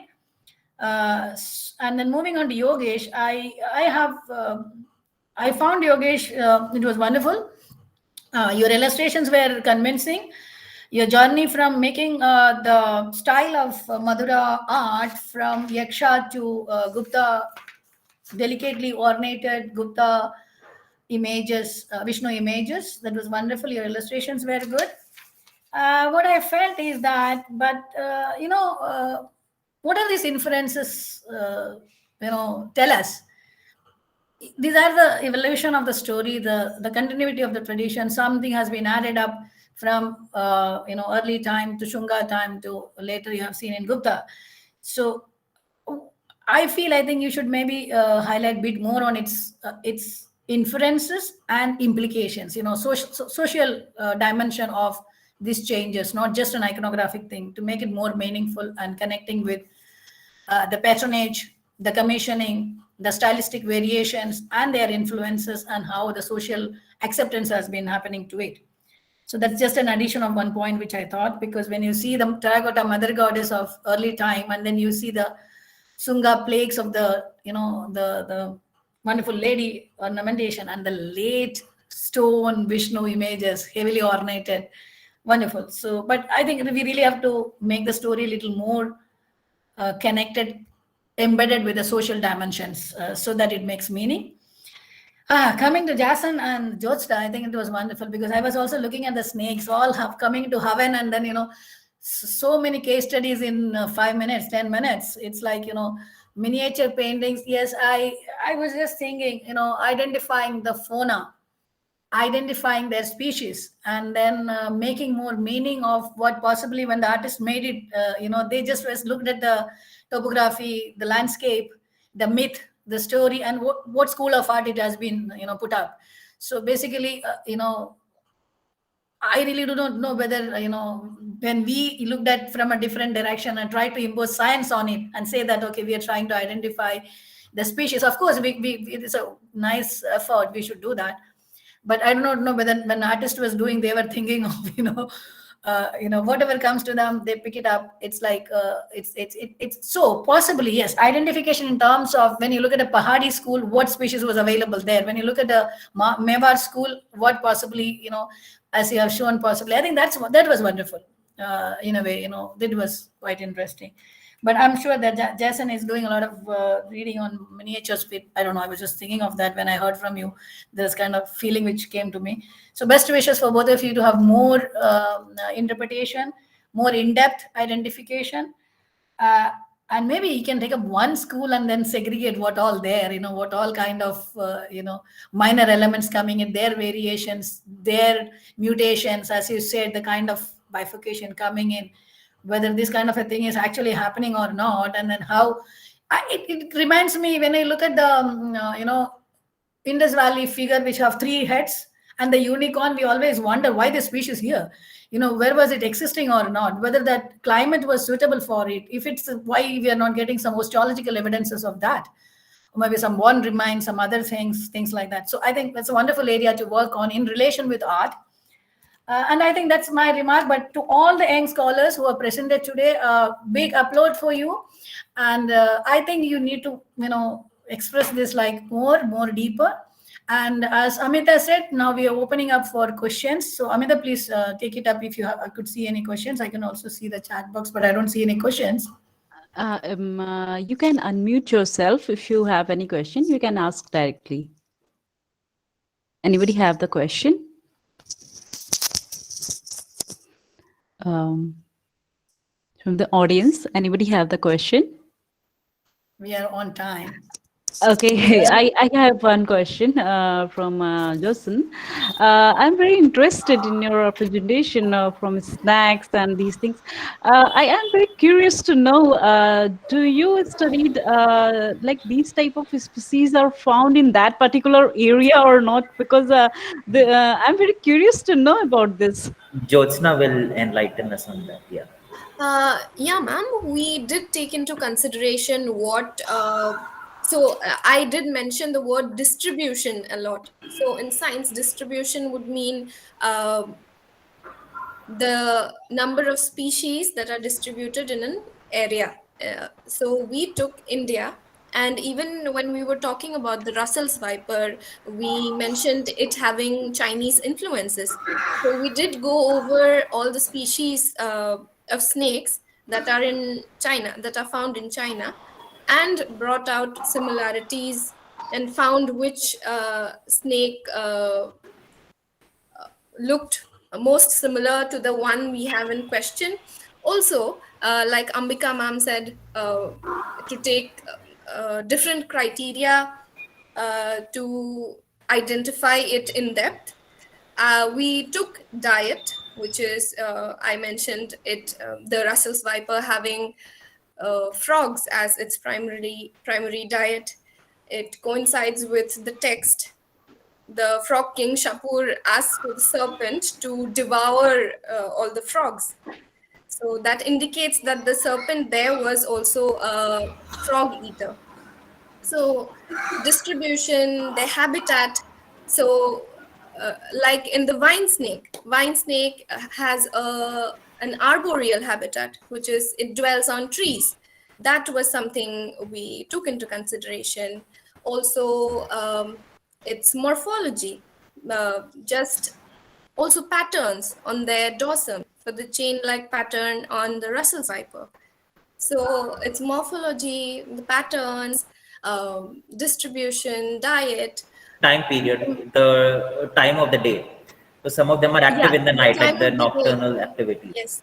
So some of them were nocturnal, some of them are diurnal. We took all of these in consideration and put forth what we did put forth. So it seems like the artist went out. Always it seems like the artist went out into nature, took active inspiration. Maybe you never know that the artist was roaming around in the middle of the night and saw a wine snake or so, was inspired by that and put those active elements into the paintings per se. Okay, so also just to note, Ambika ma'am, there were 3 people who worked together on this paper: Jyotsna, myself, and Ammi. She's also there. I'm sorry, I left out Ami. Congratulations to Ami as well.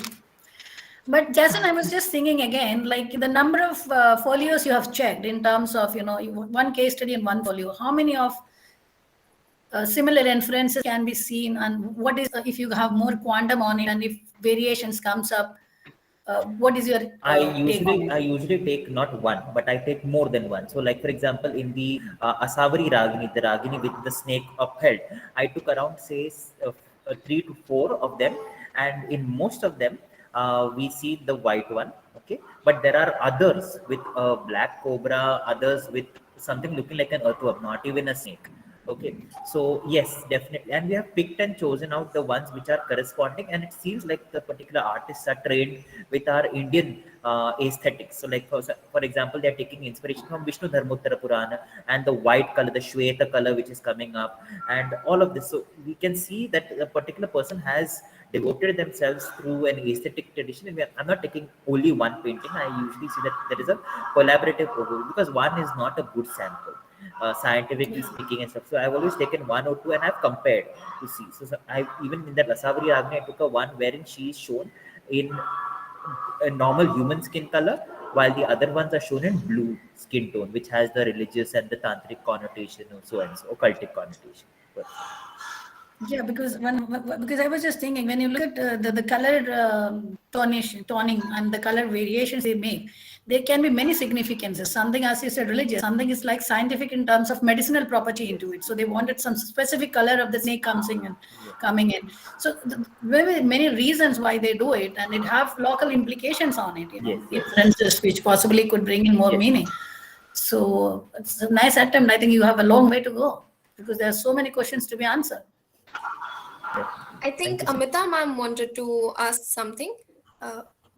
Yes, I have one more question. Like, if you are going to study the fauna of that particular area, then did you found some record of these type of species or not? Obviously, we did. we did look into present day records of what is present there and not, and that's how we. It fits the study. It fits Yes. the study showing that the particular type of snake that we are illustrating and has been illustrated matches what has been shown specifically. And even when the particular depiction of that Abhisarika Naika was shown leaving the house and the viper was shown in too much of greenery, we realized that this is an anomaly. This doesn't seem to fit the bill. That is why I segregated that out from.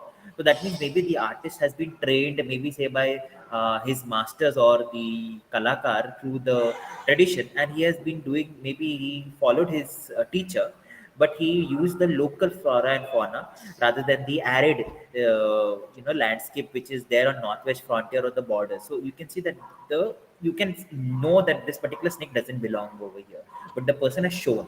So you can see that there is an artistic liberty taken, and there is also the scientific aspect where you can see there is a clash.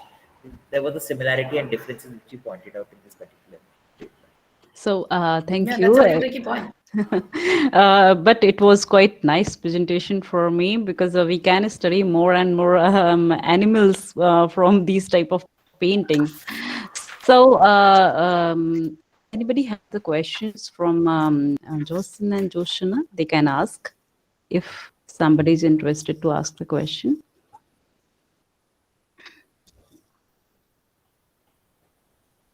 In the beginning, there was somebody who was raising the hand, and then I think. Yes, I think she left. So if nobody have the question, then Nikita, I have a question from you. Like, how many temples you have counted in your particular area, and that is what is the number of ratio for the Vaishnav temple and the Shaiva temple?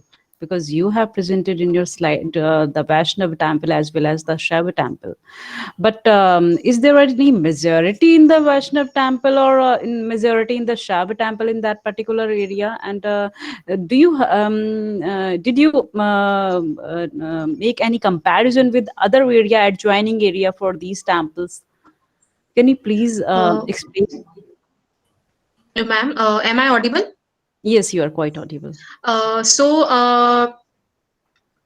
can say that, after studying many Parmar temples, the majority of temples which were built by the Parmars or during the Parmar period were actually Shiv, because Parmar rulers were actually following the Shaivism. Yes, that's why I'm asking.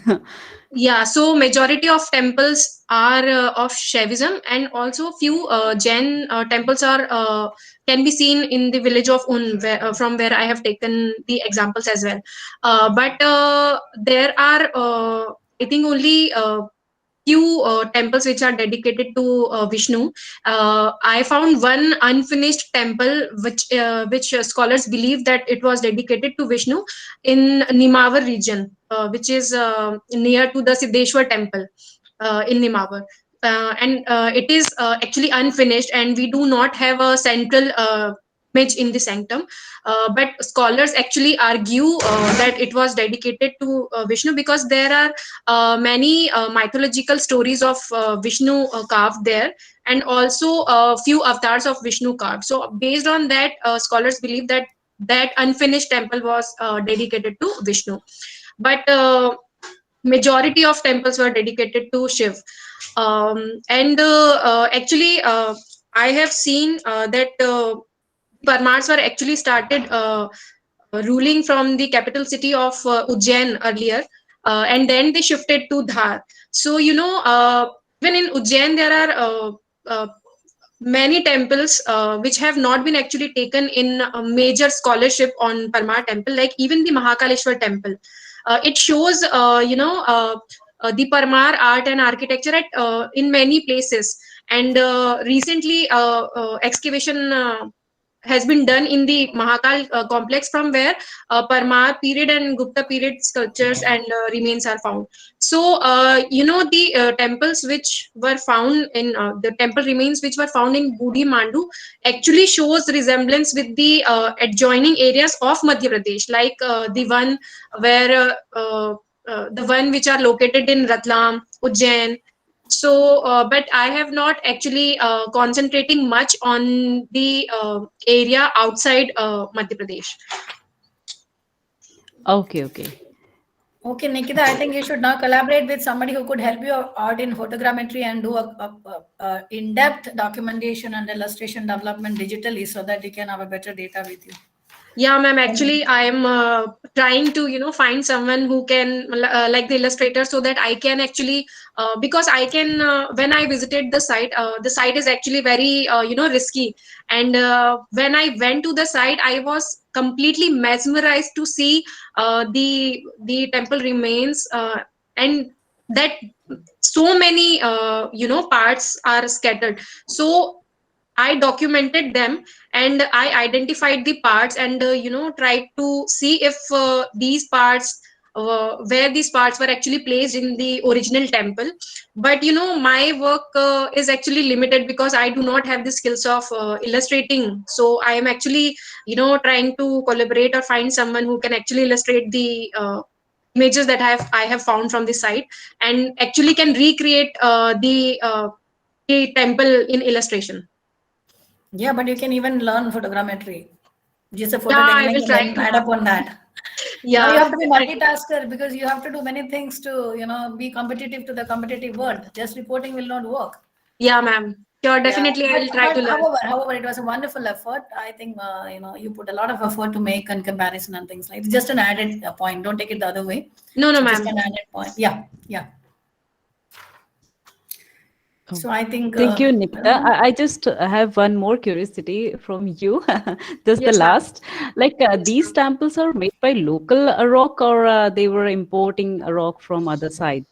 Ma'am, actually they were using the local rocks because in other places where I have been, I have found the quarries there and stones were available there, especially in the rocky regions, because Malwa is a plateau and the quarries are actually available easily. So they were actually using the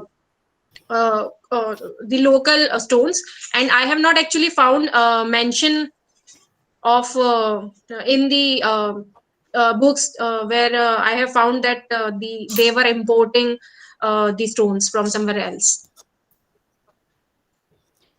Because I think this region is the hilly area, and you can see as well the rocks. So yes, I think you should focus on this side too. So thank you, Nikita. Wonderful presentation of you. So if anyone else has a question, they can ask. Otherwise, we'll conclude the session with the remarks of Professor Ramika. So if some have a question, they can ask. Yeah, I have one suggestion for Parvati. Parvati, are you there? Okay. So I would also suggest you to go and study the Kedareshwar or Jyotiba temple near Kolhapur, because it's a beautiful recreation of the early medieval temple architecture. The temple was built somewhere between 1760 to 1780 by the Shinde, now Sindhia, and the Chauhan family. And it's a beautiful amalgamation of Nagar Bhumija. The shikhar is of Nagar Bhumija, and it is based on the Sarvatobhadra Nagar plan. So do you see the difference? Because for the Bhumija, the temple plan has to be kind of a stellar, no? Yeah. But the temple plan is in Sarvatobhadra. They have tried to recreate the early medieval Sarvatobhadra type. Probably they must have taken this Mahalakshmi temple prototype, and upon that they have recreated this Bhumija in stone, and it's a beautiful amalgamation. So you should study that thing as well. Yes, thank you so much. I definitely will look into that. And before the Shankaracharya Peeth moved to Kolhapur, it was earlier based at Sankeshwar. Yeah.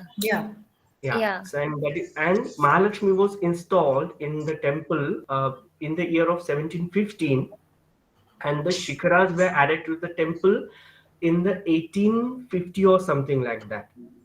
So there is much difference, between these two evidences. Two events. So that's all. Yeah, thank you so much.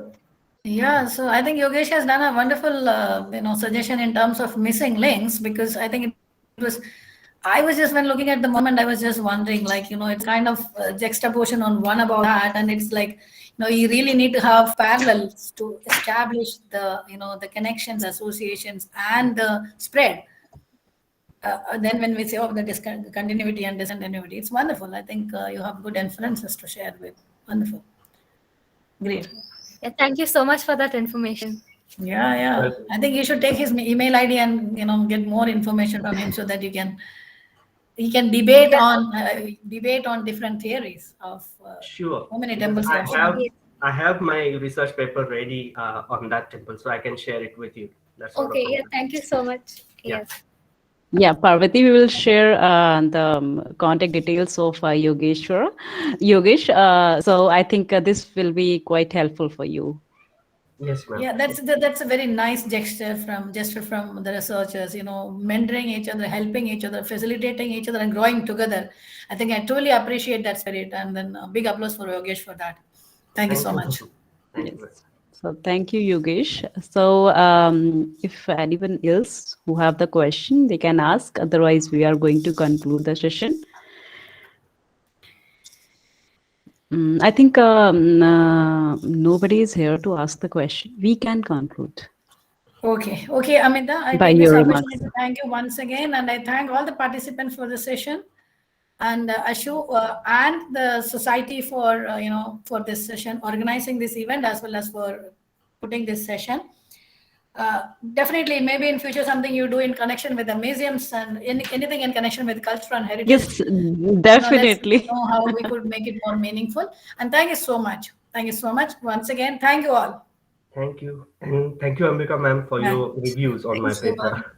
Thank you. Thank you, ma'am. Professor Ambika, for joining us, even though have a tight schedule. Yes. And That's a okay. time Thank restriction, you. but thank you so much. Yeah. So Thank you, we can take a break for 5 minutes, or we are going to start the next session.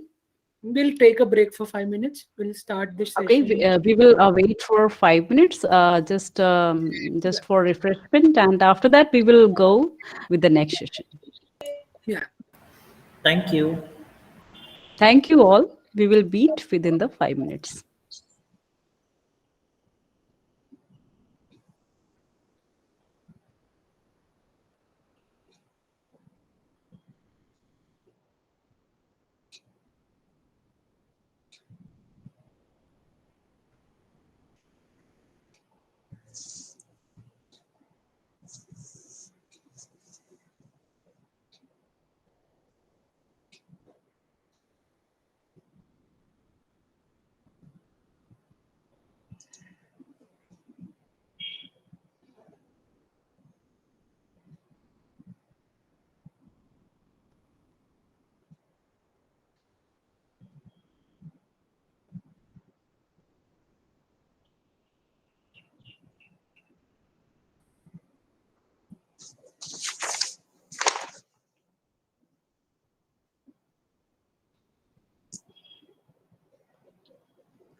All the scholars, please wait for 5 minutes because the chair is joining.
So this is Pratishtha. It's over to you.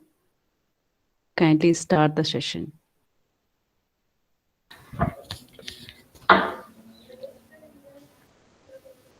Hello and good afternoon, everyone, and welcome to the third session of our international conference. So the chair for this session, Ms. Dr. Professor S.S. Sundaram, is in a meeting and he will be joining shortly. So I would request our first presenter, Ms. Abhilasha Pandey, to start her with her presentation. Yeah, thank you.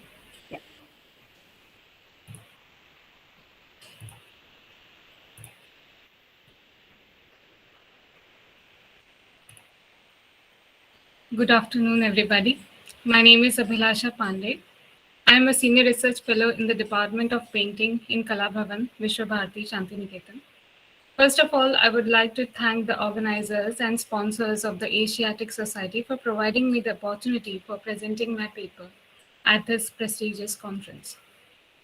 The title of my paper is Beyond the Rectangle, Out of the Frame. It portrays how socially engaged art practice has distinctive characteristics and effects that are connected to but distinct from other artistic expressions and activism. It portrays how environmental artists or practitioners employ various techniques and methodologies to promote collaboration and interaction between people and the natural world. The paper portrays that a very significant human connection is one's relationship to the environment. The paper discusses how today the natural environment is viewed as a domain that directly impacts the public realm and is a source of creative inspiration. It is a sphere of action where individuals utilize innovative methods to alter or improve the environment. By employing an interdisciplinary approach, the paper illustrates the grave necessity for protecting the environment and biodiversity. The practice of socially engaged art is discussed in reference to the environment or ecological sustainability. Furthermore, it emphasizes the critical need for equitable involvement of women to sustain life on the planet's rapidly changing landscape. Based on a case study of Assam, where women traditional textiles, and other socio-cultural tactics to combat biodiversity loss, some crucial questions are addressed, such as what is art? Who is the artist? Art for art's sake or art for society's sake? And considering that a great deal of art is motivated by nature, how might nature gain from artistic expression? So, from the very beginning, art has been interactive and aesthetically affecting. According to Rabindranath Tagore, art is the response of man's creative soul to, to the call of the real. Beyond the classical concentration on the museum art object, famous philosopher John Dewey's art as experience turned the idea of aesthetics towards the aesthetic experience, referring to personal affectivity in daily life. Dewey defines the realm of experience as a human being's total interaction with their surroundings. The aesthetic quality of experience is the glue that holds meanings and values together.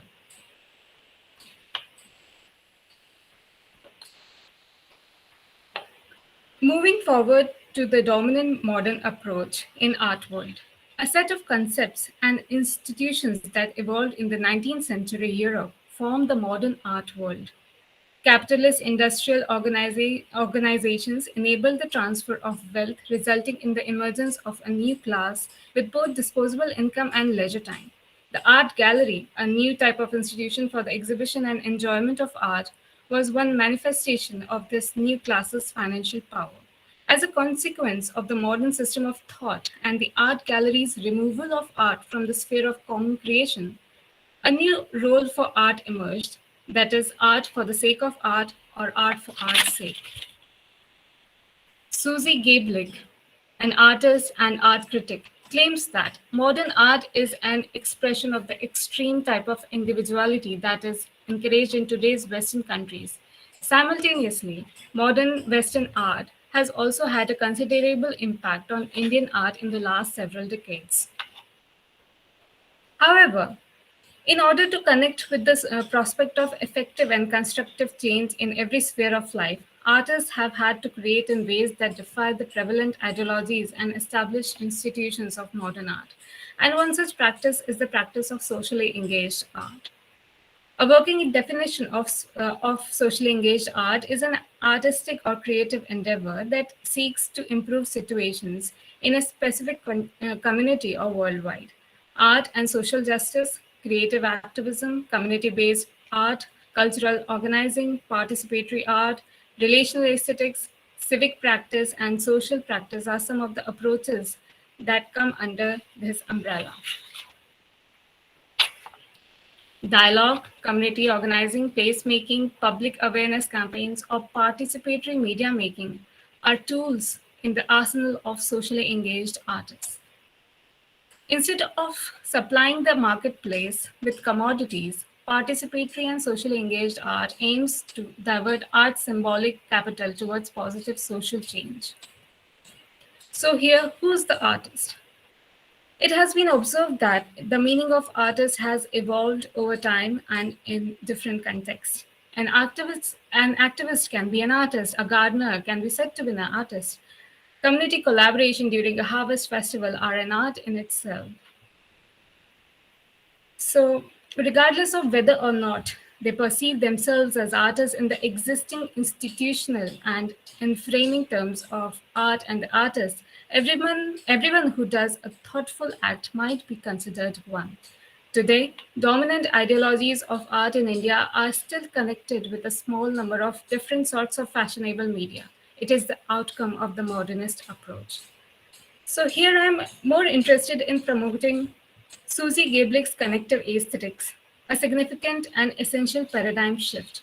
It entails a departure from the hard-edged, self-sufficient, individualist concept that has shaped the artist's identity in the past few decades. To dive deeper into this concept, let's explore a case study. Assam is home to stork species known as greater adjutant stork. The International Union of Conservation of Nature, IUCN, classifies this species as endangered. Hargila in Assamese or bone swallowers is another name for this species. Assam is the final bastion of this threatened stock species, which is home to more than 80% of world's population of greater adjutants. In 2007-8, while conducting field research for her PhD, biologist Purnima Devi Burman was taken aback by the bird's worsening situation. She realized that unless anything is done soon, the bird may become extinct in near future. Here I believe I should present a similar image of an environmental artist. Artists like ecologists who work in the field of environment and ecology strive to delve under the surface of the natural world and discover its inner workings. They take on the role of researcher, collecting and analyzing data and other sorts of information. Moving back to the biologists, in 2008, Burman discovered that there are just 28 nests left of the species, which would rapidly dwindle if no action were taken. The most serious concern is that this bird tends to build nests in densely inhabited areas of the villages. Given their scavenging habits, these birds were thought to be bad luck. Bad omens were associated with the appearance of the bird and the dead materials that they consumed. As a result, the people chopped down the trees where the birds made their nests. It was a serious problem that Burman had to deal with, along with habitat loss due to development and climate change. So her next and equally crucial mission was to dispel the irrational beliefs about the bird, as well as to educate and motivate the people to be more ecologically concerned and to empower women. When I asked why she chose to work only with women in the region, she responded by saying that it is women who possess the sense and knowledge of care and protection, not men. Burman, along with the women folk, worked in a patriarchal environment where males were rowdy and dominated women. The subjugation of women and the destruction of nature are inextricably linked. Mrs. Burman recognizes that this is both an environmental and social concern, and she considers that she has a responsibility to protect both. In order to effect the necessary transformation, Burman deployed a variety of clever and innovative socially engaged strategies akin to socially engaged art practitioner. So in these photos, you can see she tried to bring women folk together. She began to engage with the people in the neighborhood and hold community meetings. She organized a variety of activities for women, including culinary competition, group recreational activities such as playing the game of the Web of Life with women folk. Through these actions, they started to grow trust in her, and a bond of mutual respect and confidence started building up. The biologists eventually organized the Hargila Army, an all-female conservationist team committed to safeguarding the greater adjutant stock. Burman realized that the notion of conserving the bird had to become a localized custom for it to propagate throughout the community. As a solution to this, she began including the bird into normal day-to-day activities. This approach of incorporating the bird into daily routines serves as the fundamental premise of this case study of the practice of socially engaged art in various manifestations. She decided to use textile as a tool to raise awareness about bird conservation. She gave the ladies thread and looms to help them weave Hargila motifs. The next goal was to reach people's heart through folk songs. Hargila can now be heard in these verses as well. The inclusion of stock figures and headgears in yearly Durga Puja parades became one of the most intriguing things she introduced in the public arena. Furthermore, as strange as it may appear, she even planned the baby shower schedule for the bird, just like it is organized for humans. For this auspicious ceremony, they apply mehendi, or a temporary form of decoration using henna, which again has Hargila motif. This strategy does in fact works well and help to promote awareness. Additionally, Burman invented a smart approach to rapidly increase the number of trees so that these birds build more and more nests and lay eggs. For this, she put up high-rise bamboo platforms that looked like actual trees. The bamboo trial was a huge success, and the birds began utilizing it to build their nests. Now, let us examine this enthralling tale from an interdisciplinary perspective. In this case, The engagement with the public serves as the medium for the work. It attempts to create positive mental, social, and ecological transformation and contributes to conserving a vulnerable bird species. The Hargila army who helped her establish this notion may not deem themselves artists and have become the medium or content of this process-based creation. The process becomes more significant than the product in this scenario of socially engaged activity. Mrs. Berman, in this case, acts as a catalyst. When she began her voyage in... Yeah. Abhilasha, can you please quickly come to the concluding remarks? Yeah, I'm coming, just 1 minute.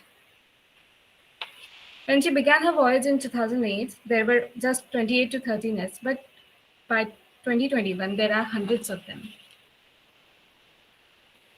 The interaction or engagement with the community acts as the medium for socially engaged artworks that also seek to impact social and environmental change. The historical development and progress of environmental or ecological art demonstrate how art and culture may contribute constructively to the formation of sustainable societies. The act of collaboration and dialogue too are considered as a form of creative practice. This case study is an example of art for society's sake rather than art for art's sake, and how nature gained from artistic expression. Thank you. Thank you so much, Abhilasha. Your paper was quite innovative and interesting, and it was quite thought-provoking for all of us. So now we have our chairperson, Professor S.S. Sundaram here. He has joined with us. So I will be introducing him. So Dr. S.S. Sundaram is a professor and a head of the Department of Indian History, University of Madras, and his specialization lies in modern economic history, social history, cultural history. He has been mentoring many MPhil and PhD students and is well known for his contributions to the academic world. So I welcome S.S. Sundaram sir for chairing this session on behalf of our Asiatic Society for Social Science Research family.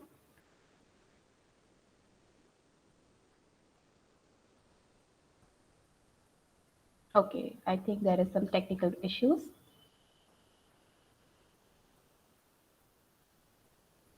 Okay, I think we can begin with the second presentation. I think there is some sort of technical issues. Sir, are you there?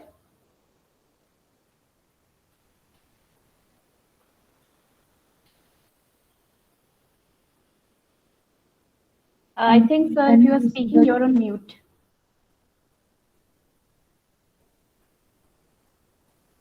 I think we can start with the second presentation till he solves his situation. So the second presenter is Ms. Soumya Malik, and her paper is titled A Narrative of Decolonization of the National Museum of India Through the Masterpieces. Over to you, Ms. Soumya. Thank you so much. I hope my screen is visible and my voice is clear. Yes, it is. Thank you. Okay.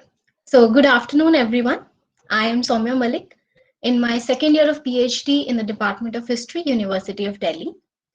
My topic of the presentation today is a narrative of decolonization of the National Museum of India through the masterpieces.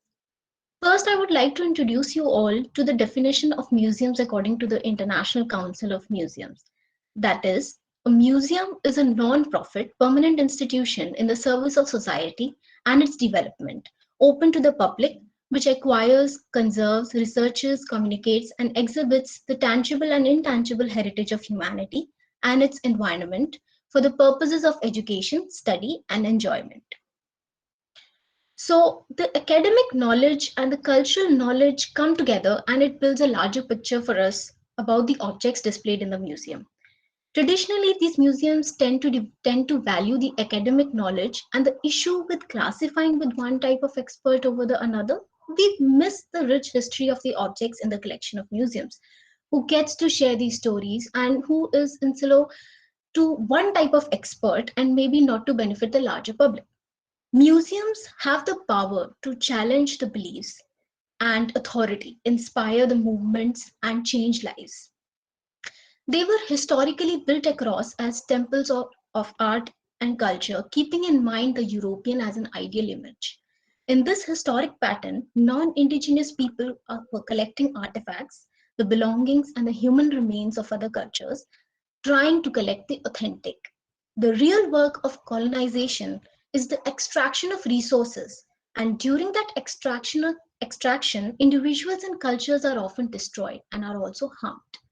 Decolonization in the museum is also about eliminating the colonial lens through which we often are shown the indigenous experience, a lens which is tended to see indigenous people as a subject being interpreted by the dominant colonial culture, a lens that sometimes has hidden or dismissed aspects of our history.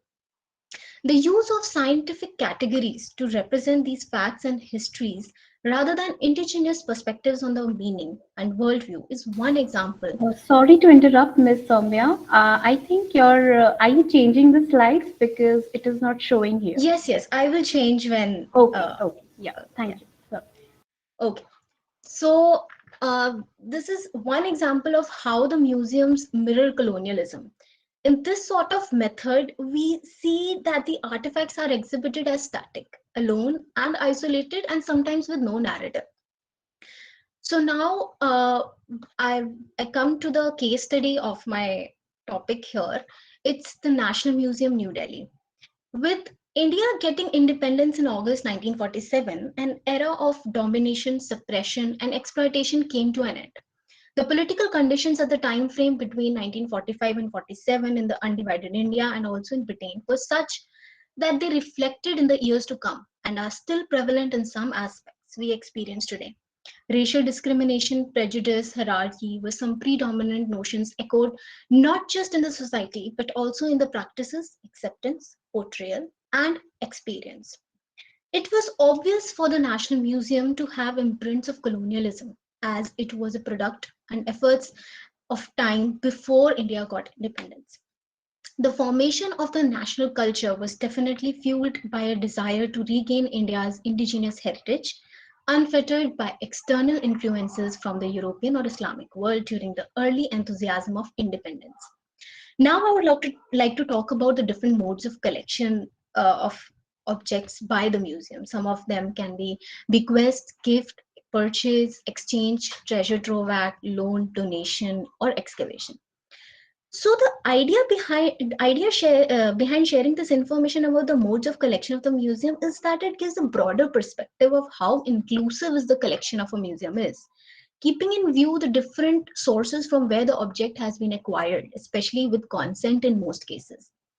Many national legislations have made it illegal to remove any object of historical worth or significance without the permission of the government. This sort of law is an implied acknowledgement of the cultural property's one-of-a-kind uniqueness. The handling of that cultural property reflects its significance, indicating that its presentation and preservation both are important considerations to consider when selecting how to dispose of it. As Mark Lindsay also says in the book, The Recovery of Cultural Artifacts, the Legacy of Our Archaeological Heritage, that regardless of the fact that the international law has embraced the need to prevent the loss of cultural assets, the world continues to live with the baggage of cultural property trafficking. Here's one such example which collaborates National Museum's idea of decolonization and protecting the native culture of our history. The Yogini. It is roughly 400 kilogram sculpture, which was illegally brought to France and was purchased by the late art collector Mr. Robert Shrimp. Mrs. Martin Shrimp notified the Indian consulate in Paris of her intention to gift that artifact in 2008. To obtain the authorization from the French authorities to export this idol to India, authorities had to show that it was of Indian origin and it was legitimate. To commemorate the safe recovery of this yogini to India, the National Museum and the National Museum Institute conducted an exhibition in the museum in New Delhi 2013. The exhibition focused on the mystical religion of the yoginis as well as the threat of antiquity and art treasure trafficking. India has always been an engaging and living museums for the early colonists. The Britishers believed that they had come to India in a period of degeneration and decay, and it fell upon them to restitute and conserve its heritage while writing its history. The company became very vigorous in trying to document India's past. Collections of artifacts and their flight to museums in England became a part of that ongoing development. Now, coming to the process of decolonization, I see visibility at museums has always been an epistemological and ontological component and has been connected with a diverse variety of values from the institution's inception. Museums, by their ways of classifying and organizing the artifacts and the spaces in which they are shown, serve as unseen and absent world of importance, while somehow mediating the visitor's access to that realm by making it metaphorically visible and accessible. Colonial museums in the late 19th century in India were designed more for Indians rather than the British colonists or European tourists. These institutions have been established in order to restructure local materials and indigenous objects in order to establish their sheltered access to European experience and understanding. Thus, trying to differentiate themselves from that symbolic importance levied on the objects displayed in the exhibitions based on the Western scientific principles. In the case of colonial histories, increasing visibility begins with unearthing and revisiting the particular aspects of the buried, forgotten, or neglected, or hence we can say the untold histories. A shift in that kind of perspective like this might have a significant impact on an ancient colonial institution like the National Museum. The conventional methods of presenting, such as showcasing museum collections, have shown to be effective in assisting the process of bringing hidden themes to light. Temporary displays can also, on the other hand, may be even more successful and revolutionary in presenting the controversial histories. So there's another example of the dancing girl. This dancing girl is on the display at the Indus Valley Gallery at the National Museum, New Delhi. This bronze figure of the dancing girl was discovered in Mohenjo-daro in 1926. Now, this figure is also perceived as can also be perceived as a tired woman in a resting position. The problem here is not the display of the dancing girl in a traditional way, but the display of the dancing girl as only a dancing girl and not anyone else. She could have been perceived as a fertility symbol, a goddess, a farmer, a tribal woman, or even just a normal girl. But why dancing girl? Because it was named by a renowned European. What is expected here is the removal of that colonial lens, post which we can also see the indigenous perspective. The need of the hour is to reach out to the maximum audience and convey the idea, history, and context in which they can understand, and not just how the museum understands or perceives. So here is the lost wax casting technique, which has been conceptualized by myself. So this gives us an idea. If displayed in a museum like this gives us an idea how that technique can also give a reference to that object displayed, the dancing girl. If we can show these objects narrating a story, not just through the labels or the introduction panels set along with that display case, these can reach out to larger public, create a more better understanding of the collection. So these images I've shown here in the PPT, which can give you an idea of how it can be conceptualized. I would like to conclude here by mentioning that transparency can also be defined as being transparent about colonial histories and the present museum practices that are influenced by them. So ownership, decision-making procedures, and power dynamics inside the institution are among the most essential characteristics. Museum professionals as well as community activists have tackled these challenges in recent years, and there's more to come, of course.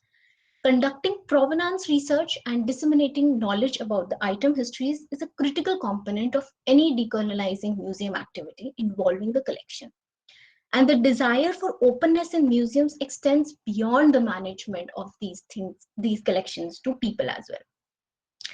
The cultural organizations must make long-term commitments to ethical and inclusive employment standards, particularly at the top management, as well as make museums more accessible to diverse cultural, economic groups, and institute a zero-tolerance policy against discrimination.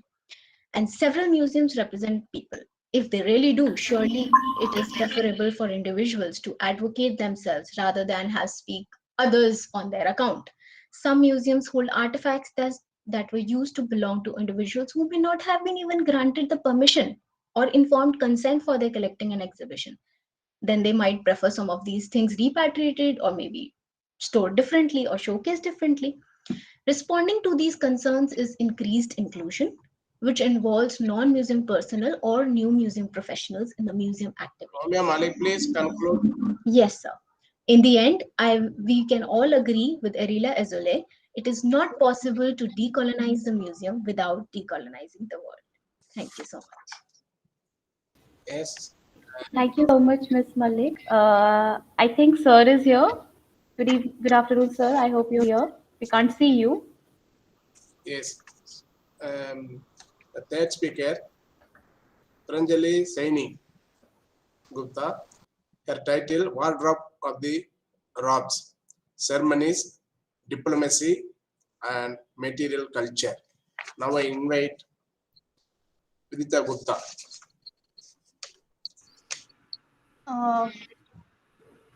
Good evening. Yes, good afternoon, please. Is the presentation visible? Yes, it is visible. And you both are audible. Sartorial practices sartorial practices can become multi-dimensional when they're contextualized, in the gift-giving practices of the modern-day society. Exchanging or giving away of textiles comes with and arises from obligation, but it also holds an aura of honor, and it's a means of strengthening social bonds. In fact, since history writing has begun, textiles have been recorded to have functioned as markers of social hierarchies and as a important media for political and Your slide religious. is not visible. So is it visible now? Yes, yes. Yes. As I was saying, since history writing has begun, textiles have also been recorded to have functioned as markers of social hierarchies and as media that conveys political as well as religious messages. So along these lines, I, Vizla Gupta, and my co-author Pranjali Saini have tried to analyze the Khillat ceremony, sartorial practices, especially in the northern Indian region. So Khillat is an Arabic term that began to be used from the 7th century onwards. It refers to a ceremony wherein a king or individual of higher authority would bestow upon an honor on an individual that is inferior to them in the social hierarchy. This honor was bestowed upon through the means of new elegant robes and could also be accompanied by other garments such as a cloak, shirt, pants, trousers, or even shoes. Thus, we can argue that khillat means the gift of an attire.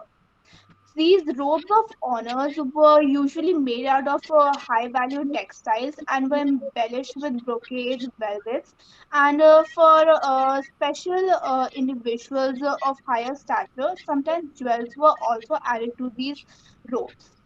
However, what made the value of these robes that much more special was the fact that they were brushed across the shoulders of the ruler or the caliph. The robing ceremony generally was conducted publicly, and the audience there was primarily elite and courtly. By giving away the robe, the emperor or the caliph made the recipient an extension of himself, and by accepting this honor, the recipient acknowledged the subordination to the donor. The oldest description of the Khillat ceremony or much more of an equivalent of the same is found in the last book of the Hebrew Bible that recounts the story of Esther. However, it was much more prominently used during the medieval period, especially in the Central Asian region. And it is from there that this ceremony or practice, sartorial practice was introduced to northern India through the Ghaznavids as well as the Gurids. Thereafter, this ceremony was actively adopted by the Delhi Sultanate and even the Mughal rulers. So, as we're well aware, Delhi Sultanate era was, experienced a lot of political turmoil. Uh, Yet, the extensive use of the khillat ceremony was carried out.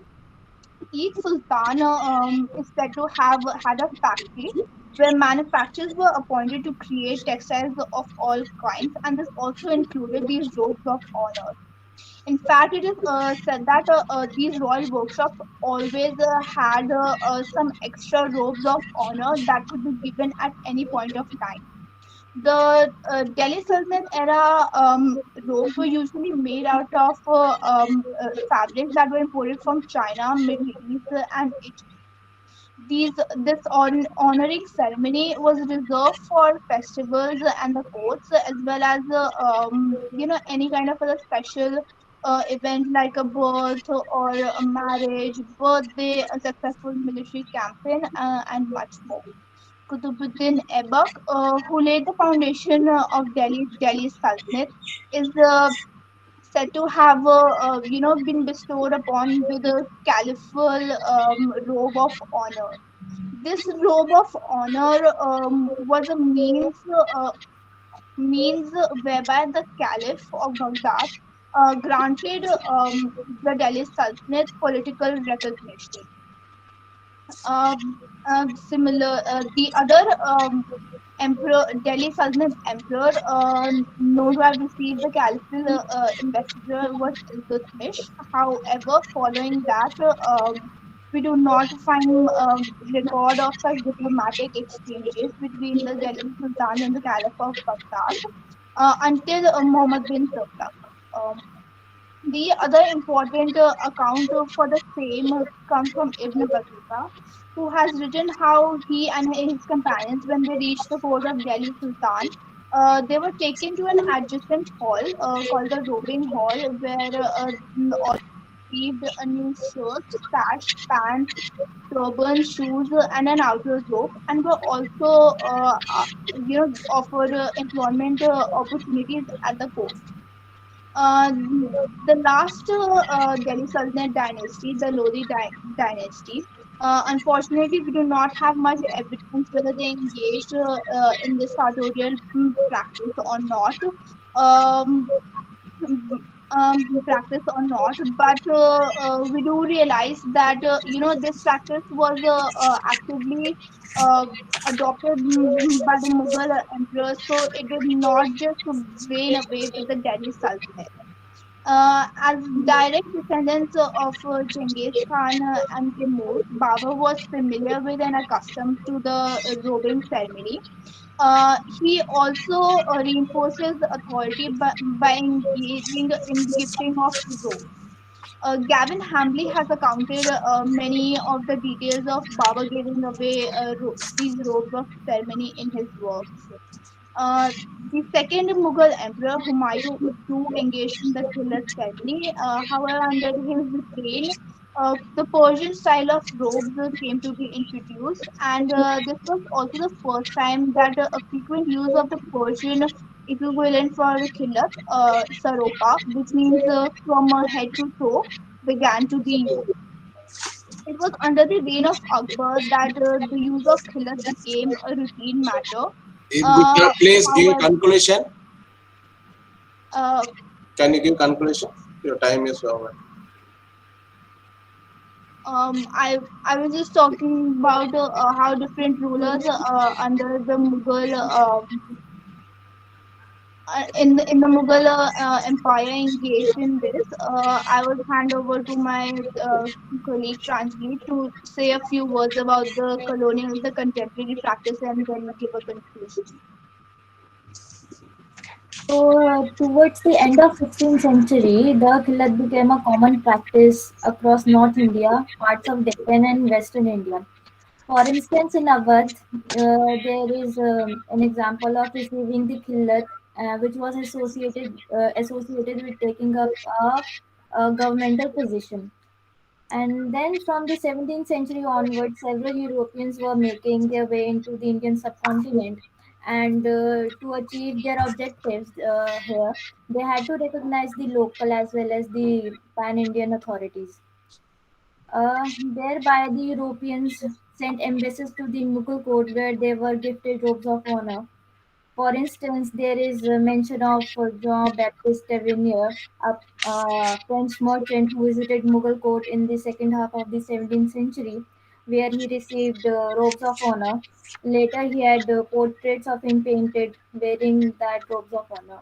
So, this is the picture of John Baptiste Tavernier in the robes that he was gifted by the Mughal emperor. So, they are the Europeans are familiar with the Khalid ceremony, but they were not familiar with the multidimensional significance of this ceremony. For example, there is mention of Queen Elizabeth I of England receiving a robe of honor from Queen Mother of Mehmed III of Ottoman Empire.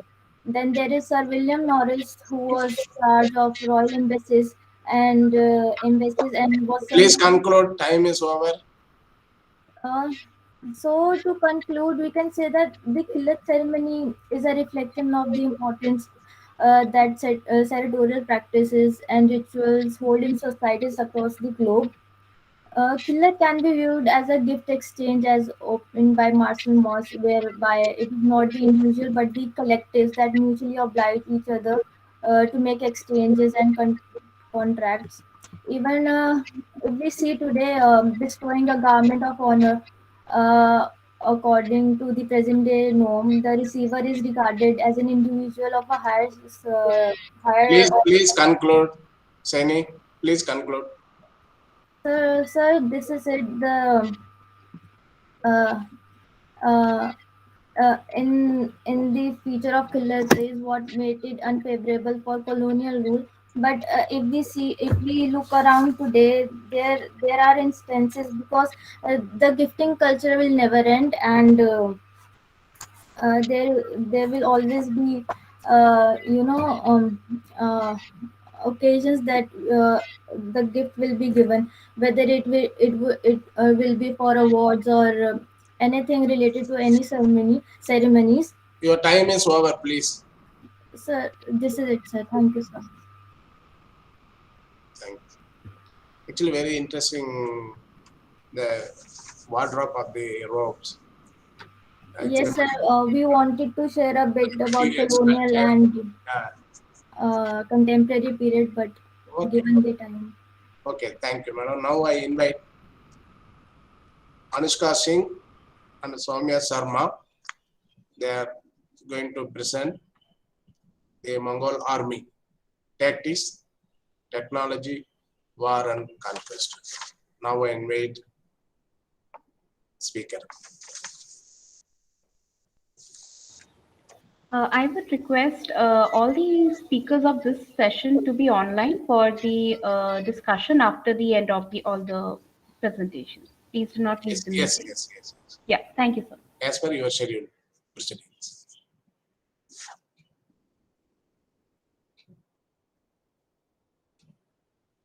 Anushka Singh, can you start? Please start your presentation.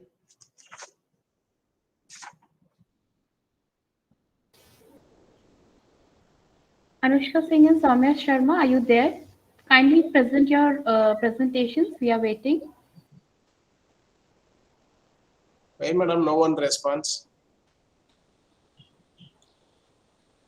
I think this is the joint presentation. No one respond. Madam, can I invite another speaker? Yes, sir. Kindly invite the other speaker. Because time is very important. Another speaker, Priti Swaraj. The title, Study of Women, Aesthetics in Ajanta Paintings. Very nice title. Now I invite Swaraj. Good afternoon, sir. Yes. Just a minute.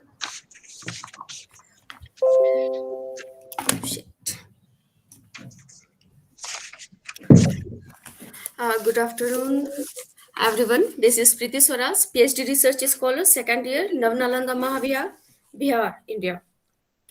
Today, I am going to consider some most important and common emotions of paintings collected from the Ajanta caves. Now, I want to share my screen. Yes.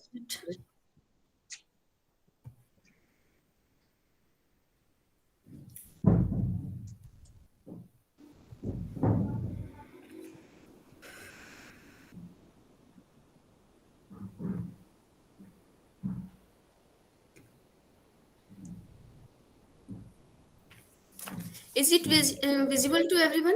Yes, yes, Preeti, it is visible. Okay, You can start. Okay. Today, I'm going to consider some of the most important and common emotions paintings collected from the Ajanta caves. As already mentioned, these Ajanta rock cut caves were carved out into two phases. Ajanta caves are not famous for its architecture only. These caves are also noteworthy for its painting also.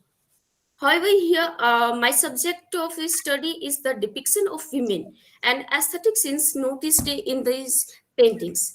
As this will also a vast subject, I have to selected some of these paintings for study today. Can you show your slide? Sorry, sir. Not displaying your slides. Just a moment. Not visible. Yes.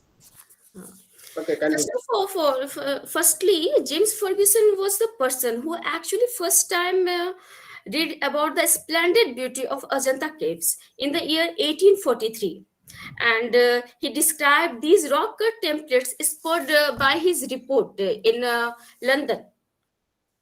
And then the British government soon sponsored three major attempts to make reproductions of these paintings so that they could be brought to the attention of the world. Ajanta is one of the great human experience with an unforgettable drama. The varieties and qualities of light and darkness are extraordinarily important at Ajanta. On occasion of the major caves have been artificially illuminated with low level of electric lighting or by handheld flashlights, while others have sunlights directed into the interiors of reflective surfaces held by guides outside the entrance. One reason why Benioff's photographs are so successful is that his working method recognizes and respects the visual experience of those originally worshipped at the caves. The images allow the caves to speak for themselves, and the result is a level of sensuality and the truth of the texture, color, and effect that is without the precedent. These paintings are the examples of a splendid art, a sport of genius creative which reflects both pictorial and formal. Some of them today I am going to consider some of them. The first one is Black Princess. This is the image of Black Princess. Sorry. 1 minute.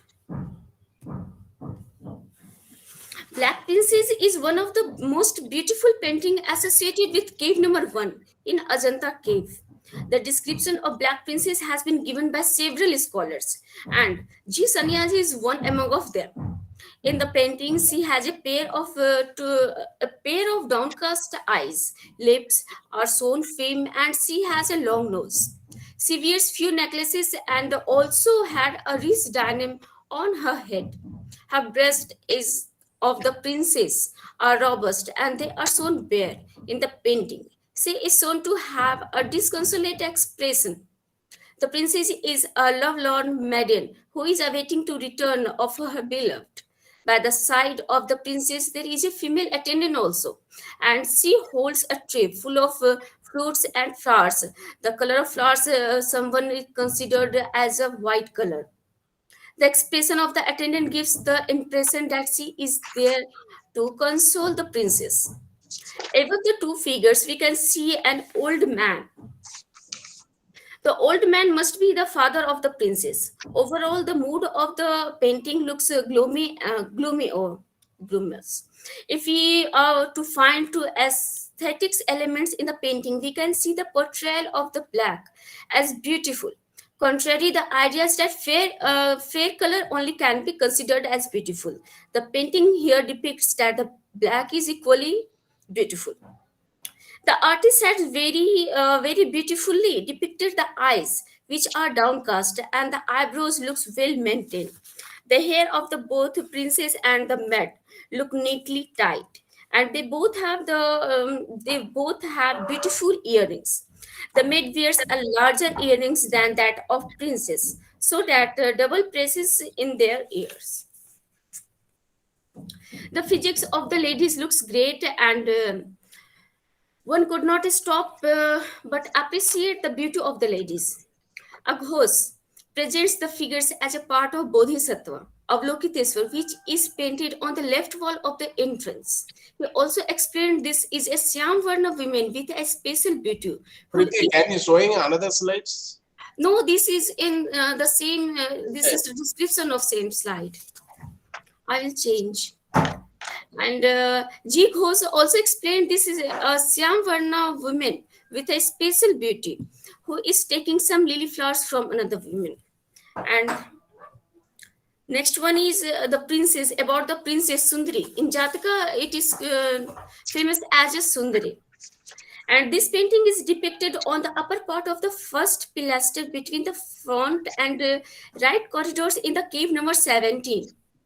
The painting illustrates a young lady who is in her toilet, and there are two maids and a female dwarf accompanying her.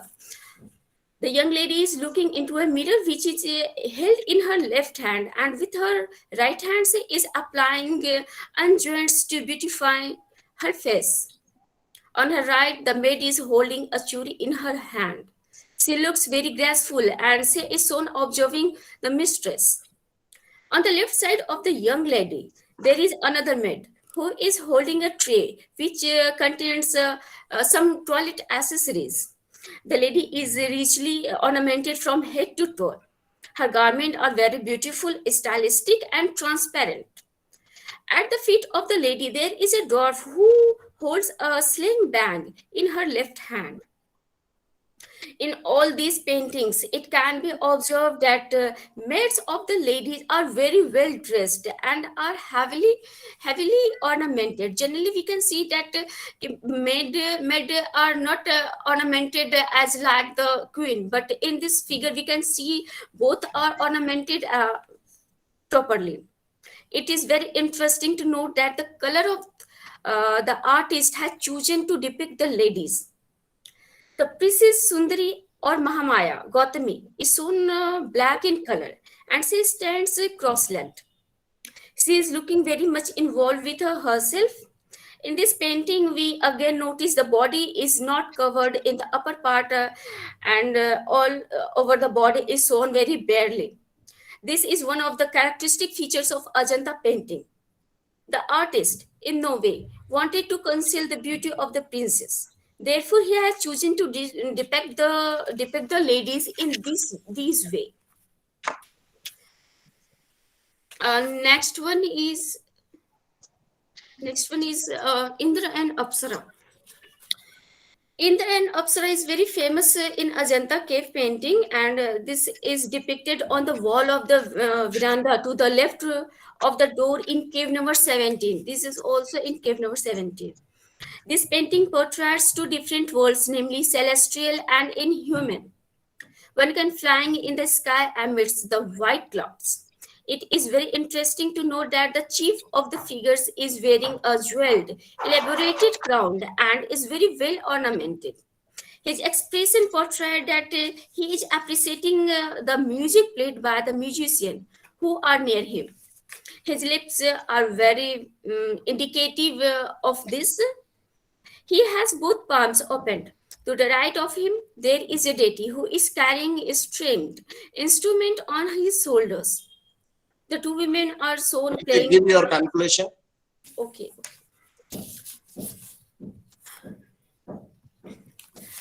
This is Apsara, a part of that Indra and Apsara painting. And the last one is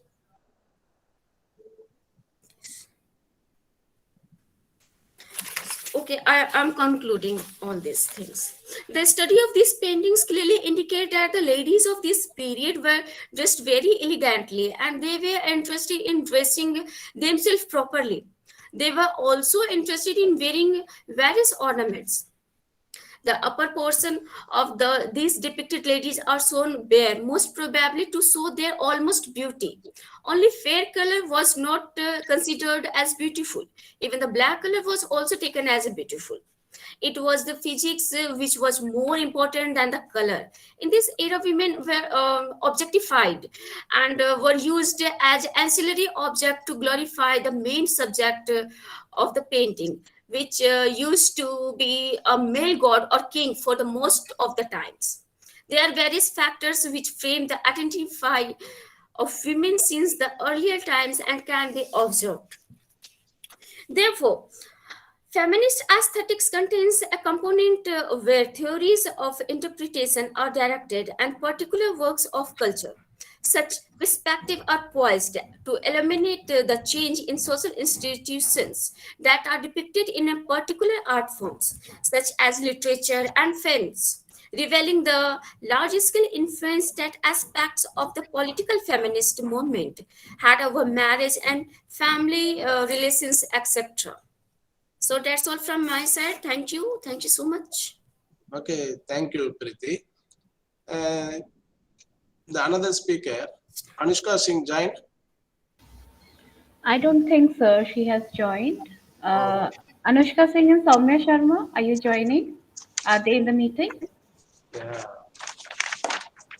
Thanks, dear research scholar and faculties. The all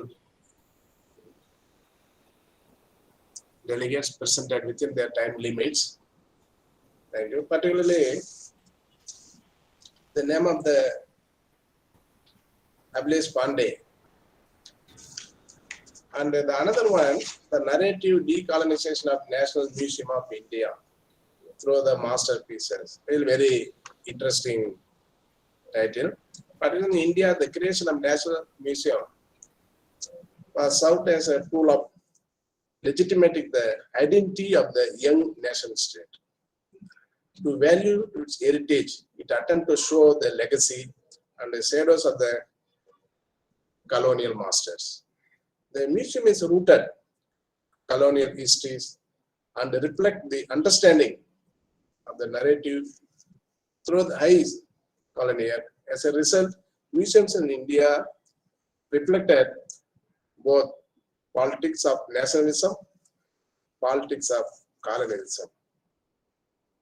India got independence in 1947 and the museum was inaugurated then Rashtrapati Bhavan, August 15, 1949 by C. Rajagopalachari and by our Prime Minister Jawaharlal Nehru.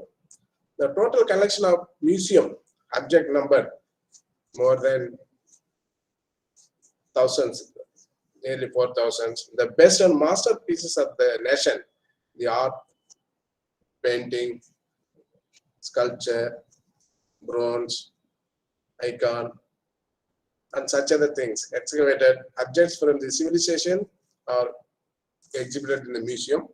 Particularly, the second speaker highlighted various importance of the even the cultural heritage aspect. Soumya Malik. The third speaker, wardrobe, really very interesting part of that. Particularly, to quote some of the robes at the coronation ceremony, graduation, paradise, religious rites, rituals, and other events also. The ceremonial dress very widely having different styles and meanings. It used to denote a wide range of usage among various culture.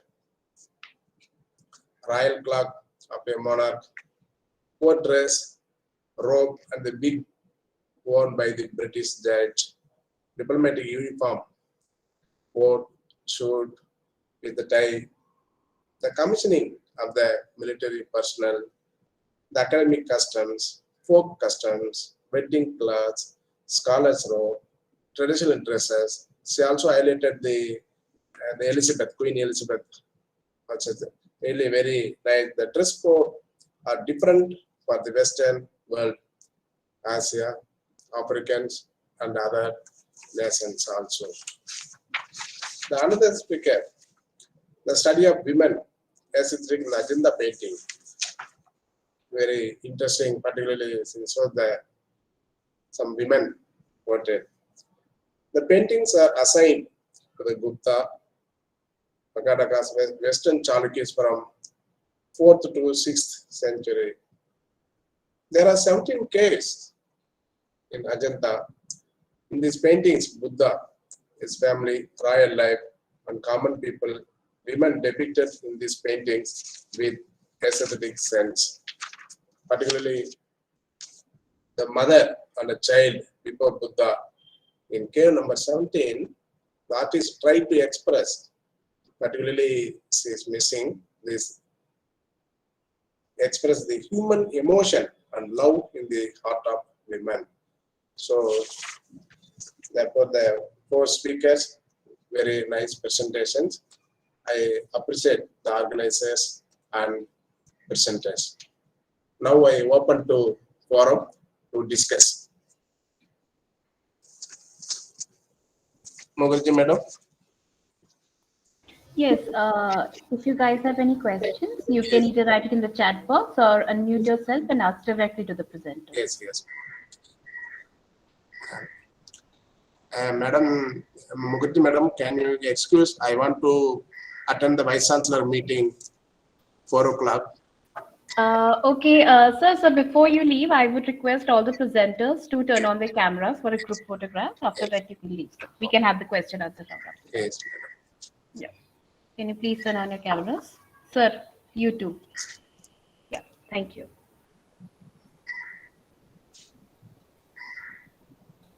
Thank you so much, sir. Thank you for your time, taking time from your busy schedule. Thank you, sir. Important meeting of the Vice Chancellor. So I Yeah, want sir. to Yeah.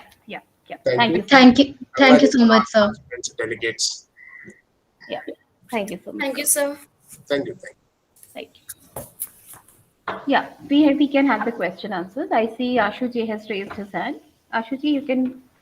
Yeah, I ask your just wanted to ask this question to Preeti. Like to begin with, like Preeti, I just wanted to know, do you see any kind of social differentiation in the way the woman being represented through the paintings? And similarly, do you see any kind of religious differentiation that has been depicted? If so, how? How are you identifying those? Sorry, I'm not clearly understanding what you want to know about. No, I'm just asking about the representation of women. So do you see any kind of social differentiation, the level of the paintings that has been represented? So do you see any kind of social differentiation depicted in these paintings? And if so, then how are you looking into? And similarly, do you see any kind of religious differentiation? No, that at that time that society belongs that type of representation. Females were present there only in that position. Sorry. Okay, so there is no such greater changes in. So it's a continuity. That's what you are suggesting.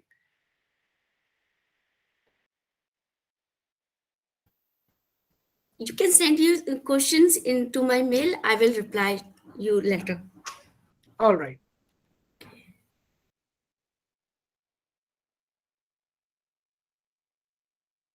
Yeah, I just wanted to ask Soumya Malik, and since we are colleagues, so I guess she don't mind asking me questions. Sure. So since we are talking about the decolonization, since your paper was talking about the decolonization, so what particularly you mean, whether to remove the colonial authority or looking into the perspective of removal of discrimination? Actually, is the question done? No, you can continue based on that. Then I'll ask what is it. Okay, the counter questions. Okay, so basically, it's not just about removing the colonial authority. This doesn't end here.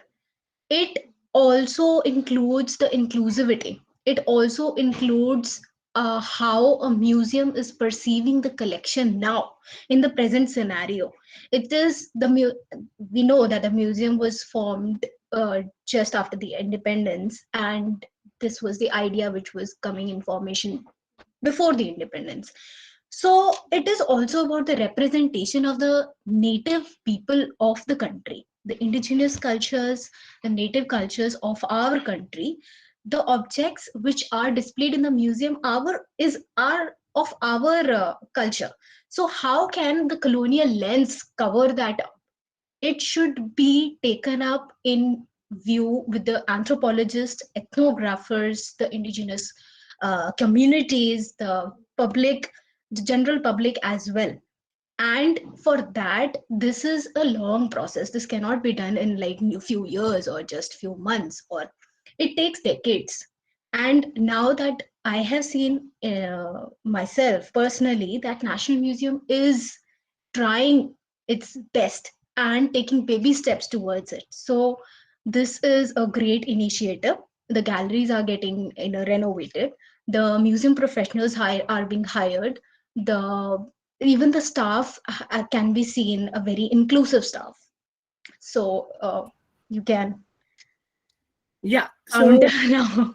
no, so but now that's what I wanted to know, because at that point of time, even after the independence, we know that even the archaeologists or the ethnographers or the anthropologists who were studying the world, they were still the colonial people. Yes, exactly. So now we need to shift that focus from the Europeans or the people who made at that time to the people we are right now.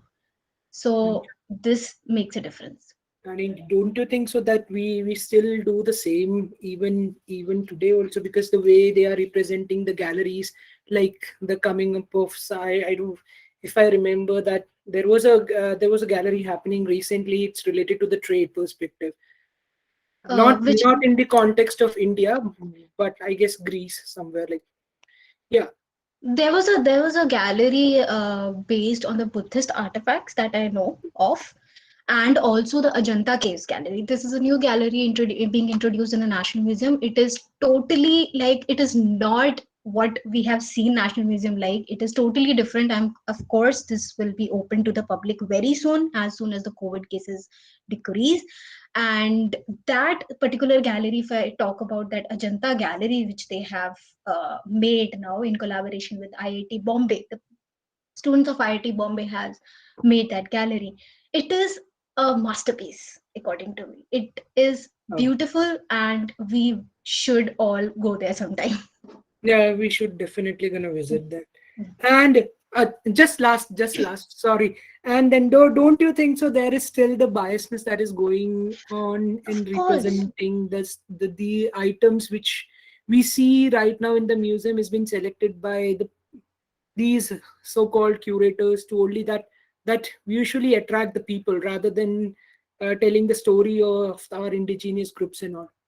Of course, that is an issue. Biasness is, that's a floating issue. It comes and goes. It comes and goes. So sometimes we feel that okay, that the point of views have been taken care of, but sometimes when we see the other objects in the display, we feel that no, this should have been, displayed differently or perceived differently. Yes, there are some changes which National Museum is trying to bring, and some things are lacking also, but of course we should be patient with them, and we should also give them suggestions. I'm sure they will look forward to it. We should also write to them giving our suggestions, and I hope we will see a major change. Thank you so much. Thank you so much. And I would like to thank people who have commented in the chat box also. Thank you so much for motivating. If I may. Yes, please. Hi, Soumya. It was a very nice presentation. Thank you. I would like to ask, could you please elaborate on what you presented, like in the model that you suggested, that how you're going to deconstruct it with perspective of dancing girl statue that we have like seen her as only as a dancing girl, why not as a mother goddess? So what is your take? How are you going to deconstruct those form of arts, if you can?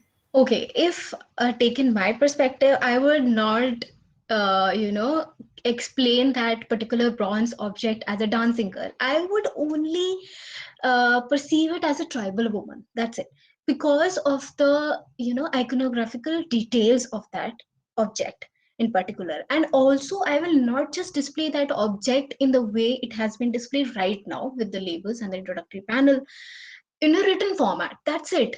What if a person doesn't want to read? What if a person is coming into the museum with a with not that perspective of an academician, with a perspective of entertainment, or a kind of person who wants a hands-on experience of that display? What should be done is different, of course. So I conceptualized that object, that in the PPT, that object was conceptualized differently according to me. What if we show that object along with why that object was important? Why are we displaying it as a masterpiece of the National Museum? Why are we displaying it on the it giving it so much security? Why are we talking about it in the articles and debating in the news channels and writing articles on it? This is the reason why we are debating on it, or we are having discussions about the object, because this was important of the lost wax technique. The technique was important, actually, not just that object. So we need to display that technique also, giving the hands-on experience of that object. So I will, if given an opportunity to curate that particular object, I will display it like this. That is actually a very interesting approach, I would say. Thank you so much. Thank you. I think there is a question from Ritika Negi. She asks, do you agree that museums are being given religious color, as recently we heard news of NMM being remade? Yes, actually, there was a huge debate going on past few months regarding the remodeling of the National Museum, and of course of the archives as well. But I think, in my perspective, I don't see that religious color. Basically, I see what is required right now. Yes, of course, the storage of the collections should be taken care of. If there is some requirement in the museum building which needs to be taken care of, and that particular thing cannot be done with the present building and the present resources they have, then this step has to be taken up. And of course, yes, there should be a transparent process to it. There should be transparent media coverage for this, so that the historians, the academicians, and the researchers get a view of how these objects will be taken up from that present building and taken to the the future building that is probably in the south or the north buildings of uh, the area of the NDMC area along the Rajpath. But how these objects gonna be shifted, that should be transparent. The perspective should be transparent, and the perspective of the ethnographers and the anthropologists should be taken care of. That is also important. According to me, I will, as an art historian or as a museum professional, museologist myself, I will not actually look at the religious color, even if they want to show, basically. Thank you, Soumya. Yeah, Ritika Negi, are you raising your hand, or was it a mistake? Anyways, I have a question from Vidita and Pranjali. I just wanted to know that you were talking about Kilat, and what were the other ceremonies apart from just gifting purpose in which the Kilat was, taken into consideration? Vidita and Pranjali, are you there?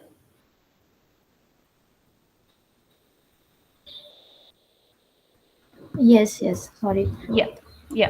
So other than gifting, the killat was used, as I told, in political scenario also. Like if I'm given a government job, then I would be given a robe. It would represent that I have higher position in the government sector. Okay. Okay. So other than that, just yeah. Primarily, in the medieval period, we find three types wherein the giving of textile was significant. Like Pranchi said, when you were being appointed to a bureaucratic office. Secondly, as a gift, as an honor when you greet someone, and thirdly, and that also included diplomatic relationship, and giving of khillat between the kings was also a significant, practice. Thank you so much. Thank you for detailed Pranjali. Ashu, I see your hand raised. Do you have a question? Yeah, I just wanted to ask Vidita and Pranjali regarding the concept that you are talking about. So, have you, since you're talking about the Akbarnama and specifically, so do you have have you came across the practice of haram, and then do you see any kind of these ceremonies happening in haram also? Um, Yes. So, in the, I would say about first half, like 16th and early 17th century. Um, the Khilad practice in the harem was, only located in the Zanan itself. Okay, practiced by women. However, we've mentioned this in the paper as well. In the late 17th century onwards, um, women did get to bestow upon this honor to men, and even in the court sometime. All right, all right. So yeah, so you see those kinds of ceremonies in haram as well. Thank you. Yeah. Do we have Preeti here? I have a question to ask her. Preeti ji, are you there? Okay, I think she is not there. So, do we have any more questions or discussions to be done? Okay. So, I think we can conclude our session here and we can have a 5-10 minutes break and we will start with our last session, but not the least. So, see you in the next session. Thank you for joining us. And I thank all the presenters and participants on behalf of our Azhar family. Thank you for coming. Thank you. Thank you. Yeah, thank you so much for joining Thank you us. so much. Yeah. Thank you. We will be getting back soon in like next 5 to 10 minutes. Thank you for having.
Hi, good afternoon, everyone. So we will start the next session by 4:40.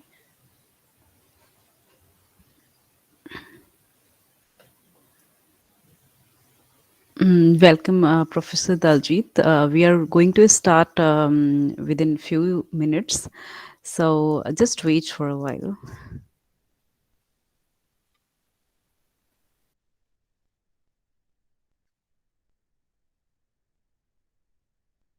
Now, should we start? Hello. I think we are going to start at 4:40. Okay. Yeah, just for a few minutes more. Good afternoon, sir. Welcome to ASSSR family. Hi. Thank you, sir. Thank you, Ji. So nice of you. Okay, thank you.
So we can start the session if Okay. everyone is ready. Okay. Thank you very much, Amita madam, and good afternoon to everyone. I deem it a privilege to welcome you all to this crucial and the last session of the first day of the first international webinar on history and archaeology. The present session delineates on the specific theme of socio-religious and ritual history. This session is going to be chaired by Dr. Daljit Singh, who virtually needs no introduction. However, Dr. Singh is an outstanding scholar and an authority on the theme of this session. Dr. Singh is currently working as an associate professor and head Department of Punjab Historical Studies and Sri Guru Tegh Bahadur National Integration Chair in Punjab Historical Studies, Punjab University of Patiala. His specialization is medieval Indian history, Sikh history, religion and culture. He has also been campus coordinator for the celebration of the 400th birth anniversary of Sri Guru Tegh Bahadur Ji. He has been awarded Dadhi Mahanta Memorial Social Science National Research Award 2018 and Sanman Patra in Sikh history by Punjab government dated on January 26, 2020. He has more than 100 research papers of experience of reviewing books and participation in conferences as well. May I now request the chair to enlighten and highlight on the broad spectrum of the theme and chair the session. Over to you, sir. Thank you.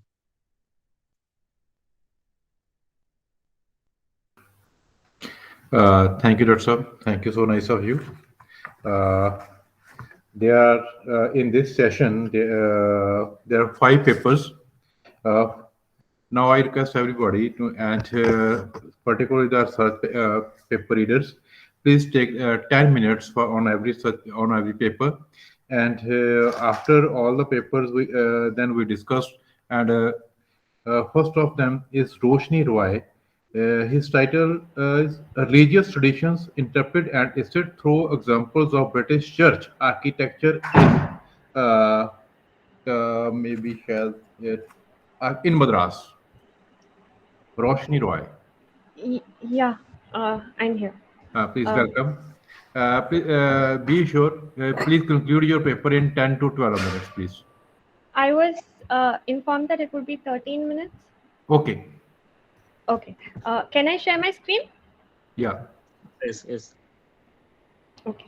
My paper endeavors to compare 2 churches built in Madras, present Chennai, almost 1.5 centuries apart, and extrapolate information about the context and religious traditions of the time. It also uses other source material to better understand these edifices and their context. Madras was born in 1639 when a strip of land was granted to the East India Company, and here they set up a fortified factory that became the nucleus of present-day Madras. In the early fort, this fort was called Fort St. George after the patron saint of England. The early fort had numerous Portuguese inhabitants, and a lot of English merchants and soldiers married Portuguese women. They had mixed-race children, and the religious upbringing of these children and other religious issues caused quite a lot of conflict. Earlier, there was a Portuguese chapel within the fort itself to cater to its vast Portuguese population, but from around 1660, at least, there appears to have been a strong desire for a separate church to cater to the English. So thus, St. Mary's Church was built, and it's the first Anglican church in India and the oldest existing British building in Madras. It was completed in 1680 when Stranger Master was the agent of the fort. Master and his council, comprising Joseph Himmers, etc., worked proactively to build the church. They finalized the plan and basically crowdfunded the church. About 38 individuals, most of them English merchants, contributed about 800 pagodas for the construction of the edifice. It was a modest sum. Incidentally, after Joseph Himmers' death in 1680, his wealthy widow Catherine married Elihu Yale of Yale University fame. Their marriage was the first marriage to be conducted in St. Mary's Church, and this is also the first marriage recorded in the church's register. William Dixon and Edward Fowle basically designed the church as a small, simple, well-proportioned rectangular hall. I'm sorry. The East India Company was frequently at loggerheads with other European powers and hostile Indian forces too. Furthermore, Madras was battered by cyclones and torrential rain, so St. Mary's had to be both durable and defensible. Furthermore, space was at a premium within the fort. The northern part already had numerous buildings, so St. Mary's was constructed in the southern part of the fort. Its masonry is predominantly brick and stone and is robust and fort-like because the English were trying to consolidate their presence at this time. Its roof consists of 3 semicircular barrel walls which were designed to withstand cannon fire. Wood was used only for doors, windows, interiors, and furnishings. Brick and stone ensured that it was less of a fire and termite hazard, and they also countered the climate of Madras. The thickness of the walls and the stone flooring was climate responsive, and the excavations for the foundation of the church began on 25th March 1678, which was actually the day of the Feast of the Annunciation of the Blessed Virgin, which is why it's called St. Mary's. The original church, like I said, is a rectangular hall with a projecting sanctuary at the east. It has a nave and 2 aisles, and as you can see, entrances at the north and south. It had a western gallery at the end of the nave, which was supported by intricately carved wooden pillars and beams. Western galleries in Protestant churches were usually used to accommodate musicians, singers, instruments, and church organs. The sheer simplicity of the church plan is characteristic of many Anglican churches, as well as churches built after the Reformation, where the emphasis is on the ability of the people to see and hear clearly what's going on in the church, and also on a more restrained and sober aesthetic. Sir Christopher Wren, who was instrumental in popularizing the auditory church model in England after the Great Fire, was a strong advocate for restricting church sizes to ensure audibility, and this may account for the small size of St. Mary's. Its exterior is simple and sparsely embellished. The lower level of the walls has pseudo-rustication. Rustication was very popular in English architecture and harks back to the Renaissance, which in turn harks back to classical antiquity. The exterior also has coins and wedge-shaped bourgeois, which, if Ganss's print of 1841 is accurate, these were actually painted red, although now they're painted as the same as the exterior, resulting in a slightly less exciting finish. The ornamentation of the exterior cornices, parapets, and attached columns is very restrained. The northern entrance alone is embellished with stonework on the exterior. The interior of the church consists of the altar at the east end, the pulpit and the lectern at the head of the nave, and the baptismal font near the southern door. Similar layouts were followed by many Anglican churches across England, and this arrangement of spaces was a result of the 3 main functions of the church, which were the Holy Communion, the sermon and Bible readings, and the sacrament of baptism. The fenestration of St. Mary's, again, is very climate responsive. The adjacent walls are splayed to ensure that more light enters the church while simultaneously cutting down the cost of construction and the material needed for construction. Its windows have semicircular stained glass lunettes or fan lights on top. 3 pairs of these lunettes in particular deserve special mention because each pair has a different word, either peace, mercy, or grace in the center, written in old-fashioned calligraphic font. As you can see, the decorative schemes are dominated by natural, stylized motifs of leaves, etc. And such organic ornamentation has often been a part of Gothic and English architecture, and examples can be seen in churches built in England centuries earlier, such as Norwich Cathedral and Southwell Minster. These particular lunettes, which mention grace, peace, and mercy, are special because even though these 3 attributes were mentioned abundantly in prayer books used by the Church of England and in the liturgy, various other attributes and characteristics of God are also mentioned in these books and liturgies. So the choice of these 3 words may be a direct reference to a portion from the Bible, which is from the 2nd epistle of John, found in the New Testament. So this biblical passage may actually have been more accessible to the inhabitants of early Madras, as opposed to passages, litanies, and prayers that were used by the church to formulate and regulate their worship. So these words probably carry deep religious significance. Furthermore, the centrality of text as opposed to figural ornamentation is characteristic of the Christian Reformed tradition. Originally, St. Mary's had box pews, which were popular in Protestant churches where sermons were important. And once the box pews of St. Mary's had been assigned to various important people, there was probably a dearth of space for the others. Box pew seating was popular in England from the Elizabethan era, but by the mid 19th century, this system was severely criticized because it had no biblical or legal mandate or precedent, and also the resulting social and financial issues were really detrimental. So by the second half of the 19th century, free seating was more common, and similarly, St. Mary's also removed their box pews and they were replaced by these normal pews at a later date. St. Mary's was finally consecrated for public worship on the 28th of October 1680. And it's interesting to note that the Roman Catholic priests and Portuguese inhabitants were conspicuous by their absence. So this seems to show that tensions between the Protestants and the Roman Catholics were still strong. Now moving on to St. Andrew's, which was built in the 19th century. At this time, Madras had considerably grown and expanded, and there was a substantial Scottish population, and so the need for a separate church that followed the Presbyterian tradition of Scotland arose. So in 1818, the foundation stone was laid, and St. Andrew's Church was consecrated 3 years later in 1821. This church is locally referred to as the Kirk, and Kirk simply means church.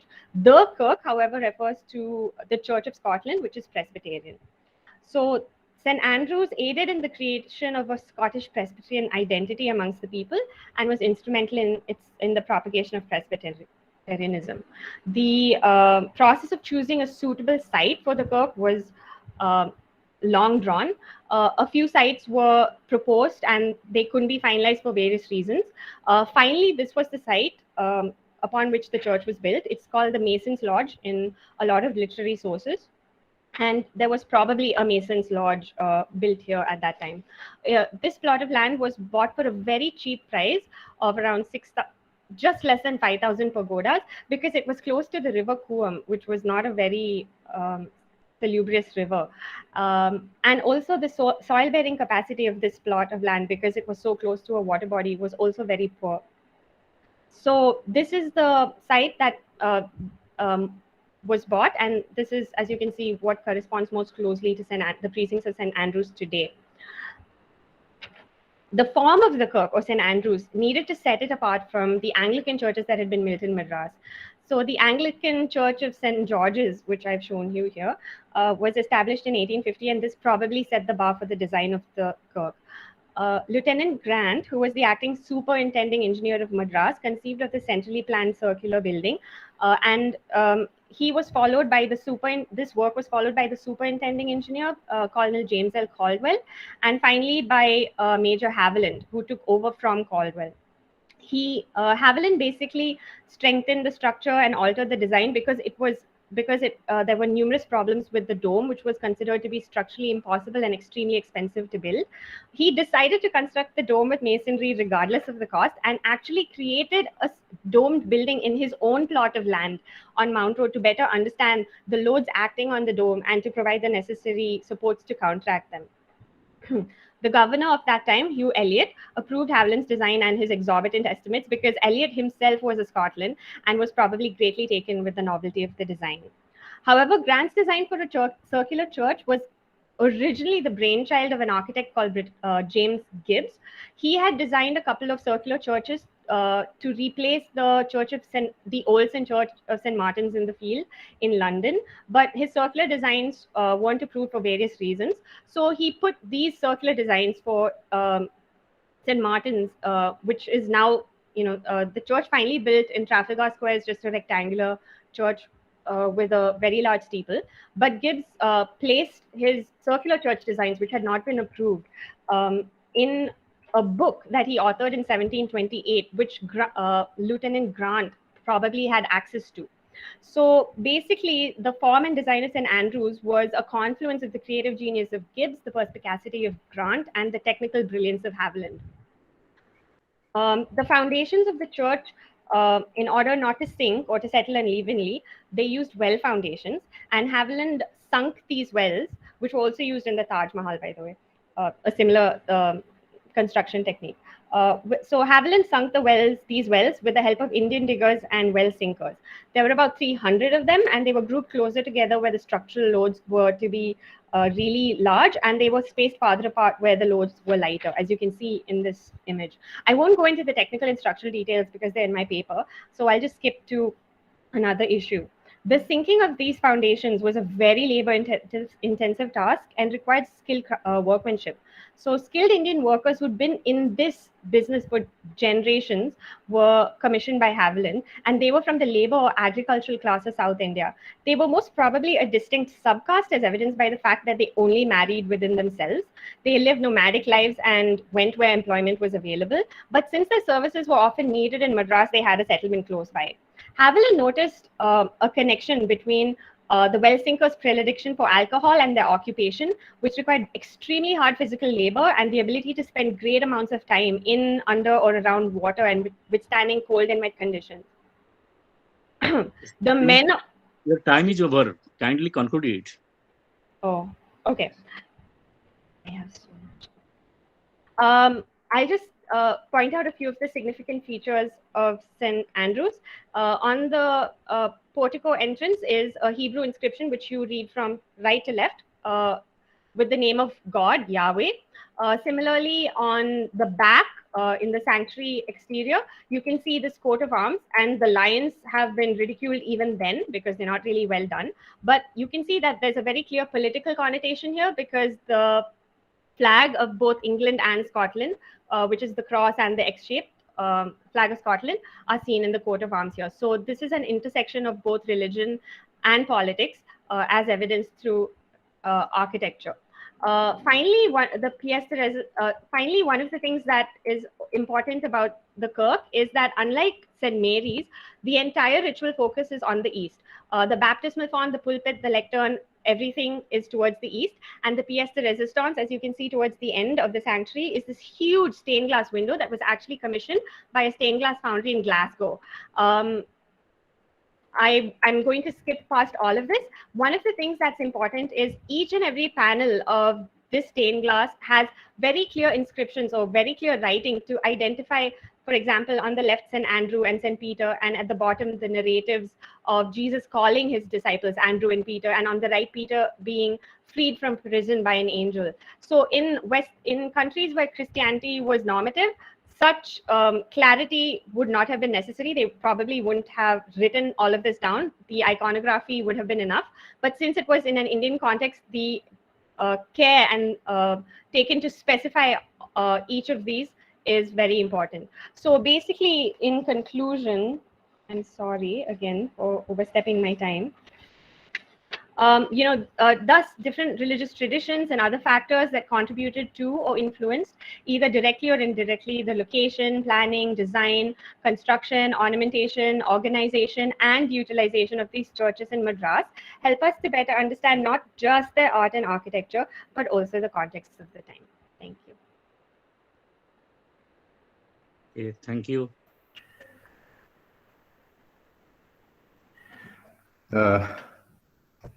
Thank you, Dr. Roshni Roy. Your paper is really very good. Now, our second speaker, Alonda Pathak, Society and Religious Beliefs of the Harappan Civilization. Is it? Our second speaker is there or not? Society and Religious Beliefs of the Harappan Civilization. Mr. Pathak.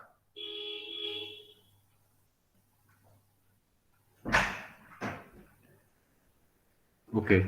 Our next speaker, Ghazal Rashid. He or she is available? Yes, sir. Yes, sir. Good evening, sir. Okay. Good evening. Paper is Platonism, Radicalism, and Resistance: The Genesis of Wahhabi Ideology in the City of Azimabad. Yes, sir. Please continue. Okay. Good evening, everyone. In my paper, first of all, I'll be speaking just about Azimabad. Then I will be speaking about the background of Wahhabi movement, in which I will explain the meaning and term of this word Wahhabi, who was the proponent. Then I will be talking about how and why Azimabad emerged as the important center of the Wahhabi movement. This will be my main object and focus of my paper. Then lastly, I'll speak about contribution of Wahhabis, and with that, I'll conclude. So I'll start without wasting my time. So I'll speak about Azimabad not in detail, not in much detail. So Patna is one of the oldest cities of India, founded by Ajatashatru In the 6th century BC, Patliput, Kusumpur, and Patigram were some of its earlier names. Another and more commonly named was Azimabad after Muhammad Azam in 1705, the favorite grandson of Aurangzeb, who got title of Azimul Shan later by his father Shah Alam I. He divided the old city into several quarters, giving them the names of Mughalpura, Lodi Katra, Diwan Mohalla, Dawalpura, etc. Montgomery Martin in his text Eastern India did a case study of Azimabad in which he discussed about the condition of the inhabitants, like their social condition, education,